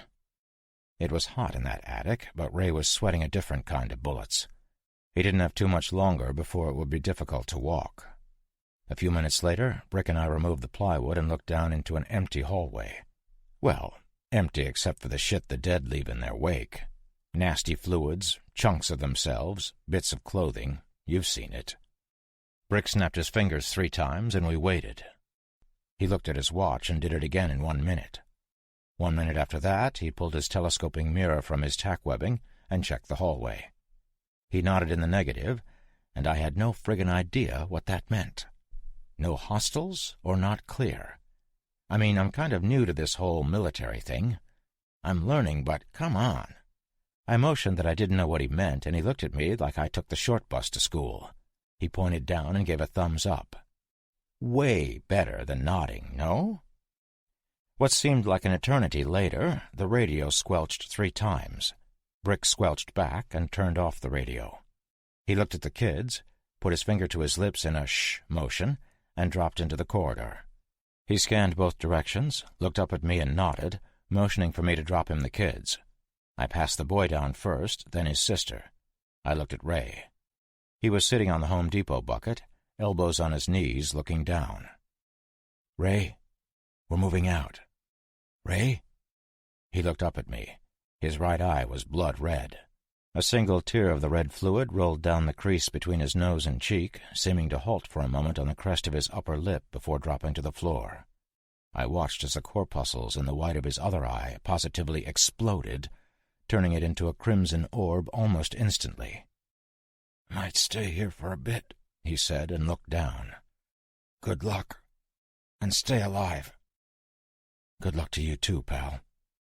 Want me to tell the guys anything?" "Nope." I nodded, not that he could see me, looking at the plywood floor as he was, and dropped soundlessly with Brick and the kids, suppressed cig at the ready. Brick stared at me and raised his eyebrows. I looked down and nodded in the negative. When I looked back up, this guy who had just lost one of his most trusted allies and friends was already moving off with the kids behind him, his suppressed handgun pointing forward. The house was nasty with all the zombie detritus, and I finally noticed how equally filthy the kids were. Can you imagine being stuck in an attic for a year? Anne Frank kind of shit. We came to a corner of the hall, and Brick did a quick recon, looking in both directions. He immediately backed up and quick-pointed back the way we had come. All four of us spun and hurried to the room at the end of the hall, Brick rushing past and taking the lead again. The door on the left was the bathroom we had come in initially. The one on the right had a closed door. Straight ahead was open and inviting. It was a small bedroom, and the door had a pink and white sign with Chloe printed on it in cursive. We moved under the open attic trap door, and I was 2 steps past it when hell came calling. A thump sounded close behind me, and I spun quickly. Ray-Ban crouched there, shaking and heaving, flexing his fingers. The floor creaked behind me, Brick or one of the kids stepping on an unfriendly floorboard. Ray whipped his head up and glared at me. It wasn't Ray, but it wasn't dead. The thing gave this growling hiss, then launched from its crouch. It hit me all claws and teeth as I fired. My hesitation had slowed me just enough, and my shot went wide. The round penetrated the sheetrock, and it must have hit something particularly vulnerable in the room beyond, because there was a small but exceptionally loud explosion of glass from the room. I didn't have tons of time to spend worrying about what I had shot, because the thing that had been my friend and had saved my ass on several occasions was now trying to see what my face tasted like as it threw haymakers. Then it started to scream. That awful, terrifying shriek that will make anybody shit themselves came from it as it tried to chew on my pretty face. I fought it hard, but it was wicked fast and damn strong. He scratched my face and arms, the deep furrow on my left forearm dropping blood in my face. The thing made one fist with both hands and raised it above its head in what was going to be a caveman thump. Fucker was going to Jim Kirk me. Never got the chance, though, as a flying hammer took it in the mouth, breaking teeth and snapping its head to the side. 2 shots sounded from behind me, the Marsoc runner toppling backwards. I crab-scrambled in reverse, and Brick gave his former buddy one more tap to the dome, sealing the deal. The whole event had taken less than 10 seconds, but in that time the end of the hall had filled with the slower variety of infected. Brick helped me up, and we got in Chloe's room quickly, shutting the door. We pushed her bed against the entry, wedging it closed. Thumps sounded on the other side of the door soon after. Lots of thumps. I guess these were the less industrious of the pus bags and hadn't been fast enough to chase down the M-Rap. Brick tore some remarkably beautiful curtains from a window and threw the sash up. He checked both directions and slipped out into the yard. 20 seconds and we're screwed. He reached for the kids, and I helped them out. I heard firing outside as I looked back to see a panel in the cheap door splinter and a dead face stare at me. They were making short work of my barricade, and I slid out the window. Brick had gone to the rifle, and there was no doubt that every infected in Bigwater was now moseying in our direction. "Rogue 2, exfil ASAP, east side of the development. We're on foot and moving fast, over." We ran for it, listening to Remo tell us my truck was 30 seconds out. 30 seconds was 20 seconds too damn long. Trapped. There was no moving fast. There was no moving anywhere. The dead came from all directions. We were between 2 houses, maybe 40 feet apart, and again I had to wonder why they had stacked these houses so close together when there was so much area to be had. All I could think was that we should have left well enough alone. These 2 kids were going to be torn apart because we had brought them down from their sanctuary. I have no doubts that hunger would have forced them out in a few short days anyway, but still I felt this was on me. I looked at the 2 of them as the dead closed. I knew for sure I had killed them. Brick was selecting targets and popping domes on single shot, and I followed suit. He performed a tactical magazine switch, and I remembered our ammo situation. 3 shots later, and his rifle was hanging on his single-point sling, dangling while he pulled the suppressed Sig Sauer he had just put away. I did my best to imitate his reloading technique and pulled it off, but not as quickly. I had 16 shots, and I was out. "Move forward, but stick close," Brick yelled, and I saw that the window we had just come through had dead arms sticking out of it, reaching for us. I glanced behind and noted that the pus bags were 40 feet away, arranged 20 deep, and spanning the width of the houses. The ones in front were 20 feet in front of us, but there were gaps in their line. I clicked empty, and I thought the pride I felt for dropping a solid 20 of these dead fucks wasn't misplaced, even though I would be eviscerated in moments. The good thing, there were too many of them for any of us to rise when they were through. There would be little left, and I considered that a consolation. Brick tried to holster his pistol, but he caught the suppressor on the leather, and it dropped to the ground. He pulled his entrenching tool, and I drew the best weapon on planet Earth, my SOG. The MRAP pulled up in front of us, 60 feet from our position, and the back door exploded outward, spilling Remo and Tim. Remo had the EBR rifle and began dropping undead as he moved forward slowly. Tim shot a few as well, but it was too little too late. Brick looked at me. "Get 'em out! Shoot that gap!" He pointed his tool at a 5-foot break between the dead, then ran headlong into them, hacking. He had cleared another 5 feet for us. I grabbed Chloe's hand, and we ran. We almost made it, too. We were at the very end of the procession, most of the infected turning as we ran past. One shot its stinking paw out and latched onto the strap of Chloe's pack. She screamed, and before I could react, Richie put his left hand on the thing's wrist and used a right palm heel strike to snap the creature's arm at the elbow. It was so rotten it came right off. His sister gave a side kick to the thing's midsection, knocking it down, and we were through. We reached Remo and Tim. Tim was out of ammo, too. "Mag's in my pack," Remo said casually. "Top's open." "Tim, get them in the truck." I reached into Remo's black backpack and yanked out a mag from my HK-416. Slapping it in, I glanced at Brick, who looked like a cross between a gravedigger and a samurai, slashing with his shovel, kicking, punching, then poking with the tool. The kids and Tim ran for the vehicle, but all the dead were far from them. They were damn close to me, though, and Brick was hand to hand. The bass boom-boom of the EBR was louder than my HK, and both Remo and I moved forward as we mowed the things down. I saw my partner charge his weapon. The mag switch had been so fast that I had missed it. One of the things encircling Brick locked its mid on the entrenching tool, and that momentary lapse in speed was enough for the others to swarm my buddy. He went down swinging, disappearing beneath the throng. I started to run forward, but Remo put his hand in my chest. There were just too many, and he was 50 feet away from us. Several of the infected decided we were tasty-looking and began their slow plod toward us. Remo passed me the EBR, and I took it by the shoulder sling. He pulled something from his tack webbing, and it made a ting sound. "Frag out!" He tossed a black baseball in an arc into the fray of them, right where Brick had gone down, and he pulled me back toward the truck.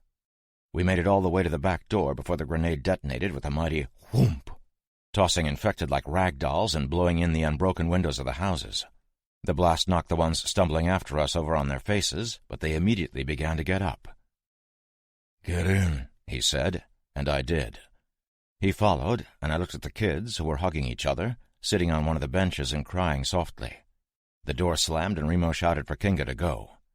I sat down next to Chloe, and Tim sat next to me. "Brick and Ray-Ban?" I looked at my boots, nodding my head side to side slowly. Tim put his head in his hands and sobbed. "All we wanted was gas." It occurred to me that this was the first time Tim had lost anyone he really cared about since this thing had started. Sure, everybody in Baldy was Chow, and his family were undoubtedly gone, but this was the first time a comrade that he had spent time with had bought it. The first time someone who he'd saved the life of and had been saved by had been claimed by the dead. He hadn't even seen a zombie up close until a few weeks ago. Remo sat down across from us and pulled something out of his shirt pocket, offering it to Tim. It was an individually wrapped toothpick. Tim took it. Boring. Joint Base Jackson Gray was not as deserted as Tim's Sentinel satellite would have led us to believe. At least, not now. Several corpses were shuffling towards us from an open hangar as we pulled in. Kinga took them out with the MRAP. We got there just as the afternoon cool began to hit us. It had been hot during the day, but it was getting cold at night. I didn't know that the Southwest could get chilly in the summertime until I had experienced it in the attic in Utah. Here in Arizona it was friggin' hot in the daytime, but really nice in the late afternoon. The heat of the day must drive the zombies inside as well as the humans, because when we showed up at JBJG, there were no zombies, or strippers, waiting for us at the gate. There was no gate, either. It had been smashed down from the inside. Whoever had left in a hurry, driving something enormous, as the tube steel gate was crushed and bent like a pretzel baked in the crazy factory. This did not fill me with confidence, but we needed an aircraft. We had also decided to bag the idea of a helicopter in lieu of a large plane. The helicopter would need to be a flying gas tank in order for us to make it the 1,400 or so miles to Atlantis, and there was still no guarantee of making it. We would have to take too much fuel, and then our operational range would drop because of the weight of said fuel. Tim calculated 160 miles per tank instead of the 200 we thought we had if we took a gassed-up Chinook helicopter. He didn't know how big the fuel tank was, or the miles per gallon the bird averaged. He only knew the range of a full tank. JBJG had a bunch of planes, though, and while Tim could only fly a couple of them, he had been training in a C-130J, which the base happened to have. It had two, actually, but one was in pieces in an open hangar.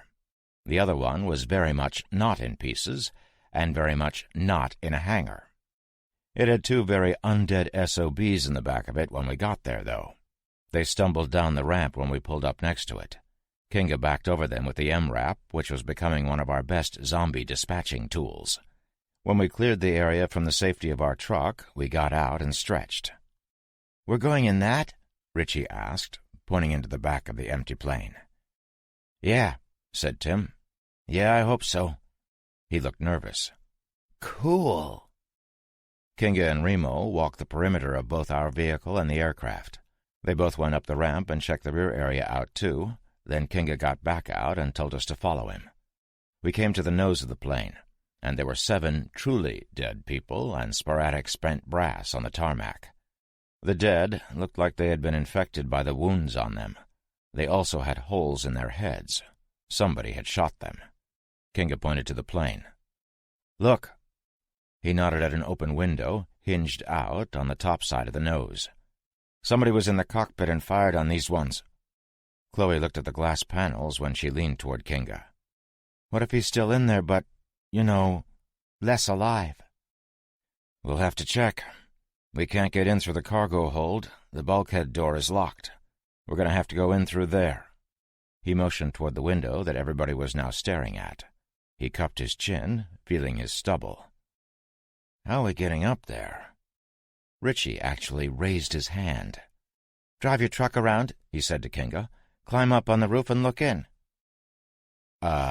Yeah, it's my truck, but good idea." I took a swig of my water. The kid thumbed at Kinga. "But he was driving." I burped. I let him. We followed the kid's plan, and it worked out with a little finagling. There's a detachable ladder on the side of the MRAP, and we were able to get on the roof and use that to get up to the window. I held the ladder while Kinga climbed up and peeked in the window with his flashlight. Remo stayed with the kids. Kinga banged on the fuselage 3 times and waited a moment. "Clear." "So I guess the shooter made it?" "He made it out of here, at least. Hold the ladder tight. I'm going in." "Check, check," he said into his mic. "Green," was Remo's one-word answer. Guy had found his pithy switch again. Kinga made it in and called for us to come through the back to meet him. I passed the ladder to Remo and climbed down using the non-detachable ladder on the rear. We made our way up the ramp and looked at Kinga as he waved us in. Tim sat in the chair on the right and began fiddling with stuff. "See if there's a manual in there, please." He pointed to a small locker. Inside was a plethora of shit, including several manuals, all of which I passed to Tim. He began to read, and he didn't stop for 6 hours. In the interim, we backed the truck near the plane. Tim had figured out how to close the rear ramp, and we had 2 fortresses to spend the night in. The kids and Kinga in the MRAP, Tim, Remo, and I in the plane. I didn't think we needed a watch, but Remo woke me up at about 3 a.m. for mine. "Last watch is yours. Get us up at first light and we'll walk the runway. I had no idea what walk the runway meant, but I was not about to tell Remo that. Actually, now that he's reading these journals, he'll find out, so sorry, Remo. I moved up front to the cockpit. Tim was asleep in the pilot's seat with a manual in his lap. He woke up and smiled groggily when he saw me. "You'll be able to fly this, yeah?" "I've already flown one. I've taken off with an instructor and sort of landed." I looked at him hard, and he let out a sigh. "I wouldn't worry about landing. We're going to have to bail." What? "Do you think I'm going to be able to set this thing," he spread his arms wide, "down on an oil rig?" Wait, "You mean like jump out of the plane? Skydive?" "I don't think the MARSOC guys will call it that, but yeah." I swallowed hard. what about the kids? "Both certified skydivers. I already spoke to them. They have over 100 jumps. I was thinking we jump at about 40,000 feet. He looked at my nervousness and laughed out loud. "Relax, Mr. Airborne. I'm just kidding." He frowned. "I mean, they could be certified. I don't know. But I didn't ask them." Bastard actually shrugged. "The plan is easy. We fly in at about 40 feet above the water, as slow as possible. Open the rear ramp, pop a chute, it catches the air, and we drop to the water safe and sound." I visibly relaxed. Good plan. I glanced out the window and saw a couple of things shuffling around on the runway in the moonlight. If they let us leave. Tim followed my gaze. "Afterthought. I don't want to hit them if possible, but I don't think they would do much to us if we're taking off. We'll just turn them into strawberry jam, as you're so fond of saying. We will have to check the runway for anything that could pop a tire before we take off." That's what Remo meant. Tim picked up a clipboard and passed it to me. "Someone, probably the guy who shot the dead on the runway, already completed a pre-flight check. It's dated about 4 months ago. At least I think so. I'm kind of unsure of the present date. The plane is good to go and already fueled. There are a couple of things I want to look at, but I think we're good. I'm a little uneasy at why the clipboard is here, as is the aircraft, but the pilot didn't take off." "Yeah, me too. Now." "Thanks for that. Get some sleep, then. Tomorrow should be interesting." He stood, cracked his neck, and strode to the fold-down bench-style troop seats in the cargo area of the plane opposite Remo, who was on the deck of the plane. Tim looked at the lawn chair-type seats and also opted for the deck. Stretching out, he gave me thumbs up, rolled over, and went to sleep. When I was alone, I thought about Ship.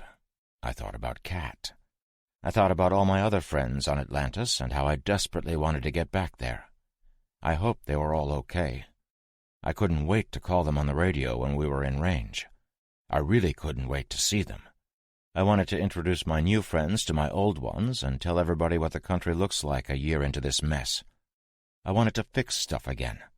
I wanted to feel safe. I heard a thump outside and looked to see if it was one of the dead ones. It was. There were a bunch of them out there now, 8 or 10, and they were just milling about. I couldn't see what they looked like, just shadows, really. I could see a brightening in the east and knew it was almost time to rock and roll. I thought about the folks we had lost. I wondered if my family and friends went fast, or if they were still alive and fighting the dead. The sun peeked over the horizon and hit me right in the face. It was pretty, and I felt its warmth immediately. I sighed and went to wake Remo. He was sitting on his bench, rubbing his neck. "We've got company," I told him. "How many?" "Just a few that I can see." "Rogue One, this is 2, he said into his mic. "How copy?" Kenga's tired voice replied instantly, 2, 1, 5 by 5, over. These guys could carry on a conversation using nothing but numbers, apparently. Remo said something unexpected right then, and it was hard for me not to smile. "How are the kids, over?" Let's pretend, reader, you understand that every communication these guys or any military guys have via radio ends with either over or out when they are done speaking. I'm tired of writing it every 5 seconds, and if you haven't caught on by now, you're dumb. For a great demonstration of this, See the 1950s movie Them, if you can find it and have power. Great flick about giant ants in the New Mexico desert. Up and rearing to go.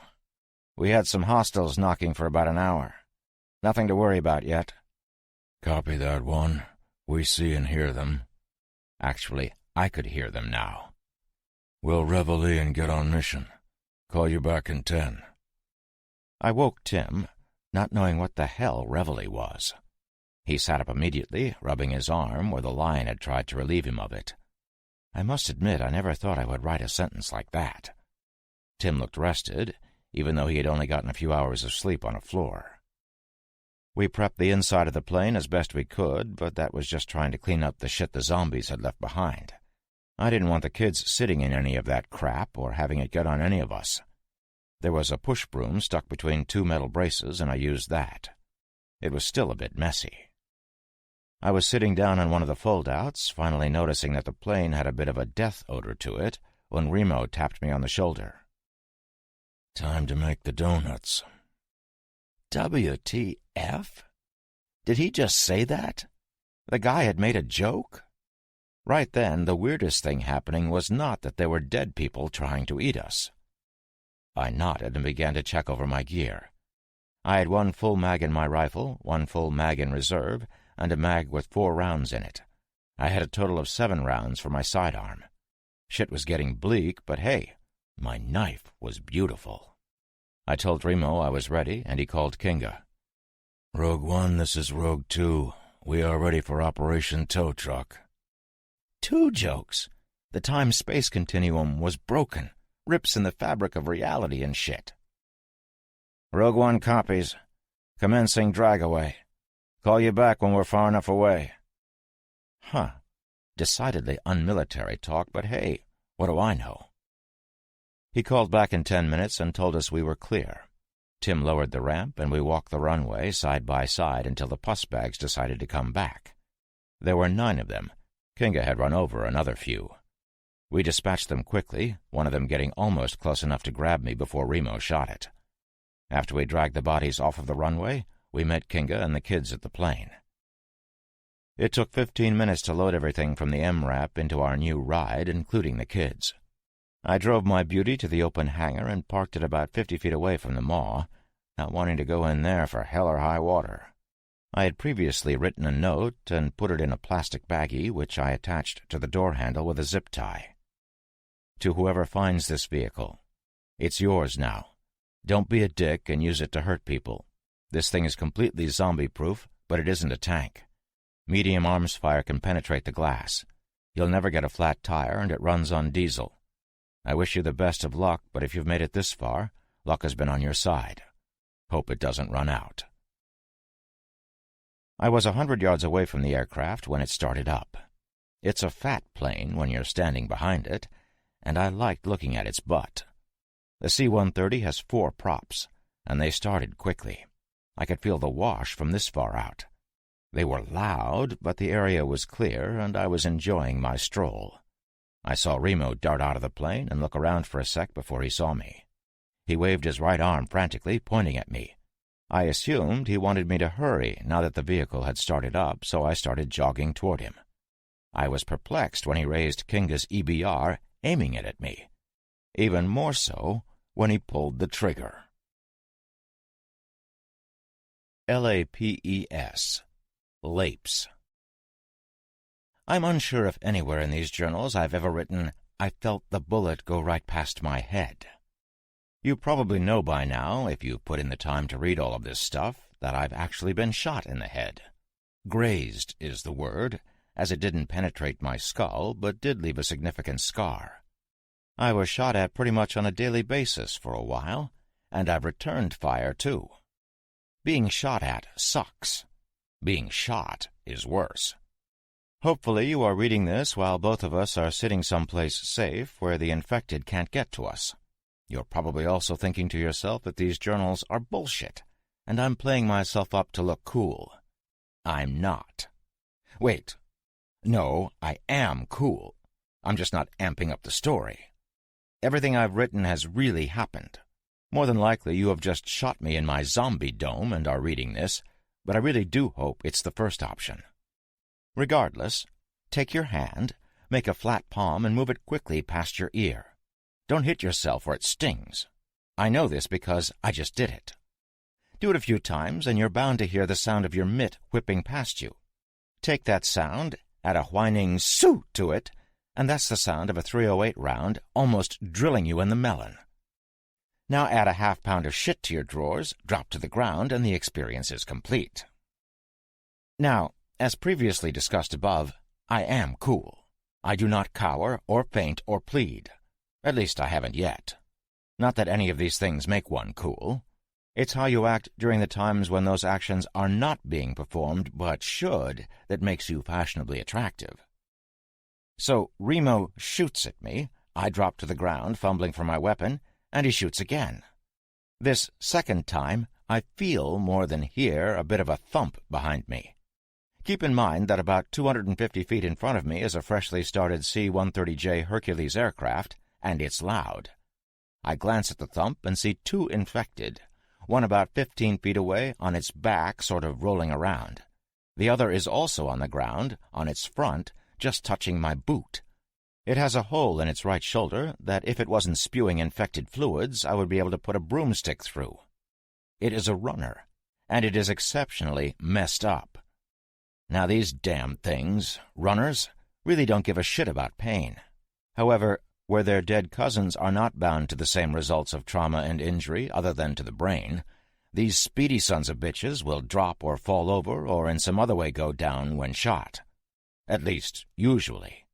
What they will also do is expend their very last energies in an attempt to rip into any living thing in close proximity until death comes. Actually, proximity has nothing to do with it. They'll bleed out trying to get to you if you're a half a mile away.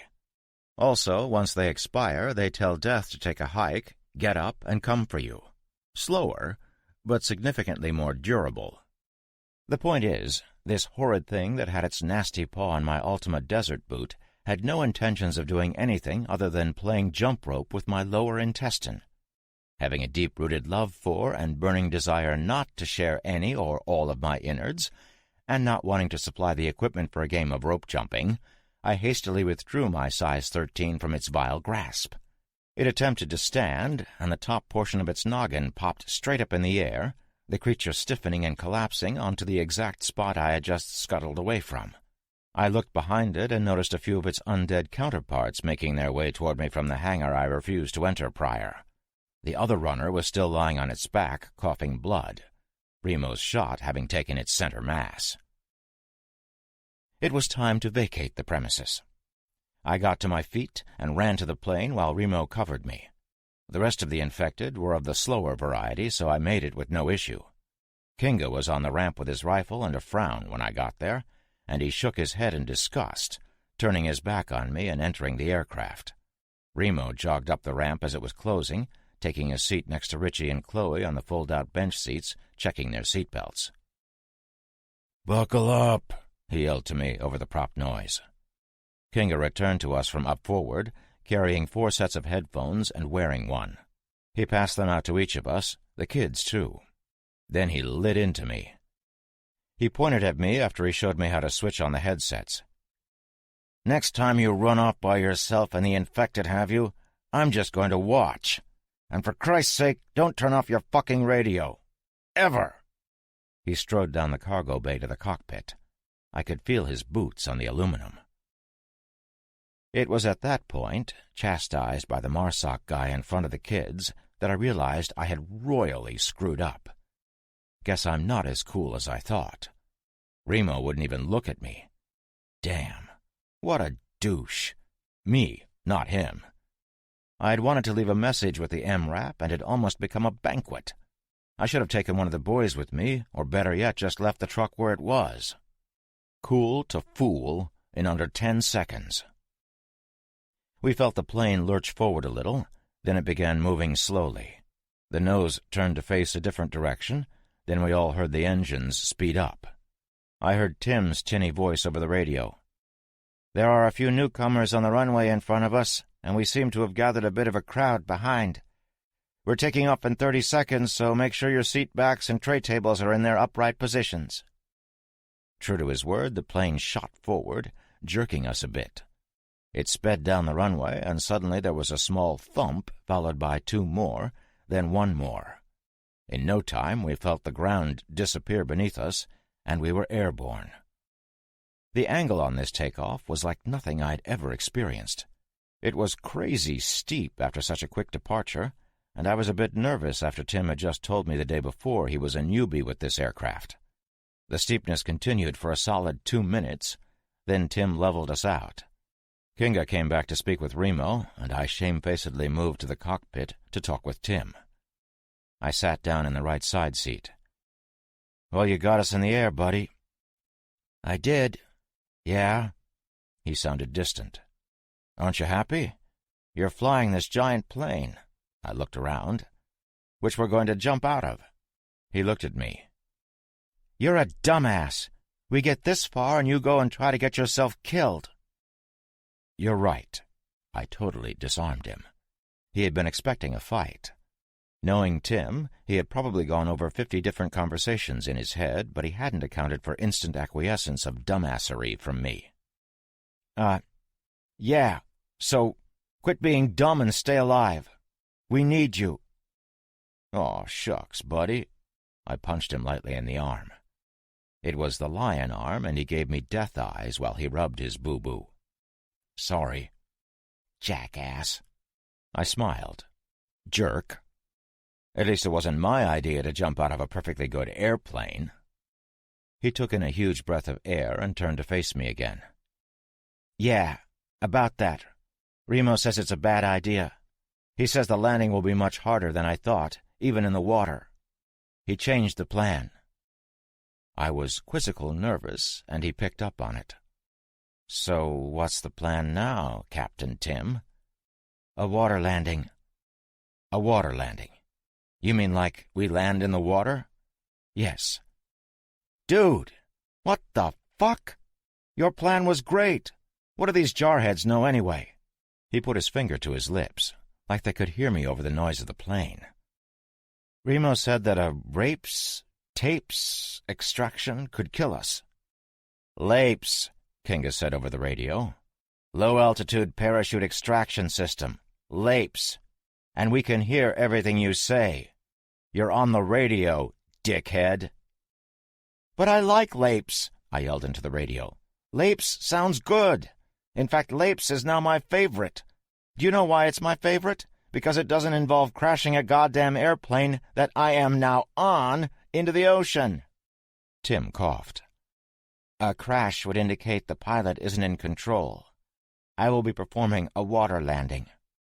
"Water landing," Kinga repeated. "It's our best option. We exfil through the top hatch and pop the rafts." It was my turn to repeat. "Pop the rafts? Pop the rafts? Do you have any idea how dumb that sounds? Pop the rafts?" "Technical term. You don't like it? Stay in the plane." Holy shit. They were serious. I stood up and looked back at Kinga with my hands out as if to ask WTF. Kinga looked at the twins. "You kids okay with a water landing?" Both kids gave a thumbs up. Kinga looked at me. "Pussy." Chloe giggled and Richie smiled as they looked at me too. Remo was asleep. Splash.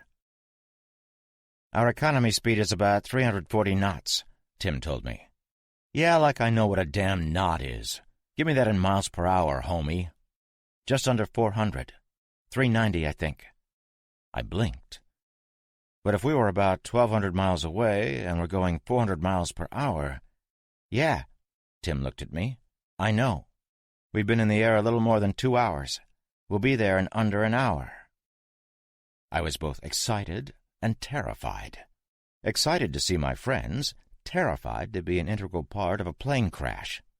Hey, if I had survived all the shit I had survived, a plane crash would be cake, right? Besides, it was going to be a water landing, remember? When we were 60 miles out, I made a phone call. Okay, so it was a radio, but you get it. "Atlantis, this is Hercules, come in." They came back immediately, and I almost cried. "Read you, Hercules, this is Atlantis. What can we do for you?" Ted? Ted, is that you?" "Yeah," the voice said. "Who's this?" "I've been known by many names, Teddy. Last year you bastards on board all of those floating asylums were calling me Captain." "Cap? Holy shit! We thought you were— Wait. What's your best friend's name?" "You mean that friggin' Sasquatch I call Ship? His name is Douche, capital D, if you please. I've got some new friends I want you to meet as well." Tim smiled from ear to ear, mirroring me. I heard the tail end of Ted yelling for everybody to come into the radio room. "Got some people here that want to talk to you, buddy." The next guy to come on was Austin. "Afternoon, young fella. Heard you've been away." "Screw you, old man. You know you've missed me." I heard a young girl in the background yelling for, "You assholes to get out of the fucking way." And for the second time in 2 minutes, I almost burst into tears. "You," she yelled into the mic, "you dick! We all thought you were being experimented on in some damn government lab." She was crying, I could tell. Yeah, we'll talk about that when I get there, kid. You okay?" We continued talking for a while, and then I asked for Ship. Kat said he was okay, but unavailable. I had to admit, at least to my own dumb self, that I didn't like the sound of that. We got the Marsoc boys up front with us and discussed the best way to crash a plane into the Gulf. It was decided that we would set her down 3 miles to the northwest, as there were no boats in the vicinity, and the sinking plane wouldn't hit any of the suspension cables on any of the rigs from that far a distance out. Atlantis would have 2 rescue vessels and a full crew of scuba divers just in case. In another 10 minutes, I saw my home. It looked small. We circled once, and I saw a shitload of folks waving and yelling at us from the deck of the rig. It was heaven. I couldn't stop smiling. Until Tim said it was time to buckle up. "We'll be touching down in 2 minutes," he said over the radio. "Assume crash positions." Kinga had taken my place up front, and I was sitting on one of the folding lawn chair-style benches across from Remo and the kids. Remo took the toothpick out of his mouth and looked at it. "Last one." He put it in one of the pockets on his load-bearing vest and relaxed. "Both vessels are in position, beginning our descent." I swallowed hard. I was really hoping there wouldn't be a handful of zombies in a sunken plane at the bottom of the Gulf of Mexico in a half hour. You know how when you're on a plane and they tell you to put your head between your knees? There was none of that on this plane. We all had these X-style harnesses as seat belts that came over our shoulders and met in the middle with a round buckle. Remo tightened it so much I could barely breathe. The plane began to get lower, and we slowed down. We could all feel it just like a jetliner. Unlike a jetliner, there wasn't one friggin' window to look out. 10 seconds. 9. 8. We hit the water at 2. To this day, I don't know if Tim did that on purpose or if he just miscalculated his altitude. The ass of the plane hit, and the nose jolted down. Then there was a tremendous splash, and our nose spun to the right a bit. I felt like I was going to tear in half for a couple of seconds, and it was over. I looked at the kids, and they were both smiling. Remo was already out of his harness and opening a small compartment near the exterior door by the cockpit. He pulled out a small orange cylinder. "Let's go." "Let's go?" That's all he had to say? The cockpit bulkhead door opened, and Kinga got out, followed by Tim. Kinga was bleeding over his right eye. I was still nervous, but I asked in the most uncaring way possible, "How long do we have before this thing sinks?" Kinga wiped his eye with his forearm. 3 hours, maybe? He looked at Tim, who shrugged. The sun streamed in when Remo opened the door. We all jostled for a glimpse, and it was beautiful outside.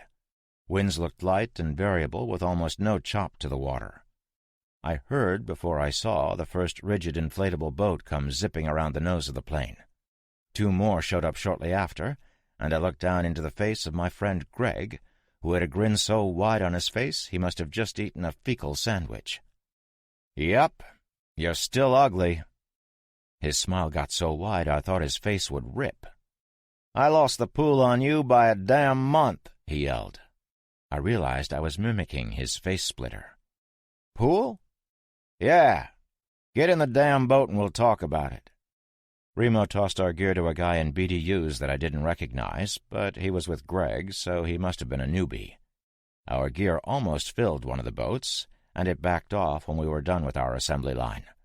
The kids went next, and then the four of us. A most manly hug from Greg ensued. "I knew you were gay." It was Tim. Tim had made a funny. I introduced him to Greg, also telling him I didn't know the other guy, who was the boat driver. Sailor? Whatever. He stuck his paw out and told us he was Ensign Caliber. Remo and Kingo were in a different boat, shaking hands with different guys I didn't know. "Where's Ship?" I demanded, looking around. The motor on the inflatable roared its tiny roar, and we were heading back to the bigger boats. The ensign wouldn't look at me, and Greg's smile disappeared. "You'll have to talk to Austin or Captain Shumitz about him." Now, I've got to tell you, I didn't like that at all. No, sir. Not one bit. "Greg, I'm asking you. Where the hell is my buddy?" "I'm not supposed to—" "Greg, I don't give a fuck about supposed to. Is he alive? Is Ship alive?" He looked me in the face and sighed. "I don't know." Reunion. Well, almost. We arrived at the bigger of the two boats, the Iago, in just a few minutes. We unloaded our gear and our people, and we were all checked out by Dr. Dan. Nice guy. We were cleared of infection, but still escorted everywhere by armed folks. Greg stayed with us, and we were allowed to keep our weapons, even during the bite exam. I was anxious to get back to Atlantis so I could ask Austin what all the secrecy surrounding Ship was. I was thinking, and saying quite loudly, that he had better have a damn good reason why he wouldn't allow anybody to talk about Ship. As it turns out, he did. In 45 minutes, I was hugging Kat on the lower dock of the Atlantis. I asked her about Alvarez, and she said, "We should talk upstairs." She looked sad, and that scared the shit out of me. I was a little hurt that Austin and Donna, my lady friend, weren't there to greet me on the dock, but when I got up on the main deck, it was busy up there. All of us, the kids too, were escorted to Austin's office, and I got a good look at the leader of Atlantis for the first time in a year. He looked rough. Haggard is the word. He was standing with a man I didn't recognize. Average height and indeterminate age. Austin smiled at me from across the room and came almost running to me. He gave me a great bear hug that reminded me of everybody's favorite hillbilly, Dallas. But where Dallas resembled a grizzly bear, Austin was thin, albeit tall. "It's really good to see you." "You too, buddy. Where's Ship?" Smile vanished. Look of sadness mixed with a little anger. Oh, shit. "Ship is on the Majestic Maersk with 2 squads of my men." While I tried to process that statement, I turned to look at the other guy in the room who had spoken, my eyes quite literally bugging out of my head. "What the fuck did you just say?" I stabbed a finger at him, but spoke to Austin. "What did he fucking say to me?" I was boiling with anger. Pissed. Livid.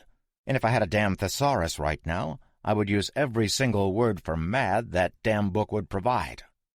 Austin raised his hands in supplication. "Hang on. We can explain. Who's he?" Again I pointed at the new guy. I'm asking you."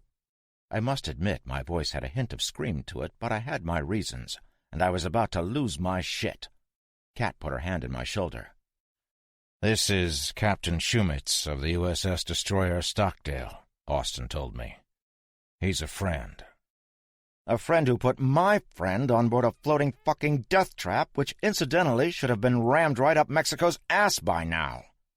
I looked back at Austin. "Explain." "Ship volunteered," Austin revealed quickly. "Survivors on the Majestic radioed a distress call. One of them made it to a radio, but he was bitten. There are a few people alive on the Majestic.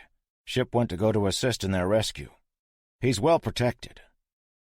"Austin, you weren't on that tub. Trust me, there's no such thing as well protected. Where's Alvarez?" I demanded, looking around. "He shouldn't have allowed this." I looked at Kat and knew before Austin told me. "He led the team." I shook my head. Course he did. And I bet you needed an extra medic, too, which is why my girl isn't here.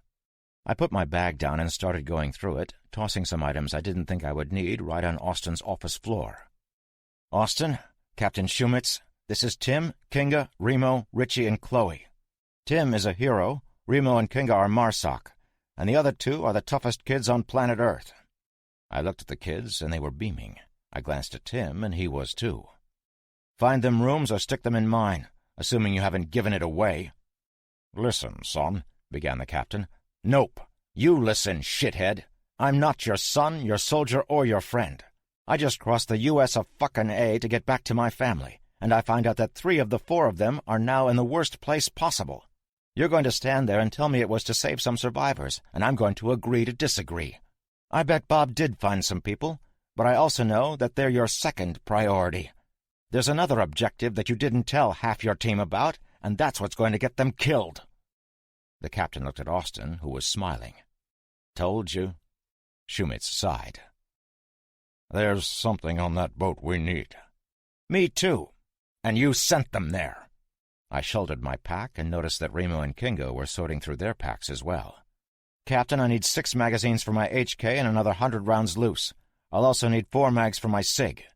I looked at Tim and the kids. You're staying here. Remo and Kinga looked ready. Captain, get these boys what they need. Their needs will be considerable. Where the hell do you think you're going? Kat demanded. She already knew.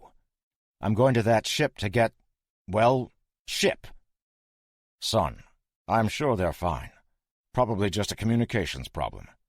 Yeah, the problem is that their communications are in the rotting stomachs of a bunch of zombies, just like most of your men.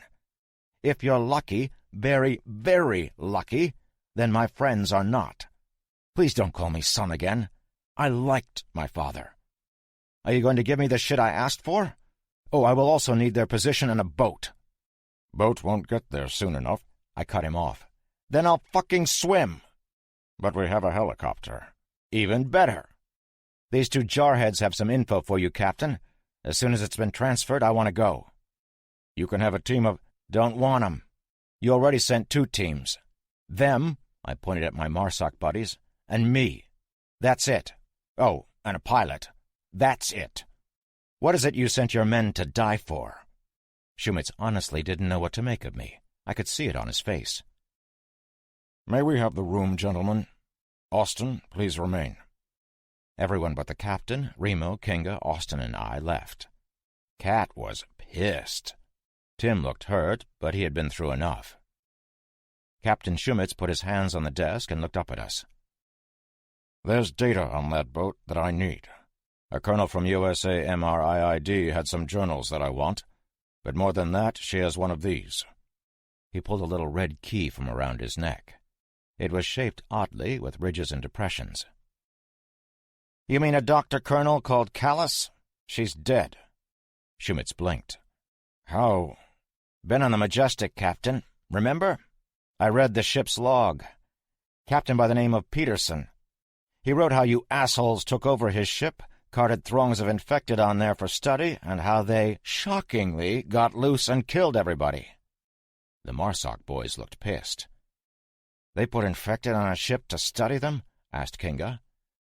They did, the captain returned. Anything else? I saw Kinga back down almost immediately. I couldn't believe it. This guy could kill everybody in the room except probably Remo, and he backed down in an instant. He was still mad, but he wasn't going to question this Navy captain again. I've got something else, I said. It seems that you military assholes, I looked at Remo and Kinga, sorry, you military assholes aren't so bright, because you did exactly the same thing inside a secure facility in Montana. Brought in a bunch of infected, they got loose, and they killed everybody. It was the captain's turn to get angry. I'm guessing he wasn't accustomed to being called names and having his authority questioned. Frankly, I don't give a shit about your problems. I'm a naval officer and I follow orders. That having been said, neither I nor anyone under my command had anything to do with what happened on the Majestic Maersk. I'm allowing you on this mission because you can help me. That's it. Get the data, the key, and the survivors, and we will take it from there. Take it from there. Right. And how long until you're ordered to fill Atlantis with 100 infected to study?" That took him aback. Literally, he stepped back. That wouldn't—" "Wouldn't what?" I snapped. "Happen? Occur? Give me a break. Let me ask you a question, Captain. Would you follow orders if you were ordered to bring infected here?" Remo put his hand on my shoulder, and I glanced in his direction. "Easy," was all he said. I turned and looked at him. "Easy? Remo, he's going to do the same thing they've done to me twice. They won't be satisfied until everybody's dead." "They won't." "Clearly this man isn't military," the captain thought out loud in reference to yours truly. Bastard shook his head like he was better than me. "Neither am I," Remo followed, and I almost shit myself. I looked at him expectantly, WTF all over my face. 2 years retired.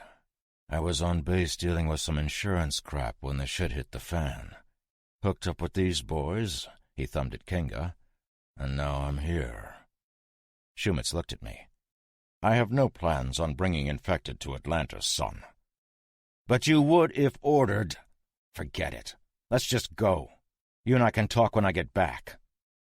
Remo and Kinga stayed behind while I went in search of Cat. End.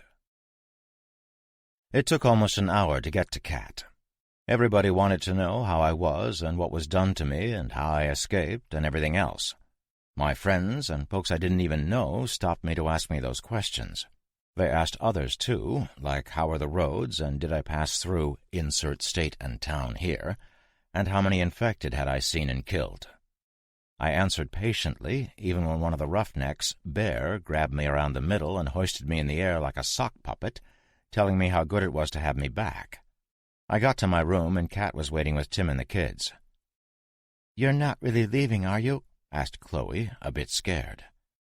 "I have to help my friend. Actually, he's more like my brother.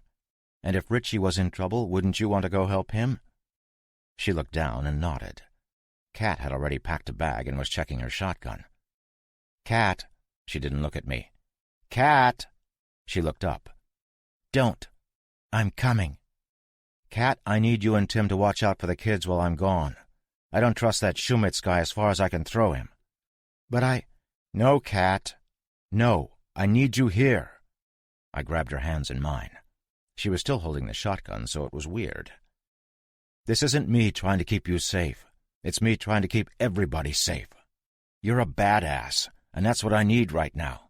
I've already spoken to Greg, and he and a few of the boys we came in here with are going to keep an eye on the sailors from that destroyer, especially its captain. This guy," I nodded at Tim, "is also a badass, and he will do whatever is necessary. I not only trust him with my life, but with yours." Her eyes welled up, and a single tear rolled down her cheek. "You just got back." "You'll be saying that again tomorrow, maybe even tonight." She threw her arms around me, crushing me with an embrace. If I wasn't so friggin' tough, I might have followed suit on the tear thing. I heard a sound behind me, and Austin was there with Kinga. Kinga nodded. "It's time." I nodded back and held Cat at arm's length. "I want striped bass, grilled with garlic, salt, and pepper when I get back. You be safe, watch the kids, and bring Tim up to speed on this place. If anybody tries to bring a shipping container on this rig, you shoot them." "I will." I hugged her, the kids, and Tim. "Watch your ass out there, hero," he said to me. "Remo will be with me. Then I pity those zombies." He smiled. I looked at the people in my shack once more and followed Kinga out into the sun. It smelled like metal, grease, and sweat on the deck. I took a deep breath. I loved that smell.